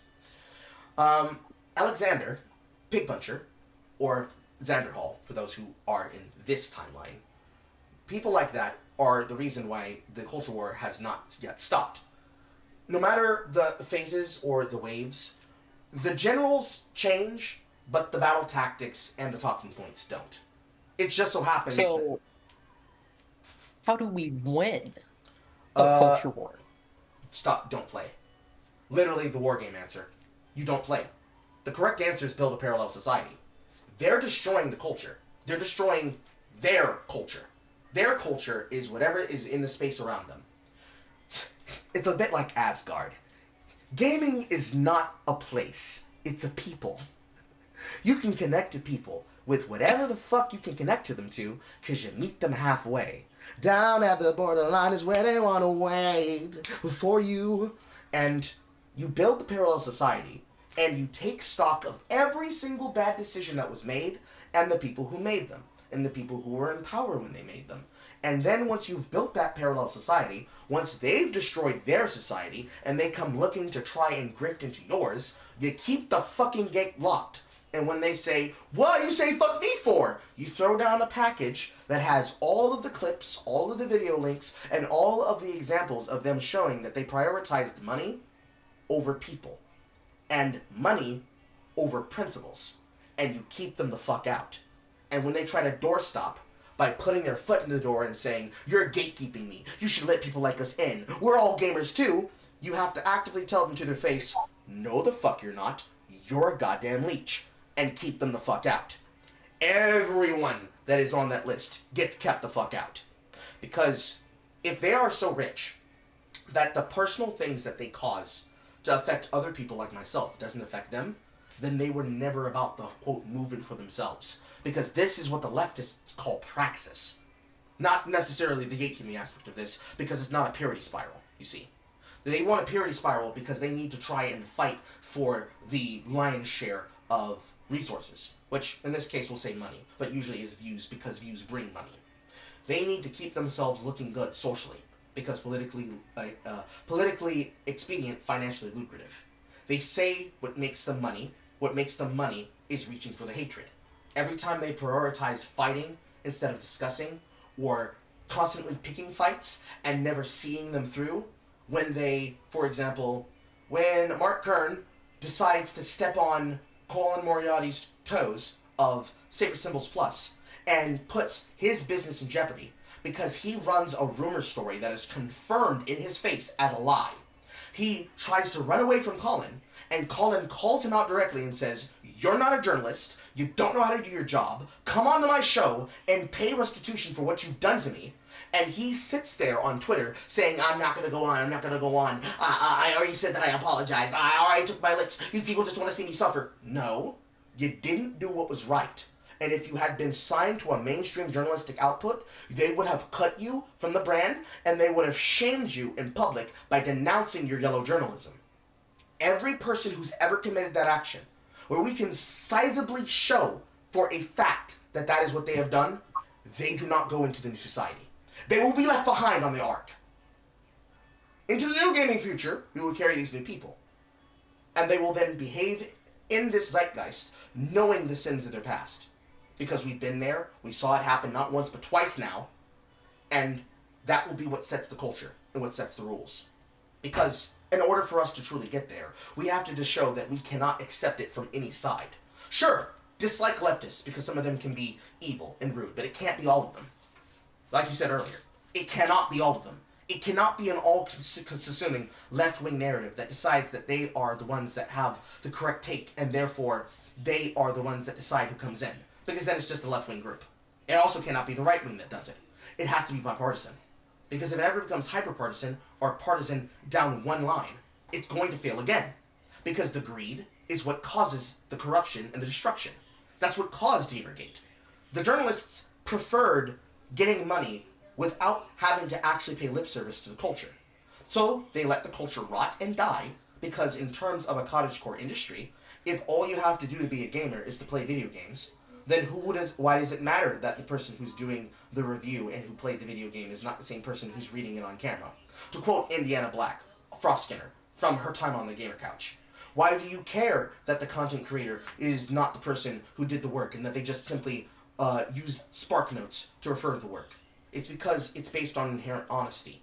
The same way that you expect a politician, whether they are left or right, to care about the constituents of their state, I should never have to see somebody like Raphael Warnock doing a fucking power luncheon in Saudi Arabia when niggas right now in my city are starving or homeless. Because if he had to rely on the actual space that he's responsible for as a senator to be the thing that enriches if he can live in a house, and he comes back to his home and sees that it's been repossessed, burned, or destroyed, and instead of him blaming the constituents for simply causing random chaos, but instead it was the state saying, oh no, we're going to fire you from your job. Why? Because I look at the GDP of your state, and you shouldn't be in Saudi Arabia when you've got problems back home here.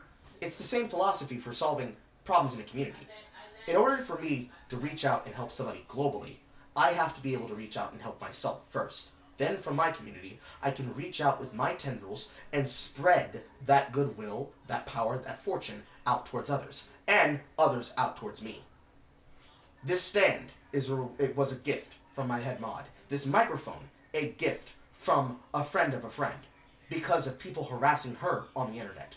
Most of the things on my desk right now, with the exception of that water bottle, the earnings that I earned myself trying to enrich myself, but some gifts from others. The graphics card that is in this computer, a gift from an audience member who is also a good friend. These posters, some of them, gifts.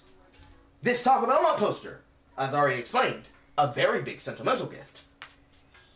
All of the things around me right now, most of them, are a result of what I have made and taken as stock of my life. That doesn't mean that I've made the right choices the entire time, but it means that the choices that I made were right for me and were the correct choice because as a person, if I'm going to be a leader of just my own content, let alone a community, let alone a brand owner, let alone a content creator, let alone a public figure who wants to then do business, I have to live my standards. And ultimately, most people respond better to those who follow their own standards and will live by them and be reasonable to them. But they also respect a person who's capable of recognizing where they're standing. And when the person who clearly is dishonest tells you that they're going to do an honest deal, you try to give them the benefit of the doubt, but you also expect to be stabbed in the back. So when they regrettably and expectantly try to stab you in the back, you break their fucking arm and you slit their... Well, let's not go that far. That might actually get taken down. But... Yeah, you're still on the internet, Carl. But if you expect someone to be a snake in the grass, you remember the foible of the fucking scorpion and the frog. And when you give them the evidence that says, listen, bro, you are a good friend, but you're also bad for us. Leave. So, the ending of Fallout 1. Yes, you saved all of us, but you also have to leave because you've been exposed to the outside. You have to be willing to be honorable and take the long walk if you knew you did nothing wrong. But if you're one of the people who's responsible for keeping them out, and rather than, say, Fallout 1, you're talking about them being infected, and they're trying to get in despite knowing that they've been bitten by a zombie, you have to tell them, motherfucker, I can see the wound on your legs. I know you've been bitten. Come on, bro, it's me. Oh, loyalty don't count for nothing. Bro, you will literally kill us if I let you in this building. End of. This it's not about passion. It's not about personal or petty vendettas, although sometimes they can be. It's just as simple as you're bad for the movement, you're bad for the work, you're bad for the business, you're bad for culture. But it's not just you're bad for the business, because people will always confound emotions and money. It's that you are not to be trusted. Because when I ask you to do something, or when we try to get you to do something, you prioritize your own personal desire over the greater conversation. So, the furry video, when Anthony Coe prioritized making a YouTube video over understanding the furries, he demonstrated that he is not to be trusted, and will probably be banned, or at least brown-nosed, and judged harshly moving forward. If he ever changes his attitude, it's going to be 2 times as hard, or even 4 times as hard, for him to get over the barrier of their level of trust. Because if he had just gotten into the bed as a friend of the furries, then it wouldn't have been a problem. But he prioritized his own selfish desires over understanding and communication, as most people do when they only care about fighting. Or, if you want to be black about this, niggas. Nigga moments happen all the time. It's when another person refuses to bend to the strong personality of another person. You've got a bunch of people who are content creators who have strong personalities. They are not willing to break or bend because I can't look weak. I gotta be hard. I gotta be hard. Sometimes keeping it real goes wrong. And we have had way too many people who are more than happy to crash out because they find it funny.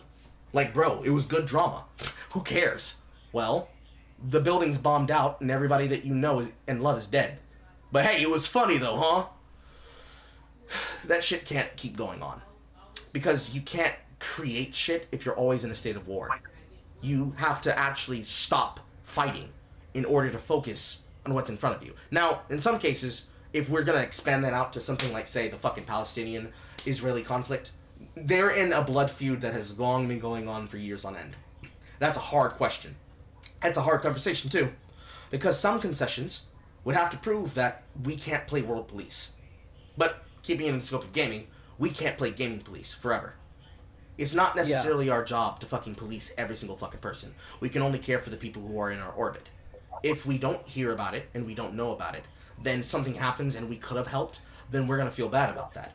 But I'm not going to feel bad about a person who's demonstrated time and time again that when he could choose to do something, he not only does not just do nothing, he also goes to the extreme in the opposite direction. And then basically says, what? I thought this was America, huh? And actively destroys the thing he claims he's trying to build. So, acting like a hypocrite, profiteering money off of it, and then acting as though the only thing that matters is both the time, the attention, and the money, which is the closest you can get to being a Twitch chatter if you're talking about their behavior in general, or a Redditor, which they all want to do, because it's all in-group preference and in-group bias. But even those in the in-group, especially on the issue of Smash JT, like Cassie Cage, friend of the channel, she's seen the same shit as I have. And I, for one, if I were in the position of somebody like Hypnotic, if somebody like Smash JT were to try to come into my show, and I confronted him about it, both in private, respectfully first, because the first way you should do it is respectfully.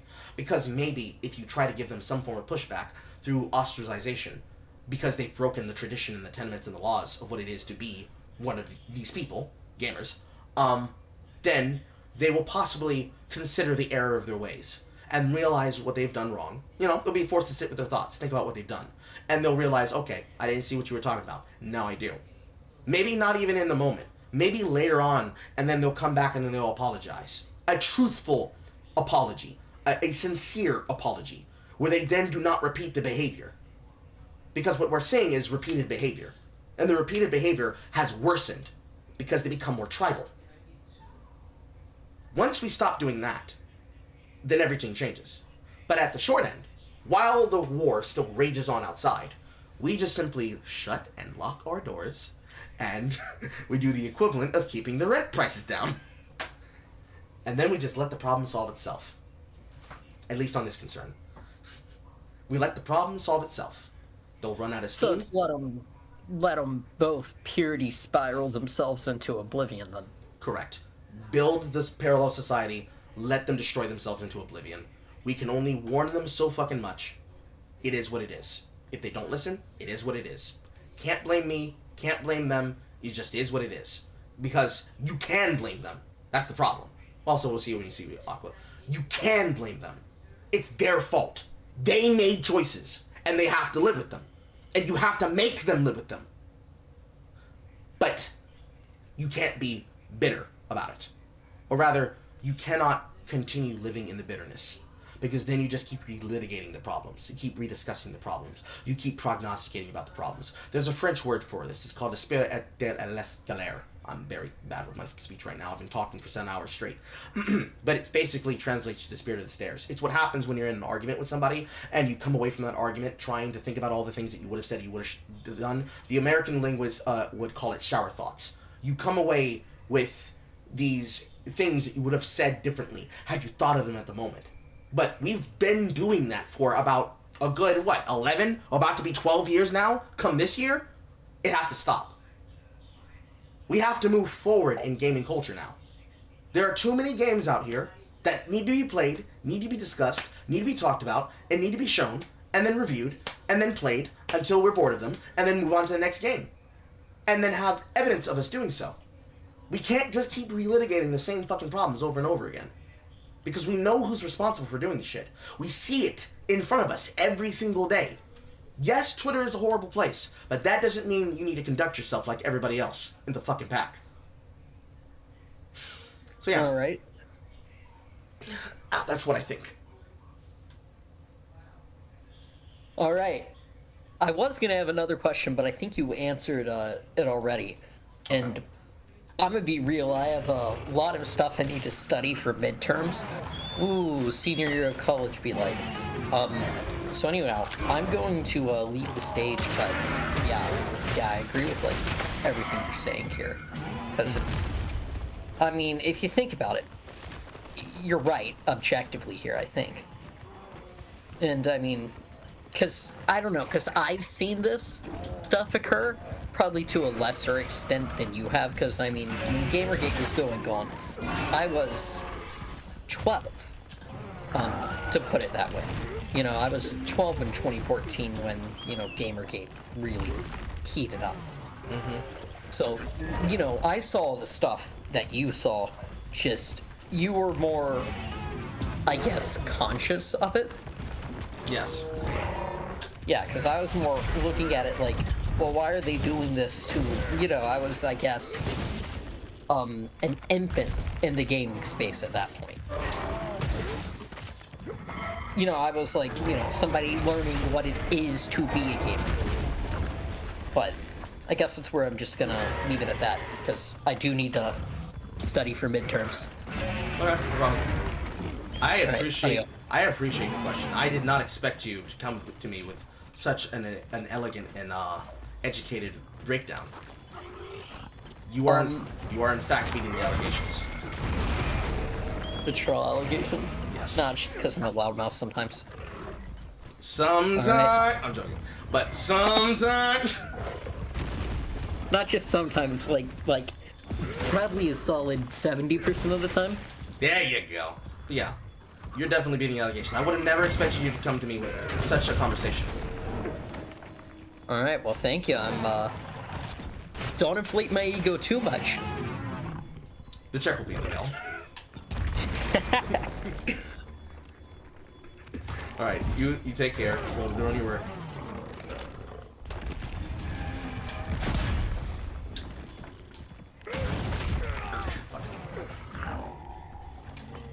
Alright, I think that was a really great run today, guys. I appreciate all the conversations and everybody who spoke. I love you all equally. It is now 8:55, so I need to cook dinner. I have like 3 or 4 days left on the dare drop for one of these reviews, so if I end up being late on the broadcast for Monday, it is because I have been working on it nonstop. Sleeping, eating, working, sleeping, eating, working, playing, sleeping, eating, and working. If I end up not doing news Monday because I choose to take the day to edit, I will tell you all inside of the server, and we will then go over that content on Tuesday. And remember, we are going through one Leadhead video a week, so there will be a versus chat maybe on Friday, Saturday, or Sunday. If we end up having it on a Sunday, then that means I'll have to end up cutting that Yapping with Carl short. But I appreciate everybody coming through. I also appreciate those of my membership and of our followers and supporters that have given us money. It is going to a wonderful place, which is me, but I joke. And if you are a watcher on Twitter that is consuming the content, I appreciate all of you equally and encourage you to go to my page and follow my account. And if not following the account, at least follow the YouTube, follow the Twitter, follow the Twitch, and just stay up on news topics. And if you ever feel like becoming a member of the Discord, join the Discord, become a member of the community, become a Carlist, and teach them the way of the one true Carl. Alright, I'm going to be leaving now, chat. Goodbye. Bonsoir. And remember to eat your greens and veggies. I will see you all next week. And I'm billing you all, and I will talk about you in dark.